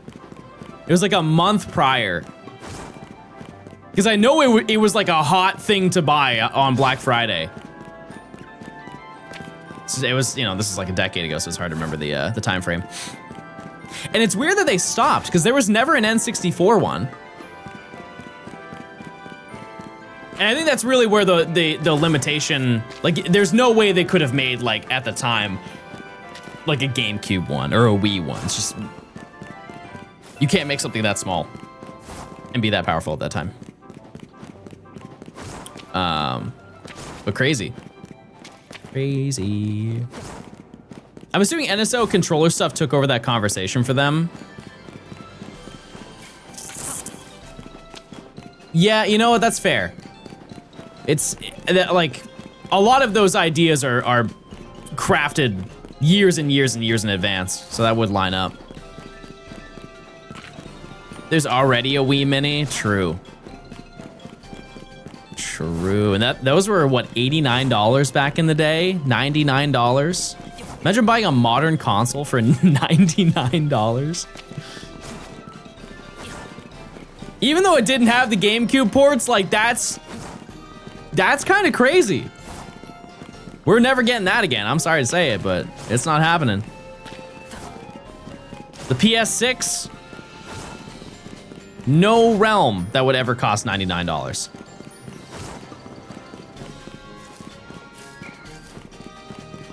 Also, you want to know a crazier one? There was a point in time, the Nintendo 3DS XL, the new Nintendo 3DS, so the one with the back and front plates on them, there was a Black Friday where they released a special edition Mario and Luigi one, where it had like stars. It was just a Mario one, sorry, and it had stars and Bomb and Mario on it. They released it for that Black Friday. And I don't think they ever released it again after that. It was just like for that holiday season. $99. You wanna know how much that thing costs now? It's not $99, I'll tell you that. It's maybe 300 if you're really, really, really lucky. Really lucky. Was it the silver one? I think they had a silver one, and they also had like a matte black one. I never bought it, so I don't entirely remember, but I know that that was true. Worth repeating how nice the sewers look, I know. I think one thing to note about video games in general is that the darker the environment is and the more wet the environment is, the better it looks. And there's actually a reasoning behind that. Because dark things are easier to create, like environments are easier to create because of the concept that you have to see less, so they have to create less. You know, like all of that fog in that direction, creative decision, but also dark, foggy environment. Like, here, take a better example. You ever played a racing game at night in the rain? It's like the best video games have ever looked. And it's because they can invest all that time into making sure the ground and the water and the car look really good. You don't have to worry about everything else because you're zooming by it. And not only are you zooming by it, you're zooming by it at night. And so you can barely see the buildings anyways. So they don't have to invest a bunch of resources into making the buildings look good. So if you stop for a second and you get closer to those buildings, you're like, oh wow, that looks really stinky.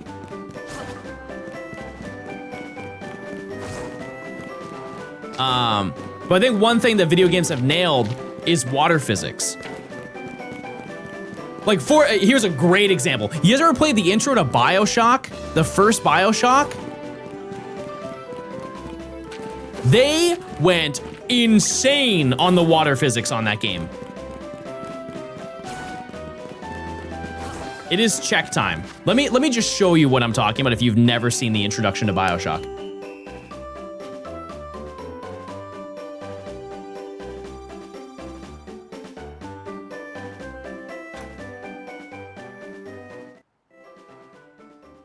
Okay, this is the full game, no commentary on this. Okay. This is the beginning of the game, chat. So there's a plane crash and you get off of the plane. But keep in mind, chat, this game is from 2008, and this gameplay, I believe, is from 2008. It's at least on the Xbox 360, PS3 era. Right, ship sinking into the water. You can tell just from a distance, it's looking kind of like 2008. But then look at the water. Like, chat, that's insane. It's insane. Like, they spent billions on the water physics for this game. But do you notice how it's nighttime and it's really dark? They don't need to invest a bunch of money into making everything else look good because it's nighttime and there's water everywhere. And I remember when this game came out, everybody was blown away by how good the water looked. Because then you go to the rest of the game and the game looks like a game from 2008, right? Yeah. Interesting facts. Interesting gaming facts, everybody. And also, it's check time. Let's see. Sprout. I always think that is a Skrelp, but it's just brick. The HD remaster made it look bad in most areas. I haven't played that one. Why do I prefer 2000s graphics over new ones at the time? Nostalgia, probably. Charm, it adds a little bit, because so many games now focus on being real. And nobody cares about that. There was absolutely a point in time where people did care about those things, but they don't care about it anymore because it's very clear that in the gaming development, or like the higher ups who manage game development, they care more about graphics than they do about gameplay. And so there's so much sacrifice put into gameplay because they want games to look as real as they possibly can. And I think a lot of people have realized that they would rather have a game that looks a little bit silly and unrealistic, but it is built on an amazing framework to be a fun and exciting game. I know this is like low-hanging fruit, but you can take like modern Call of Duty campaign, for example. Do those games visually look good? Yeah, because they dump millions of dollars into making the game look visually good. The campaign is 3 hours though. Why would you spend $70 on a game to play a 3-hour campaign? That's also not even good. That's the worst part, it's not even good, not even fun.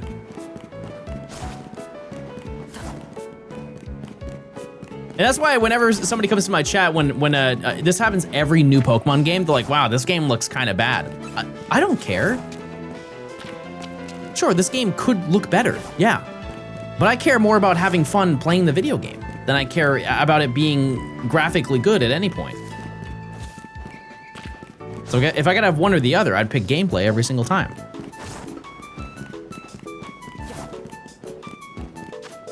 But to each their own, everybody games differently. Everyone does.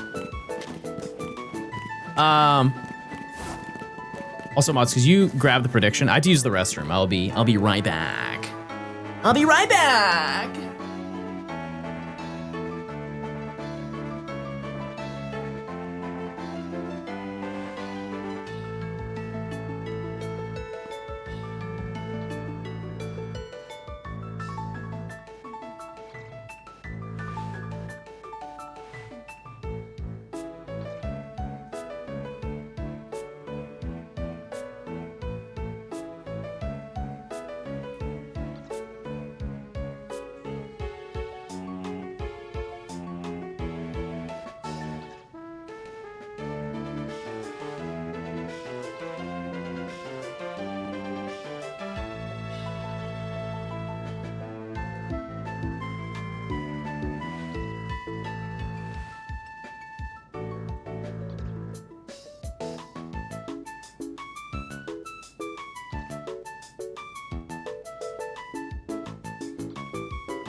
All right, everybody, I'm...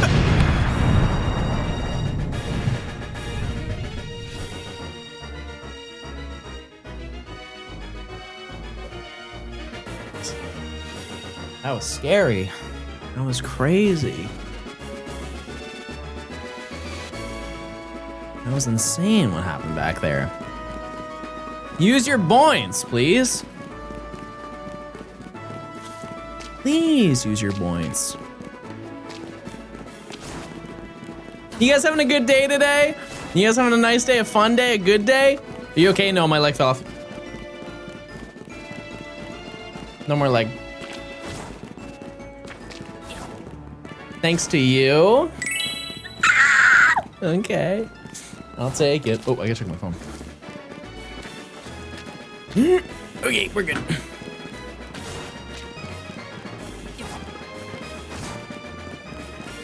All right. Prediction let me vote with 0 coins. No, you spent them and now you have 0.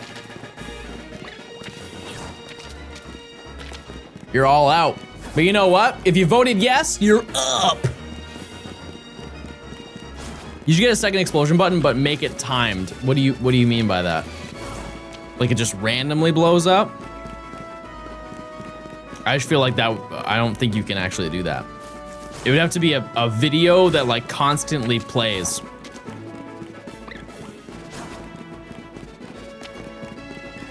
I don't think that'd be helpful. Like imagine I find a shiny and then like I'm reacting and talking and then I blow up. That would be funny for you guys, but it would make the video so much harder for me to put together. It would make it so much harder. Like, make it a delayed explosion by 10 seconds or something. Well, I could just set it so it's just gonna blow up 10 seconds from now. You know? Like, that's an option. So I don't really feel like I need to, like, schedule that or something. You know? Doesn't really seem, like, very...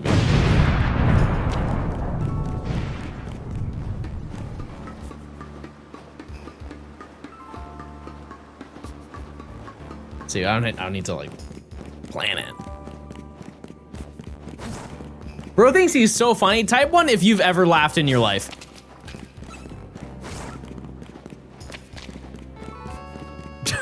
Whoa, sad life, jeez. That's tough. You've never laughed ever? Jeez. Well, let's change that today. Let's try. You wanna try making me laugh for the first time? No. No, if you've made it this far into your life and you've never laughed, there's nothing I can do. I fear not. I fear not.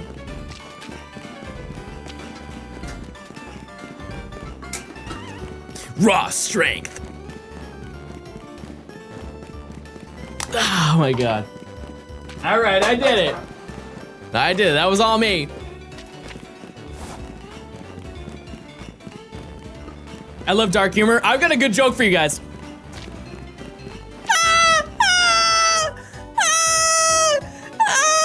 It's dark in here. Oh my god.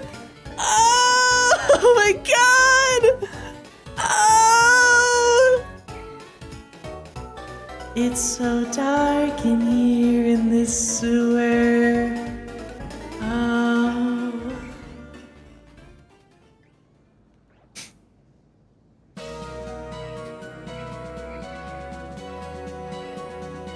Go Queasy, go Queasy, go Queasy, go Queasy, go Queasy, go Queasy, go Queasy, go Queasy.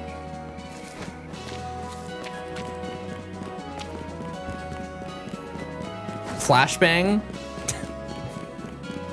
That's such a rude layered joke.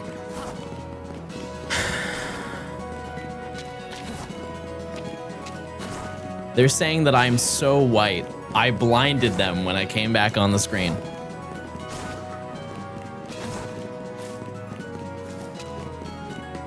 We got Louis? Yep. Yep, we got it. Yep. Yep, we did.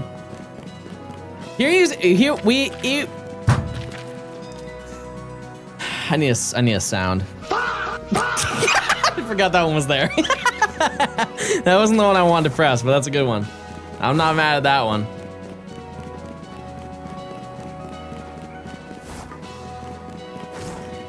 Bro sounds like he'd say, root beer.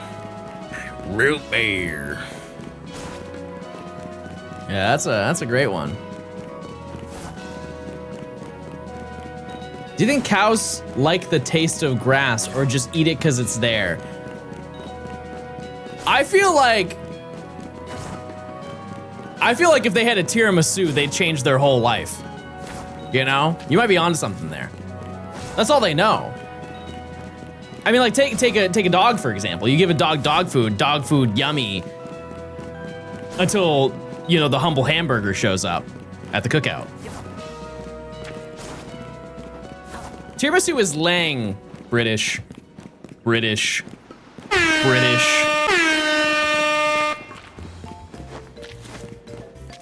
vernacular.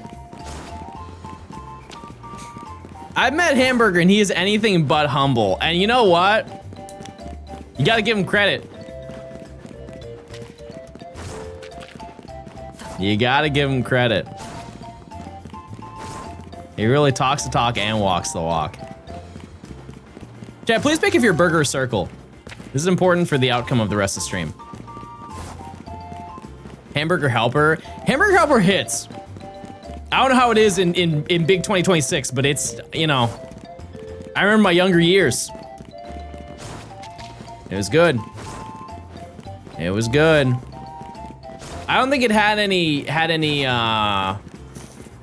like if it was going toe-to-toe band for band with Kids Cuisine, it was losing every single evening. That was where it was really at. I feel like it's a canon event as a kid. Maybe not now, because like I feel like TV dinners don't exist. Like kids' TV dinners don't exist anymore. The reason why I say this is because I went to the grocery store with Nimi like last month, and we were just talking about Kids Cuisine, and she's like, oh, I want to try one because I haven't had one in so long. And I was like, you know what? I'd try one with you, right?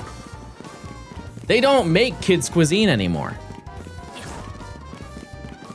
Like they don't sell them. We went to the store.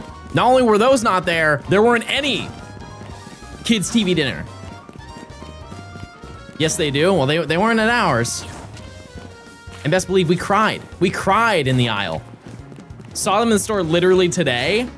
My world is getting better, even though it's still very sad. Okay, well, I'll have an update for that story then in the future. But I think it's a canon event as a kid where your parents let you upgrade your meal. Because I remember I used to go every weekend to the grocery store with my mom. And I told her, I was like, Mom, can I get a Kids Cuisine? And she looked at me, she's like, John, I don't know how to tell you this, but you're getting too old for Kids Cuisine. And I was like, no, Mom. No, I'm only 21. Surely not. Surely there's not an age gate. She's like, John, also, you need to move out. No, I'm only, no, come on. And then she said, but listen, instead of Kids Cuisine, maybe you should have something that's a little bit more filling. Why don't you get yourself a Hungry Man meal? Greatest news of my evening. I remember picking out the Hungry Man meal. They had the Hungry Man XL. I remember picking out that meal, and guess what I went home to watch that night, chat? Talladega Nights on DVD. I'll never forget that evening. Simpler times, chat, simpler times. That was the night you became a man, yep. Yep. Yeah, I think I had Salisbury steak. That was the Hungry Man meal I had. Which version of Route 2010 is the best in your opinion? Are you talking about the BDSP version versus the regular one? I would say the original. I would say that. There are a lot of songs in BDSP that I think did a very good job at emulating that same feel of Diamond and Pearl. I just really like the sound font of Diamond and Pearl. Just all of Gen 4 is so good. You ever visited a Tesco? No. I've also never been to a Costco. That's a lie. I've been to a Costco. No, I went to Sam's Club. I've never been to a Costco before. I've been to Sam's Club once. I went with my aunt in like 2009. What happened to 3D movies? Why don't they make them anymore? Novelty. Look at it from a different angle. If you have a 3DS, when was the last time you used the 3D for longer than 5 minutes? Like conceptually, it's a really cool idea. But, you know, after a certain point, it gets kind of silly. Especially if you remember original 3D movies. Remember when they first, because obviously like when you think of 3D movies, you think of the red and blue glasses, right? I'm not talking about those movies. You remember when they made the sunglasses? Let's actually talk about that first of all. The sunglasses are expensive because they can't reuse the sunglasses. I mean, I guess they could, but then you have to pay to clean them, right? But think about this. Do you guys remember seeing your first 3D movie? I feel like most people have seen them. But like with the sunglasses, so many of the movies were so forced. They were so forced to feel like you're watching a 3D movie. Hey, do you want some water? Yeah, let me grab that. got some good water. The whole movie, bro. The whole movie. You know what it actually is like? If you've never seen a 3D movie, I can give you a 3D movie without seeing one. Ready?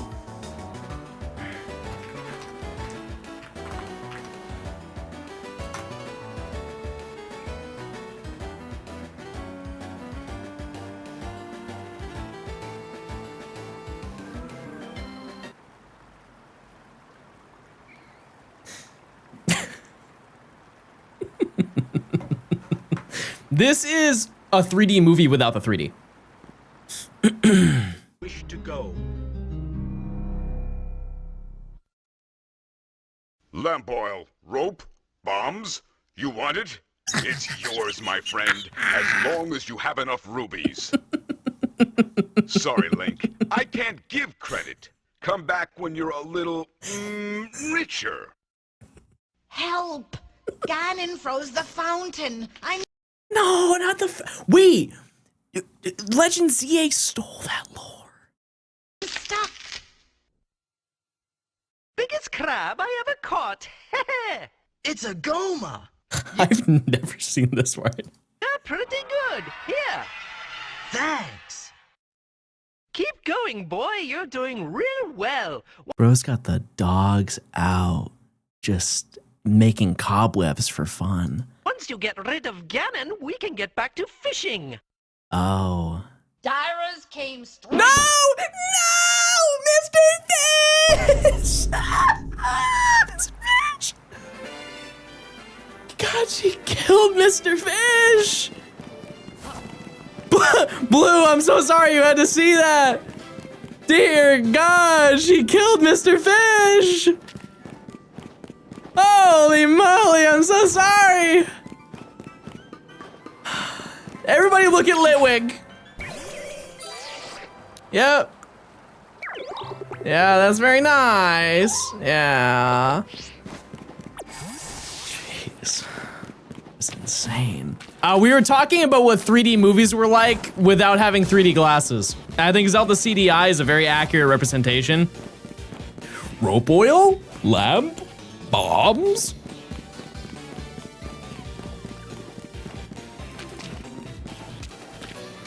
But I think, yeah, Spy Kids 3D was a canon event for a kid because it, you know, as a kid, it's a banger movie. But then you watch it as you're an adult and you're like, wow, they really wanted you to know that it was 3D. You're missing Skrelp. I need Skrelp. I need Inkay. And the unfortunate part about Inkay is we can hunt it in Zone 11. The issue is that there are only 2 spawns and it's a 30% chance spawn for both of them. And so we would just phase on another Clauncher. So there's really no point in going there.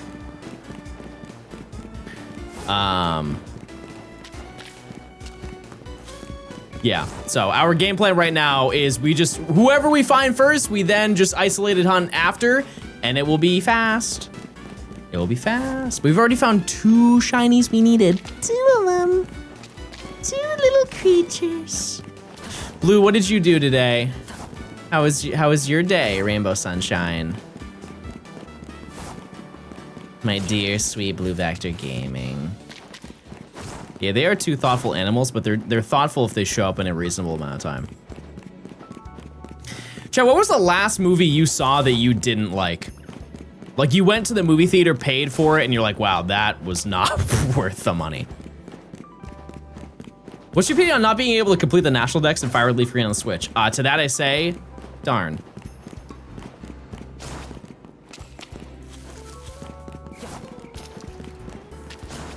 Map Quest and PLA, very nice.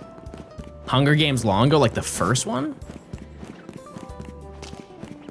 Because I've only, no, I've seen the first 2, I think.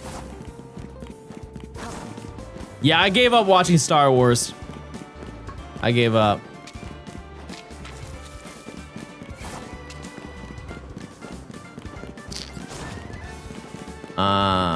See, I think the first Hunger Game movie was really good, but you know what was way better?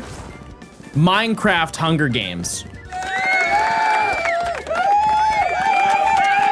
Like, if that movie didn't come out, If that movie didn't come out, we wouldn't have Minecraft Hunger Games. And that is way better than Hunger Games. It actually blows my mind that that is not a thing that people do in Minecraft anymore. Like I wanted to hang out on a Minecraft server and do like the you know, they got like Spleef and stuff like that. I was just curious to see. It's all Block Wars. They don't do Hunger Games anymore. That's crazy to me. It's so fun. Like, that was our battle royale as a kid. Forget Warzone. Forget Fortnite. That's where we were dropping. Right in the middle. By the cornucopia. Not even Bed Wars. I've seen how people play in Bed Wars. I don't have those hands. Why is it more expensive to time yourself out than to time someone else out? You're leaving a statement on the chat. You're basically saying, I'm so rich that I'm not gonna waste it on you guys. It's really just like an alpha moment. Go ahead, try it out. Yeah, there you go. That right there, look! Everybody respect him! That's huge! The cost of fame. Type 1 if you think that they're super rich now. And awesome. Yeah, everybody's been saying that recently. It's a pretty big deal. But yeah, if you don't know what we're doing, I don't either, but I'm gonna take a guess. We're getting every shiny before each rank up. We are currently rank... I couldn't say because I was rolling. We're currently rank E and we're 700 hours in, but that's also not true because we're about 900 in. And we only need 2 more and then we can rank up. Then we can rank up and have a great day. But we're almost done.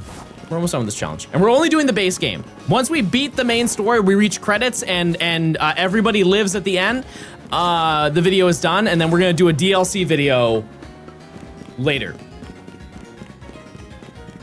When we feel like playing ZA again. That is the time frame of when we are going to do that, is when we feel like playing Pokemon Legends ZA again. Why are you lying? You're lying, and you used the wrong "your." Looks like we're all going down together. Yeah, there are 14 hunts after this, so we have 16 shinies left to get. DLC is Zone 20 plus DLC? Yeah. Yeah, because that's, Zone 20 is post-game. I don't think everyone lives. No, everyone lives. Everybody. I can say for certain I haven't touched a pencil in around 6 years. I miss them.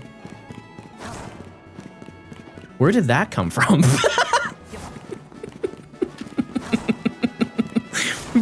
What was the context? What in the world did I say? Okay, I have something a little bit embarrassing to say. I didn't realize that growing up, you gain a lot of muscles in your hand from writing. And when you leave school, after a certain amount of time, it hurts to write. Like you have to routinely be writing stuff down. Like writing a whole page on paper, like at a certain point, your hand gets a little bit sore from doing it. And it's crazy to think that you had to train yourself through like 15 years of your life. Or more, you know, go to college and all of that. I understand why a lot of adults' handwriting is bad. It's because you don't really have to do it much once you leave school. But I guess to be fair, if you have graduated within the past like 5 years, do you write anymore? It sounds insane to say it, but like, I feel like don't kids these days like type more than anything because every kid is supposed to have a laptop?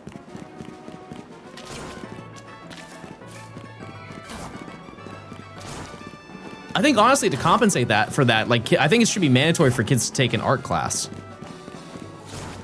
Well, actually, I guess that already is a thing.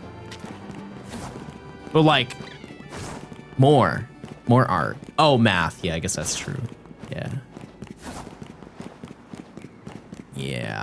Yeah, I skipped the Chromebook era of school. We gotta check in 3 minutes, by the way. Big fan of YouTube's content. Sending Shiny Lux your way. Thank you. Hey, you can have some too. Ready? Go Queasy. Go Queasy. Go Queasy. Go Queasy. So generous. Hey, listen, we're all gonna eat. Every last one of us.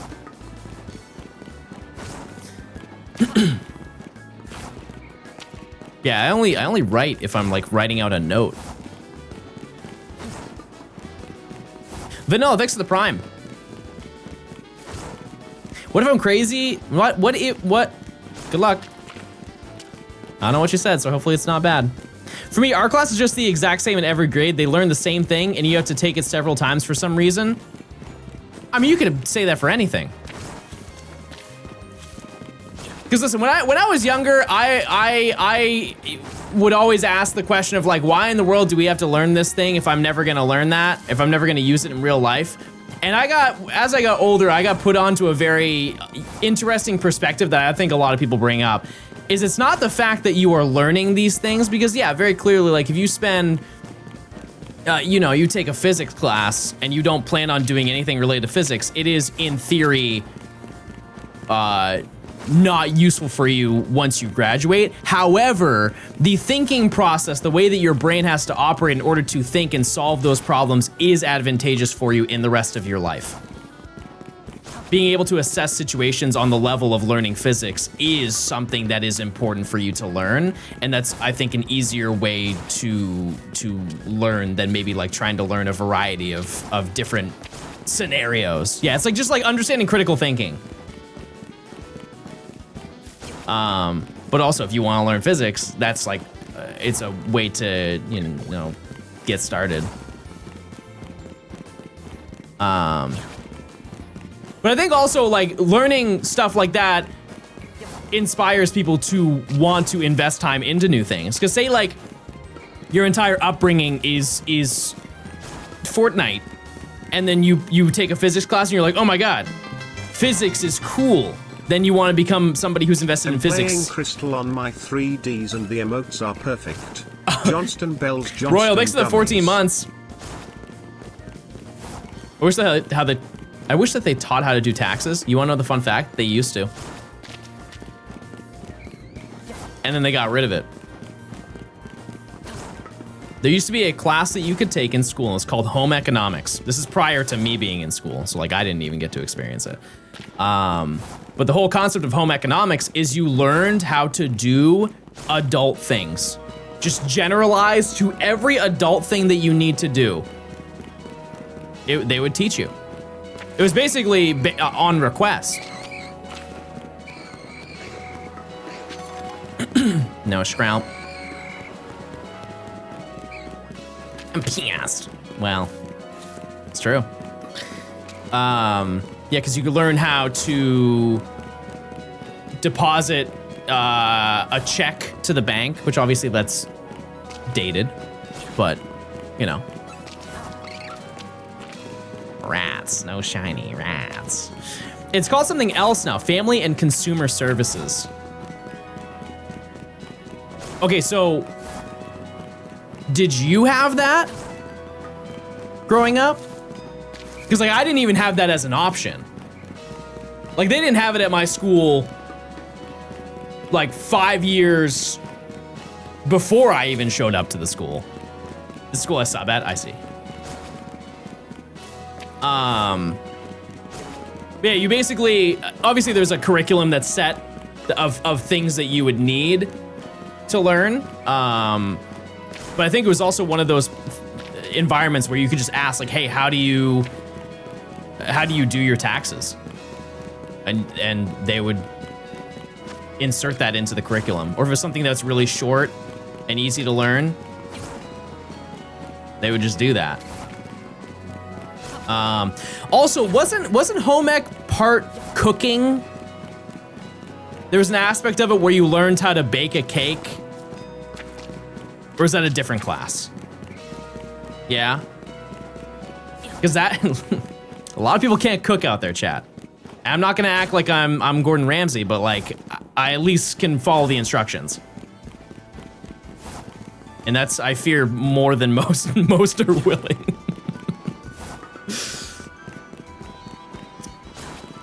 Did you also have to take care of a baby or an egg? Yeah, but I think, oh no, that's physics. I was thinking I had to do in my physics class, I had to drop an egg out of a building, and if it cracked, you failed.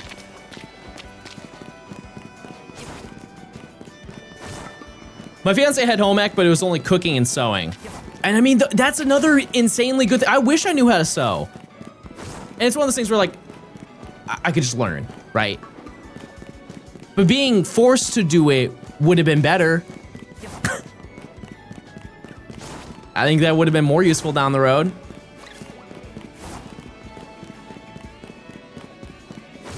Also, how to talk to people. And I mean that more of like in the sense of like, some people just don't know how to talk to people. And it's not like anxiety or like any other situation. It's more of like, people are rude. I feel like there needs to be a class in school at some point being like, hey, maybe you shouldn't say that thing to that person. You should be nice and not hurtful and rude. You act like all the kids are there to learn. Oh no, I understand. I've been in school. I've clocked out mentally many a time. But I think, you know, in class, I would be way more interested in learning how to sew than I would be learning about geometry. Like, I would be locked in at least a little bit more to learn how to sew. If my teacher was like, hey, John, you could sew a Pokemon right now if you want, I'd be like, and I would be there.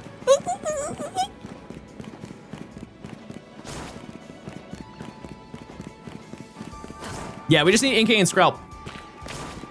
And we're out of here.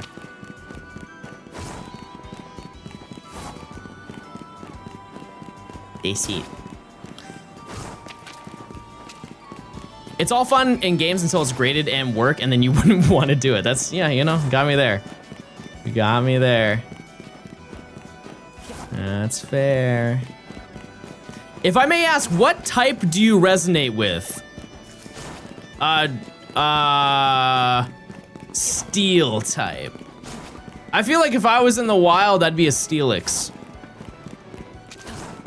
Is that a good impression? I've always said though, like, well, actually, let me ask you first. If you could be a gym leader, what type would you be? Your primary typing.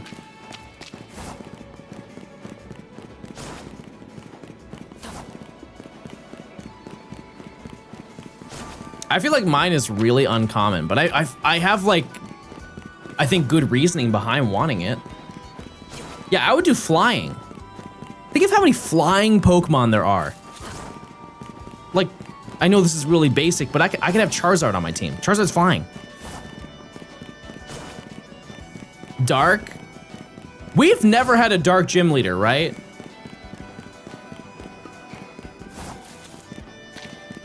Aside from, Piers. And technically, God, what was his name? Scarlet and Violet.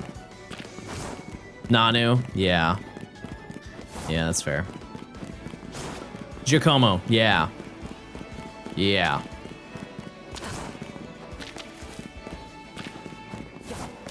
Was that Ghastly shiny? I'm not gonna claim that. Yeah, but there's so many flying Pokemon. So many cool Pokemon. Yon Mega, flying. Flygon, maybe next time. What about Marnie? Marnie's a rival. No, I would count Nanu because Nanu is essentially a gym leader. The Island Kahunas are seen as gym leaders to me because there aren't any gyms in that game. But rivals are different.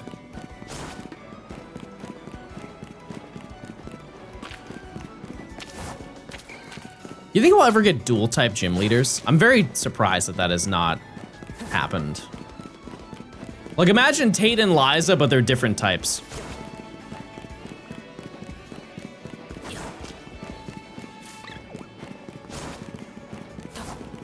Raihan is kinda. Yeah. Yeah. It is insane that we've only had 2 double battle gym leaders. Ever. In the history of Pokemon, 2 double battle gym leaders. Just Raihan and Tate and Liza. Striaton? That's a single battle. Oh, Rhyme! Oh, and she rhymes, and that's her name. I'm out here lying for fun, everybody. Yeah, I'm gonna be honest with you. I feel like a lot of the Scarlet and Violet gym leaders are in one ear, out the other. Who's Rhyme again? I think Rhyme is technically the 7th gym leader.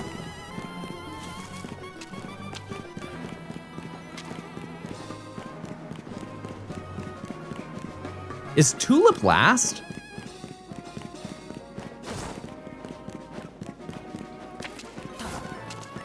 What's their name at the top of the mountain? Grusha. Yeah, Grusha's last. Gross insulted Larry? How?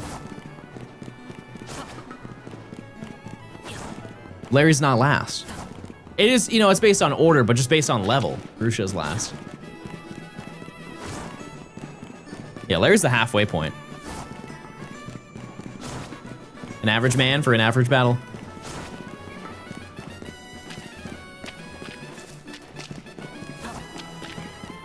Paldea Elite Four goes crazy though.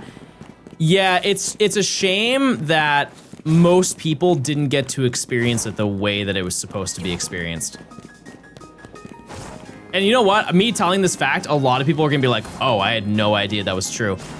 There was a bug in base Scarlet Violet where there was a 50% chance that you would not hear the battle theme. And the battle theme would just loop over and over for like the first 5 seconds of the song. But it looped so perfectly that you would have no idea. You would have no clue. It just sounded like a really underwhelming song. And if you heard it the first time, you never got to hear it for the rest of the time playing through.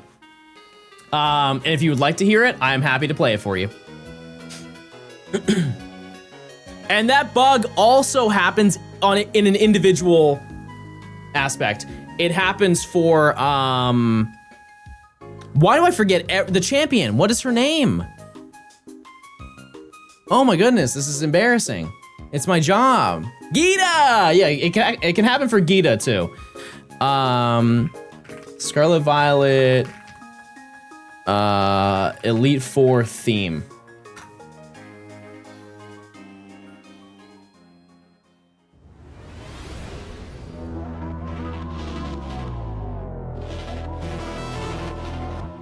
You guys recognize that? It would just stop there and it would loop the song over again. Infinitely. It would just do that forever and ever and ever, and it would do it for all 4. If it starts with the first one, it would do it for all 4 of them. And this is the full song is 5 minutes long. And you get to hear the first 7 seconds of it on loop. Half of the people who ever played only heard that version. This is the full version. And it's really good too, that's the thing. That's the worst part, is it's so good.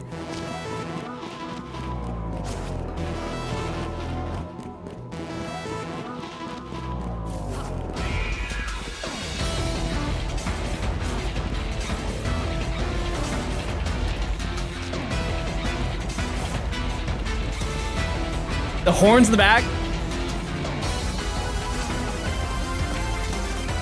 It's so good.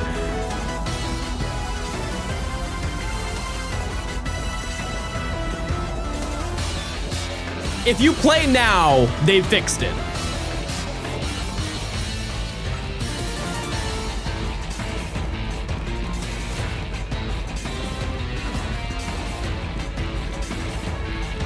It's so good.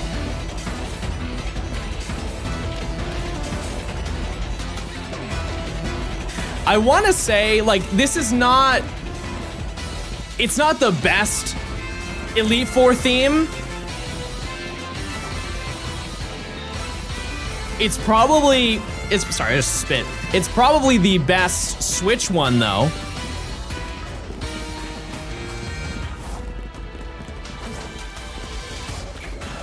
I can't think of a better one.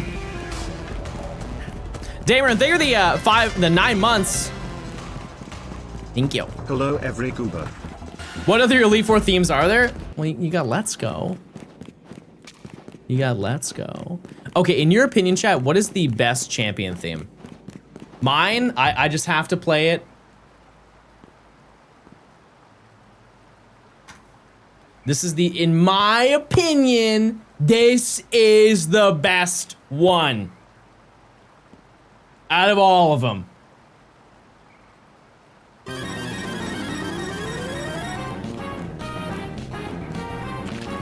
It's so good!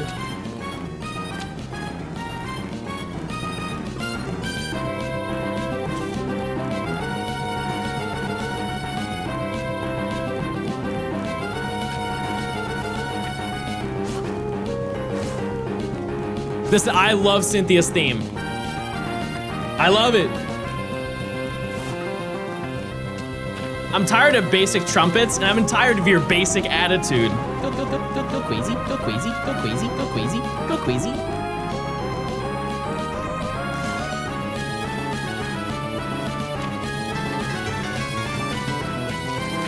Sign. Gaming.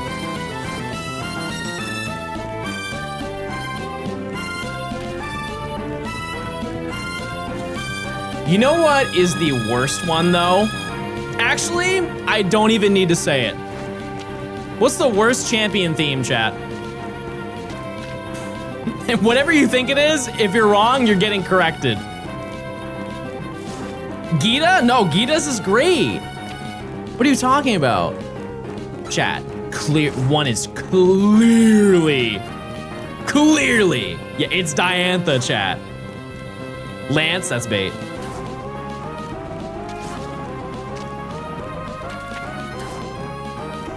I think Iris's is fine. It's clear that you guys like Iris, but it's a little too happy.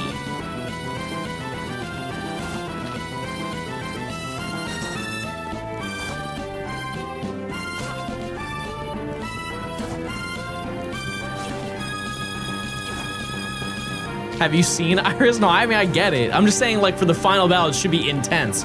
You know what is another great one that gets no respect?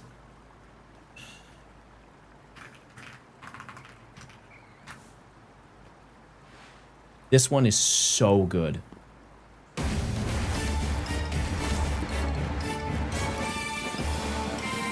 The entrance?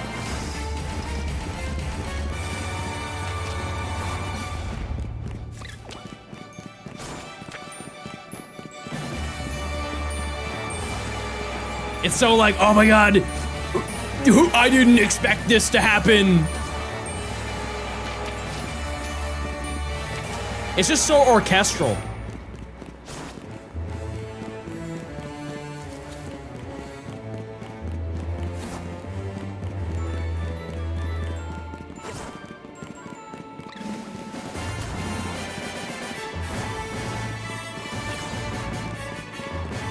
It feels like a celebration of 20 years of Pokemon. It absolutely is, because the foundation of the song is like the Pokemon theme.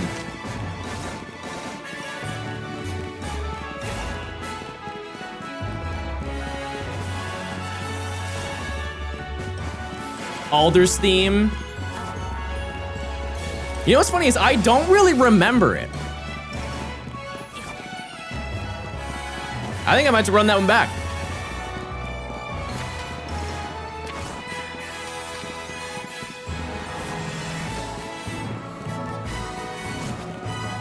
And like it starts incorporating the introduction to Sun and Moon like before the title screen.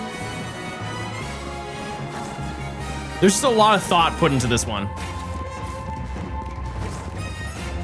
I think it just loops after this, right?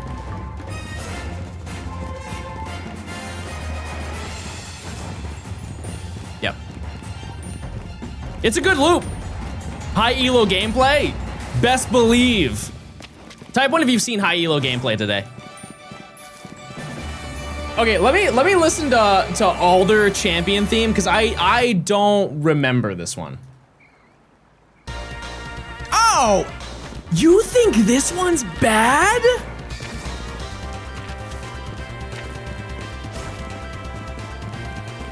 In what?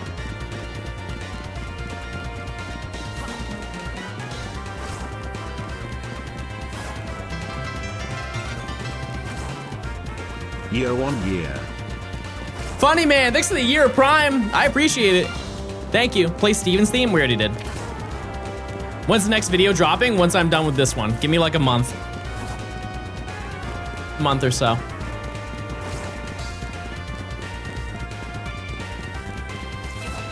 I heard recently, and you know, I'm just hoping that it's bait. There are some people out there who don't like Getsus's theme. Like they think it is objectively a bad theme. I know.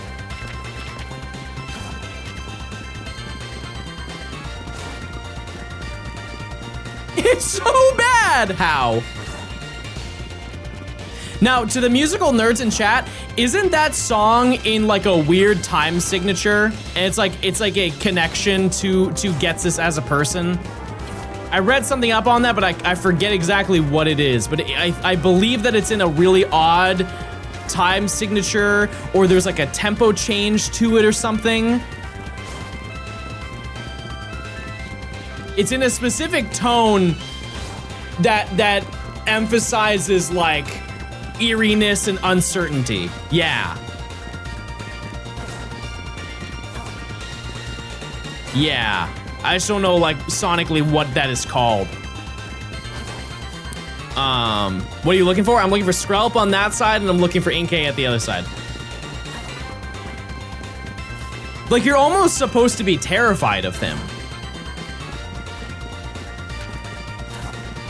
Because the entire time that you're playing through the game, you know, you're kind of like on edge about N and trying to understand his intentions and everything.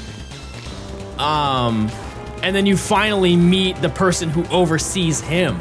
It's like, whoa, crazy guy.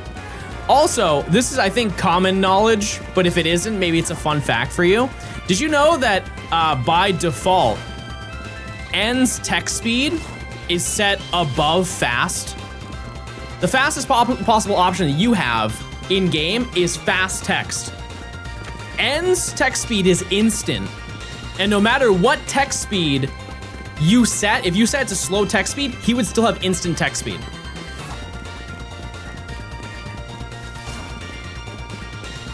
And he's the only character that has that.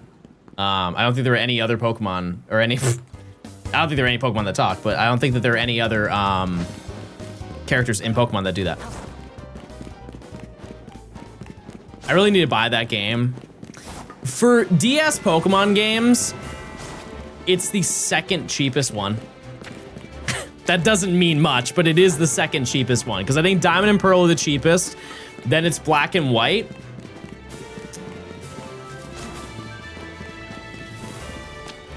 Platinum, believe it or not, Black 2, White 2, and then Heart Gold, Soul Silver, I think is that. It gets kind of close when you're in the middle of the list. I believe that Heart Gold, Soul Silver costs more. It definitely does if you include the Pokewalker, but I don't think that that's very fair. But I think that Heart Gold, Soul Silver cart only is more than Black 2, White 2. Black 2, White 2 is 150. And I think that Heart Gold, Soul Silver is around like 170. Oh yeah, you have side series games. I'm talking about like main series. Yeah. No, the cheapest one is Pokemon Dash. By a lot. By a lot.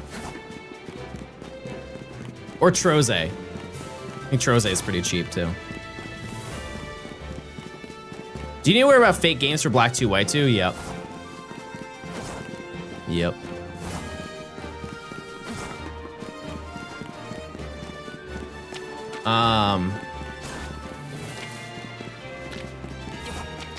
Did I get scammed? I think I paid 120 for Heart Gold, no box or anything. I mean, the best way to check these things, Chad, if you want to know how much a thing costs, and this is just in general, not just video games, is to search up the thing on eBay and look at recent sold listings, not what it's up for right now. Because I could put up a copy of Heart Gold cart only for $7,000. No one's gonna buy it.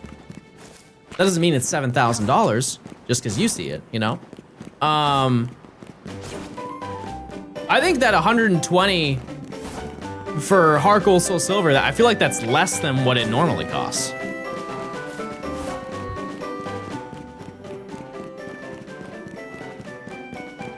I found out my missing Pokemon games that I've been missing for years. Wait, I have my Pokemon games too.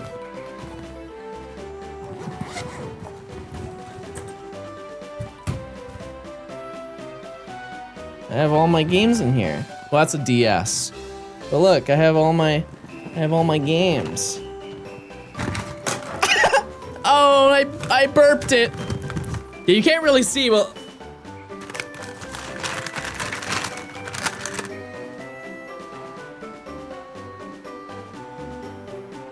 Just a little handful. This really is trail mix, yeah. Little money spread, money spread. Oh, now I have to zip this thing up. Oh, look what I did now. Also, one other cool thing about this. This is a ZA, medicine bag.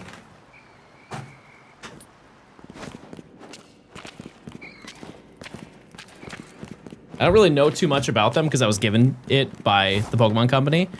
I don't think they made many of them. I think there's maybe like 50 of those bad boys. Same thing with if you remember when the game came out, they gave me the bag that's at the beginning of the game that Pancham steals. It's not a one-to-one, but it's like really close. Why'd the music stop? Can we see? I actually didn't bring that. It's at the house. What do you think is the oldest mon you still have to this day? I have my first one. I still have it. It's in my Pokemon home. It's a Swampert. And we know the story behind that one. We don't need to get into that, but yeah.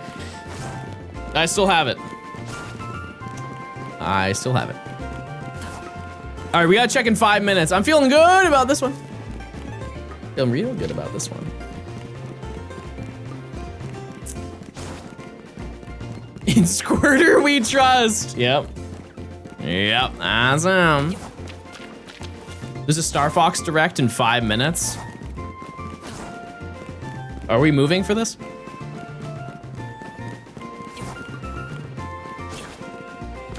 What was the last Star Fox game?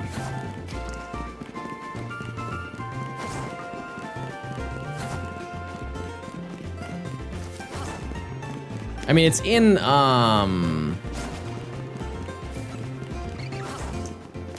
Fox is in the Mario movie. Is Baby with you in the house? Yeah. There's also a shiny in 5 minutes. I love that. New lights, you gross yucky is how I read that. Thank you, Beth. Everybody give a round of applause to Beth. She's out here speaking and nope, that's it. That's what she's doing. She's speaking. And we listen.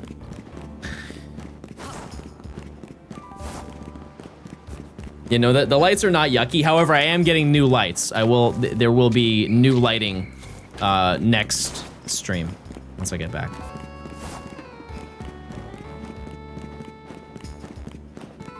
If you were a cake, what flavor would you be?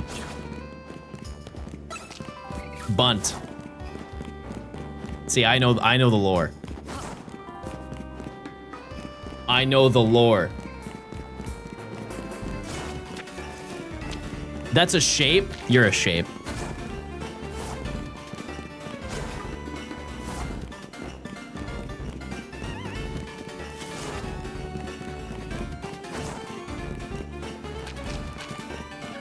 See, now you got me all thrown. I don't know where I am.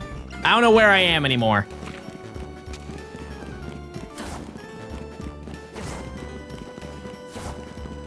I like carrot cake. I like carrot cake. Ooh, you know what would actually change the trajectory of my entire life? If I had a zucchini bread in my house. Think of the things I would accomplish with a belly full of zucchini bread. I would be unstoppable. I would be a walking tank. Full of ambition. If you've never had zucchini bread, let me change your life real quick. With chocolate chips, straight up, just zucchini bread. Chocolate chips are fine. My mouth is watering. I need that.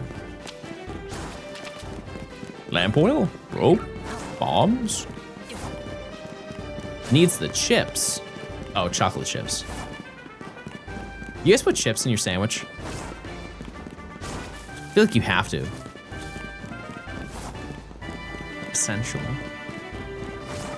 Also, just because we're talking about zucchini, we don't, whenever we have the conversation of zucchini, we really only talk about two things. It's zucchini bread and another thing that gets a bunch of people all riled up. But here's the thing, is they don't know ball. And I'm not gonna try and convince you to learn it, right? You either get it or you don't. All the chefs in chat, all the bakers, they're with me. I speak for everyone when I say we're putting zucchini in that chocolate cake.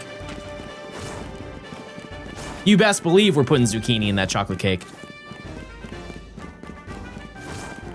And if you say yuck to that, you say yucky, you gross, you know what that tells me? You've never had it.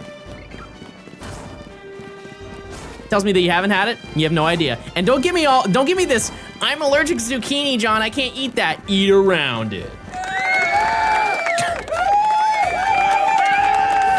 I said what I said. I said what I said. You will have the juiciest, moistest cake of your life.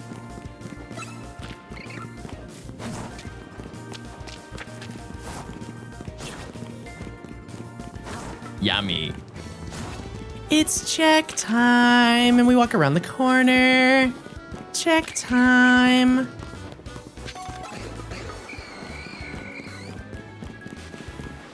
Count your days, Skrelp 35.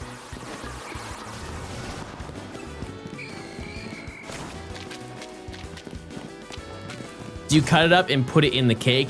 You have to, like, what is that called?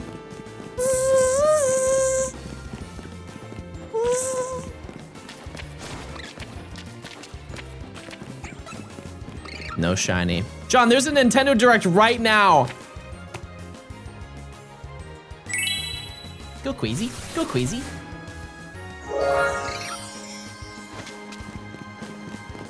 No way you're lying to me. Whoever says Diantha is the worst champion, never played Let's Go Pikachu and Eevee, bro is in the last week's section of the video. Holy moly. Bro's on Internet Explorer. My carrot cake recipe includes pineapple juice and a few blended up chunks. Yep, you're invited to the birthday party. On one condition.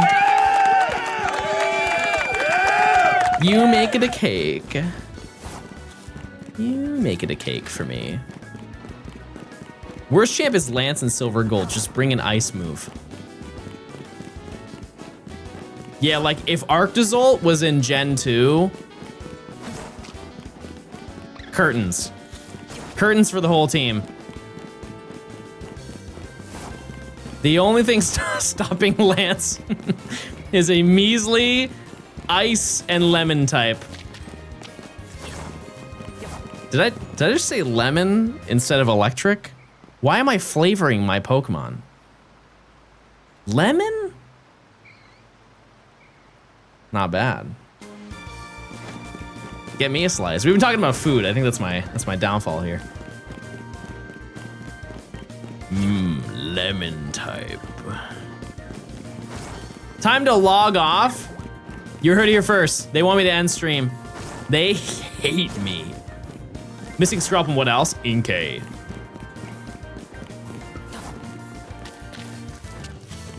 Yep. Use your points, chat. Do you believe? Do you believe I can do it? I am wildly certain that I can finish this section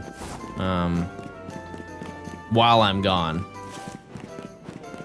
I would like to get one more today, though. That would be nice. That'd be a nice epic moment. Where am I going? I'm going to see my mom for Mother's Day. Lance is the reason there's no Johto remakes. They don't want to face Arctazol. Nobody wants to face Arctazol. You seen that thing? Nobody wants to look that thing's way. No chance. Arctazol hasn't been in a game since they created it. Today is Mother's Day? No. No, it's the 10th, right? Isn't it the 10th? Pretty sure it is. I don't know what day it is. Sunday? Sure.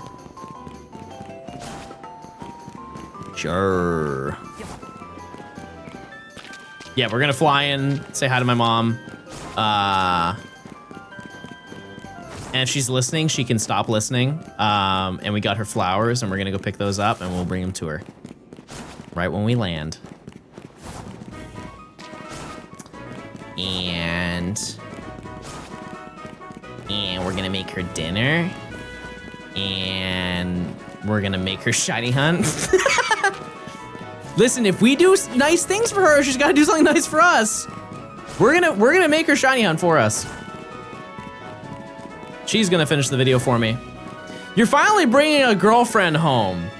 For your information, you're absolutely correct.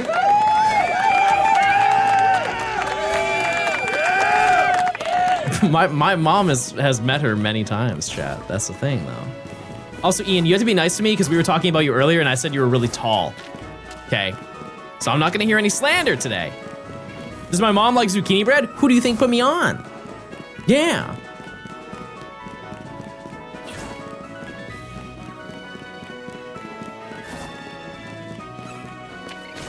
I know you don't hear that often from people.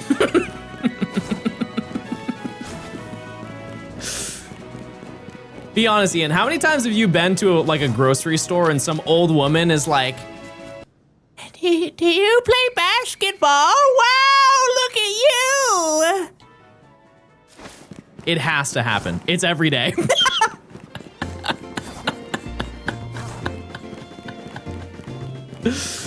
That's crazy. I saw a video. There's this guy who is like, his whole bit is he goes to stores to see if they have stuff for him. Like he'll try and go to like a Foot Locker and buy his shoe size, and he's like a size 17 or something like that. And this guy is, I think he's like 7'2" or 7'3", and he just has those like meta glasses on, and he just walks around the store just touching the tops of shelves and wiping the dust off. And everybody looks at him like he's the Hulk. Now the question is, what do you think is the height threshold for that to happen to you at a store? Because like obviously if you're 7'3", that's a very rare height. But I feel like even if you're like 6'5", some people are gonna say something to you, you know what I mean?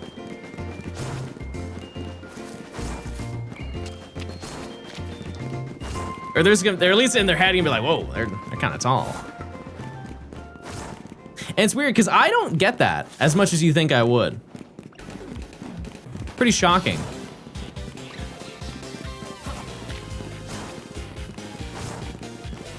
Usually they don't really say much. Shocking? Well, no, listen.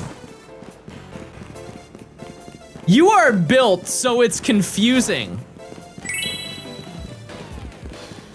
I'll take that any day of the week. John asked Yuke to grab his groceries from the top shelf. Kiefer and I are the same height. I remember I've hugged him and I've felt his body. I've felt him and we've embraced each other very closely and tenderly. Pause, resume.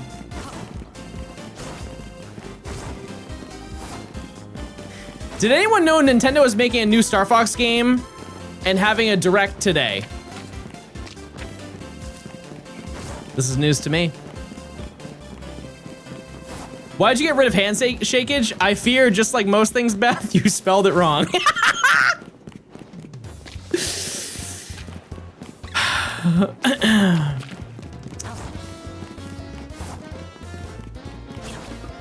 Evil behavior. Evil Johnstone be like. What is not going on? Falco looks so ugly.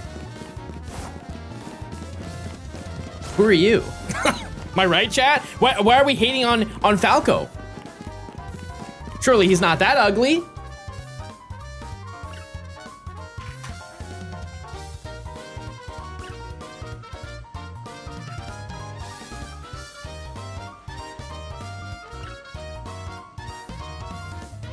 Where is he?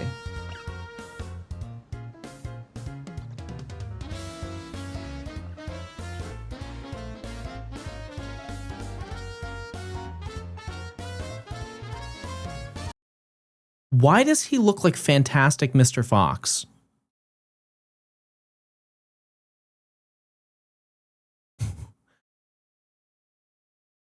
That's gotta be copyright infringement somewhere.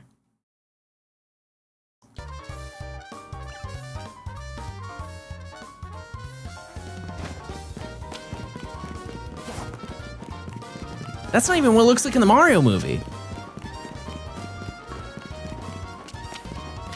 People are comparing him to movie Sonic before they fixed him.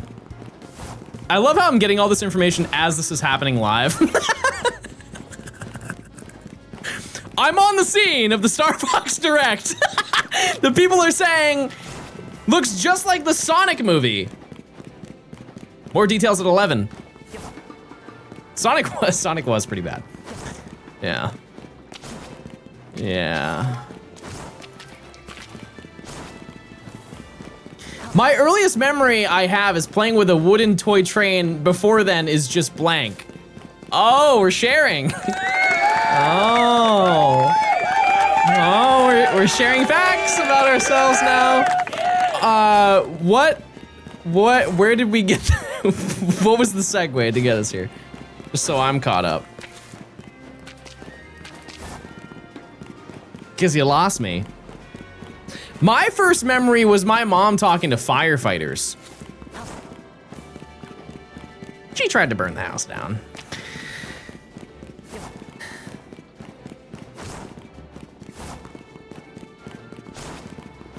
Yeah, classic.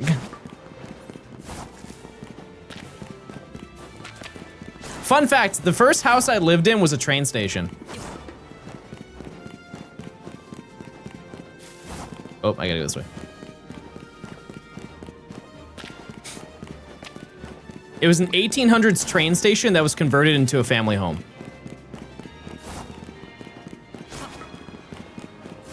And if I was bad, my mom would put me on the tracks. But that's just how I was raised, you know? Were the trains still there? No. Nope, but it scared me. Nope, but it definitely drove the point home. Can that be your house in Tomo Life? Can you change the exterior of the homes in Tomo Life? Is that an option? Oh. A train station, if I recall correctly, also a former mortuary. What's going on in New Hampshire? No, that was a different house. Yeah, no, I lived in that house when I was a baby, and then once I was a kid, we moved into a house that was formerly a morgue. I forgot I told you guys that. But it's true. What kind of houses were you buying? I wasn't buying them. It's weird that you had both. Yep. They had morgues back in the 1300s. Let's give a round of applause. To their unmodding.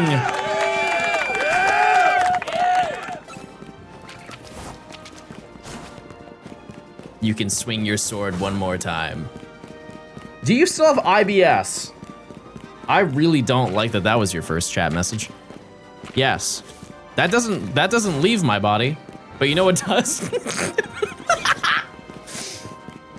Everybody lock in right now!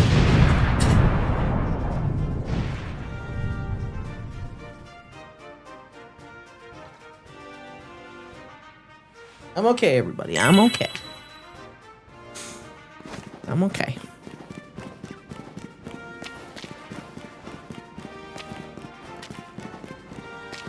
Conk! Thanks for the 2 months if I didn't say that. Thank you. I know I'm 2 days late, but may the 4th be with you. In your opinion, who is the hottest Star Wars character?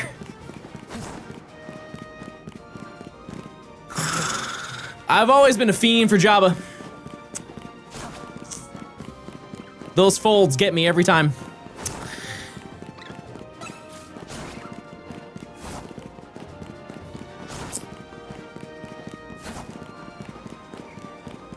Or the big you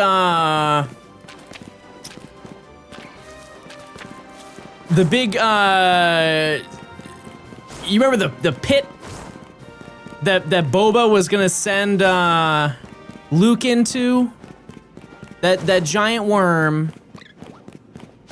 Whatever that worm's name is. Sarlacc, yeah. Nerds. Yeah, yeah. Yeah. I think that's it.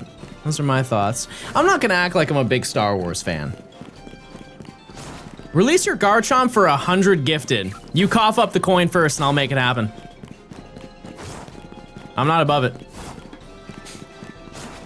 I just got Shiny Shadow Snorlax in Pokemon Go. Hey, can you not type like that? I don't like when there's that many S's. I'm surprised I was able to say that correctly. Would you still love chat if we were a worm? I don't love you now. I'm in the sewers. I'm in the sewers.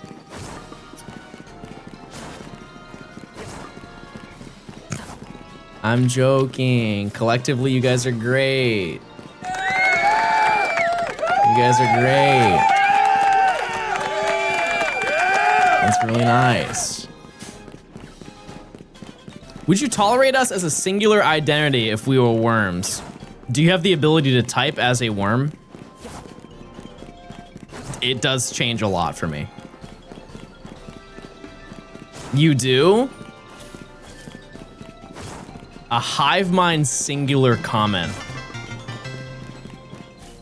Johnstone dummies.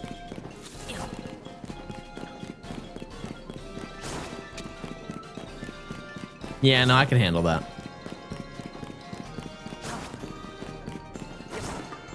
You know what? You wanna know what else is great? It's great. I don't know. Good luck. Hank, thanks for the 5 months of Prime. They're minerals, Marie.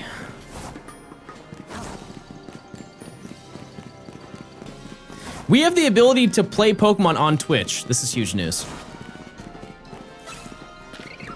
Favorite meme Pokemon? What do you mean?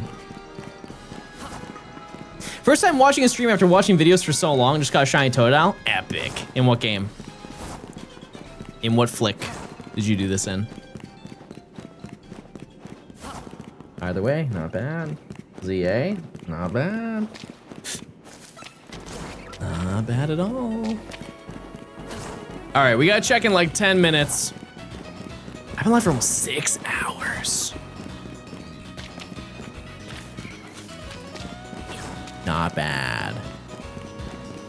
But yeah, like I said, if I manage to get either one of these, the follow-up hunt that will be done is just like an isolated, we're just running back and forth to spawn them in. If it's, I didn't mean to walk that far. Well, we know the Inkay is not shiny. I'm sure we would have heard it by now. How many encounters for Shiny Dialga do you think it would take me in Ultra Sun and Moon? 12. Lock in. Usually over odds for Shiny Charmander and Fire Red Leaf Green on GBA. Darn. Edwards, thanks for the 10 gift in. I appreciate it. Thank you so much. Chat, if you get gifted a sub, please say thank you. If you didn't get one, say it anyways.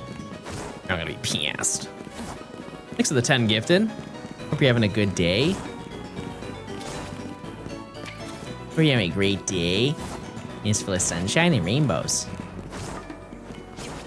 I went on a nice walk this morning. It was very nice. Thanks for listening to me explain random facts and stories. I go to sleep now. Okay, bye. See ya. Yeah, I went on a nice little walk around the lake this morning, and it was nice. It was very nice.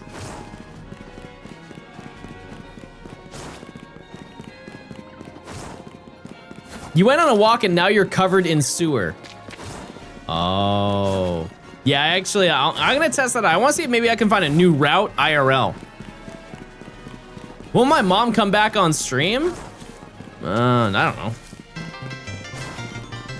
No idea. Dunzy, thanks for the 10 months of Prime. I don't think really ever, chat. Realistically. So I don't stream at her house. The game chat with Star Fox looks hilarious. I need to express this because I feel like I don't talk about it enough. The Switch 2 game chat is so much better than I think people understand it to be. If you have never tried the game chat on the Switch 2, it's really good. Like the microphone isolation is so much better than you would ever imagine. It sounds like you're on a phone call, like on speakerphone. Paid actor, I would love for them to. I'd be down. Pass me a couple dollars or keep talking about it. The only thing that is like kind of stinky about it is just the quality of streaming, because you can stream the video to your friends while you're playing. And it's just choppy. Other than that, you know? I just wish I had Discord integration. I mean, I think that that's their alternative.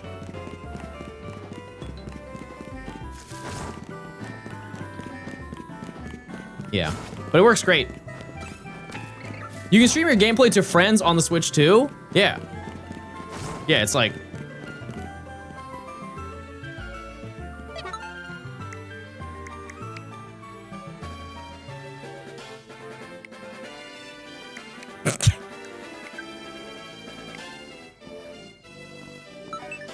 Do you think she'll join?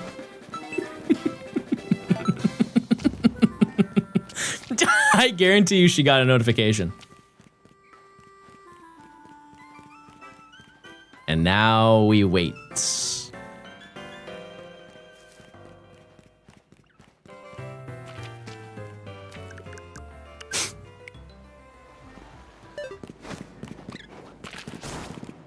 This is very sad news, everybody.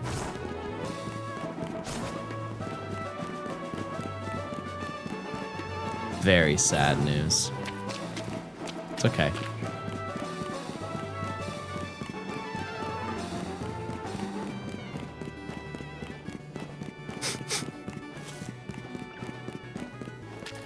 She didn't even text me. She just must be really busy. I checked her stream, didn't see a notification. No, she's just busy. Now, what will she do if she wants to watch you play Pokemon? She'll have to pop into stream then. The old how do you do? Oh. You know what, what's one more? Maybe one more. Another one for the fans. Another one for the enjoyers. Just one more. Just tie it all together. Matt, thanks for the 5 months of Prime. Thank you. Thank you. That's very nice. Have you been to the Pokeball guy? Yeah, I haven't been in a long time though. One for the haters? No. Never in my life. She's busy, lil bro. Oh yeah? She was on my stream, and you know what? She gave me her water bottle that I haven't drank out of, and now I'm gonna do that because now you guys know that and you're gonna tell her. So I'm gonna drink out of it right this second.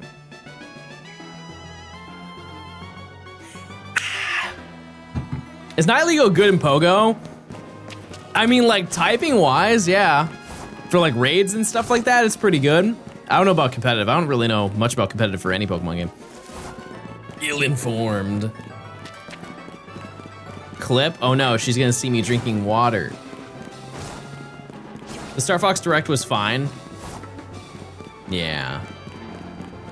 Why does your character look like a twink? You really think so? I'll take it.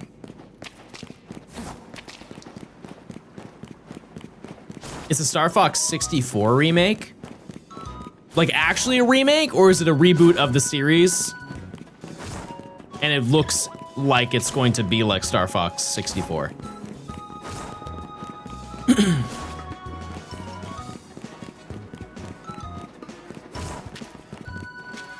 At least he doesn't look like a flasher anymore. For your information, I had pants on.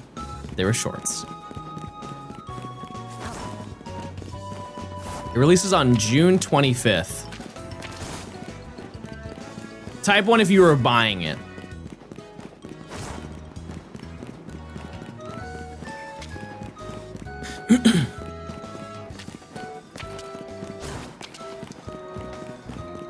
I didn't even know there was a Star Fox Direct. I believe it was a surprise. Which I feel like they can't do that for IPs like that. You know? Because you can shadow drop a Pokemon Direct, a Mario Direct, and people are showing up.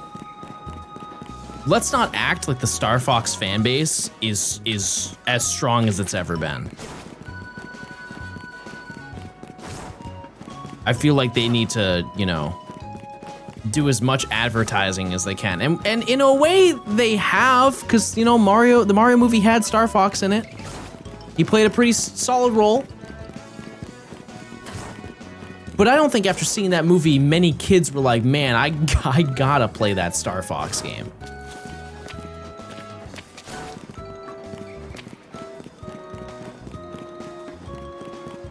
The Mario movie is their first real food in years, yeah.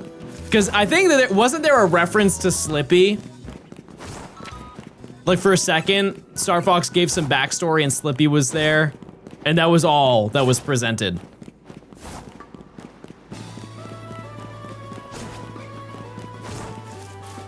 They're giving Star Fox the Chibi Robo treatment. We've talked about this before, I think today. There are a lot of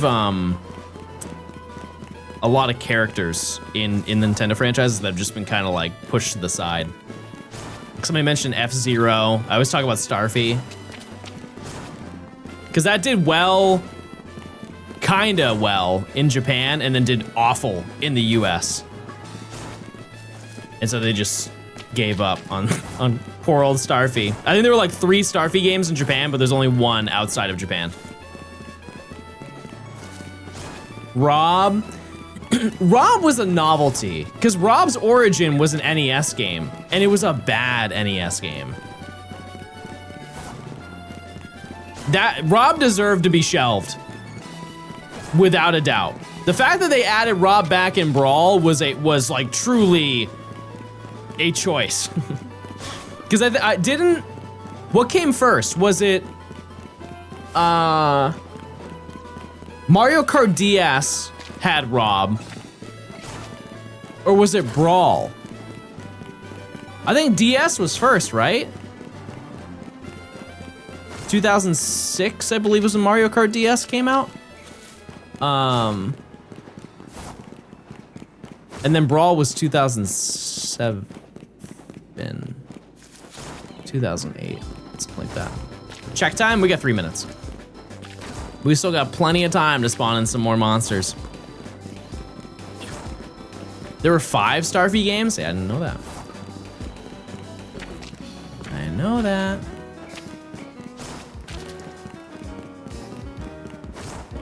Someone at Nintendo really just loves ROM, yeah. Maybe. Maybe it is. Yeah, I can't think of really any other. Oh, Nintendogs. That, I don't think they're ever doing that again. They tried and fell on their face.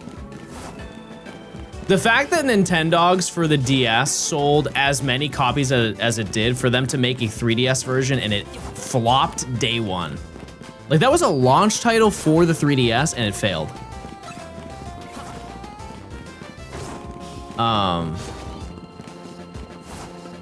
I think a large reason of that is just because all of the gameplay that was in Nintendogs was not present in the 3DS version.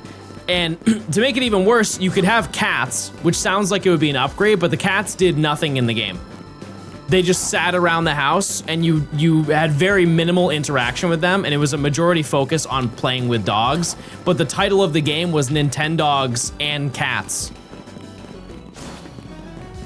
Just like in real life, I play with Gian all the time.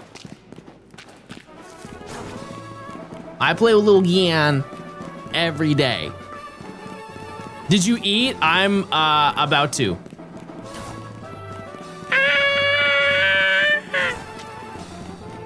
I'm having Jollibee. Oh. Are you streaming, watching me right now on your stream? Are you showing your stream me while you're live?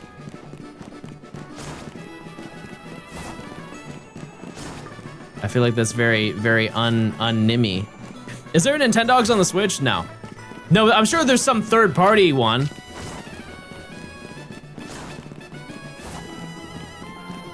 Why is your cat named after the protagonist of Squid Game? Gian? It's check time, everybody.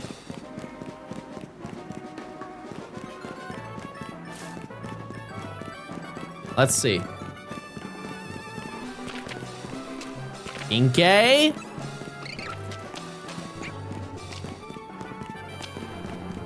Nope. Screlp. I need your help, Screlp. Where are you? Are you shiny? Please? Darn. Darn. No shiny. Well, here's the thing, chat. I've been live for about 6 hours, so I think I'm gonna call it for today. But that being said, we did find Noibat, and we did find Litwick, which is crazy. And really, really, really, really good. Next stream, I realistically will be done with this section. And so we'll continue from there will be quite a time jump, I think. Isn't Noibat easier to find in another area? We don't need to worry because we have it. But also no. But yeah, I will be back in a few days. I'm gonna go enjoy my Mother's Day with my mom and Nimmy. And yeah, I will see you guys then. I'll send you to my lady and she can tell you more. Oh. I can't type. All right, chat. I will see you guys in a few days. Thanks for stopping by. And we'll keep gaming. All right, goodbye. See ya. Have a good one. Goodbye. Have a great day. Goodbye. Goodbye. Goodbye. Goodbye. See you later.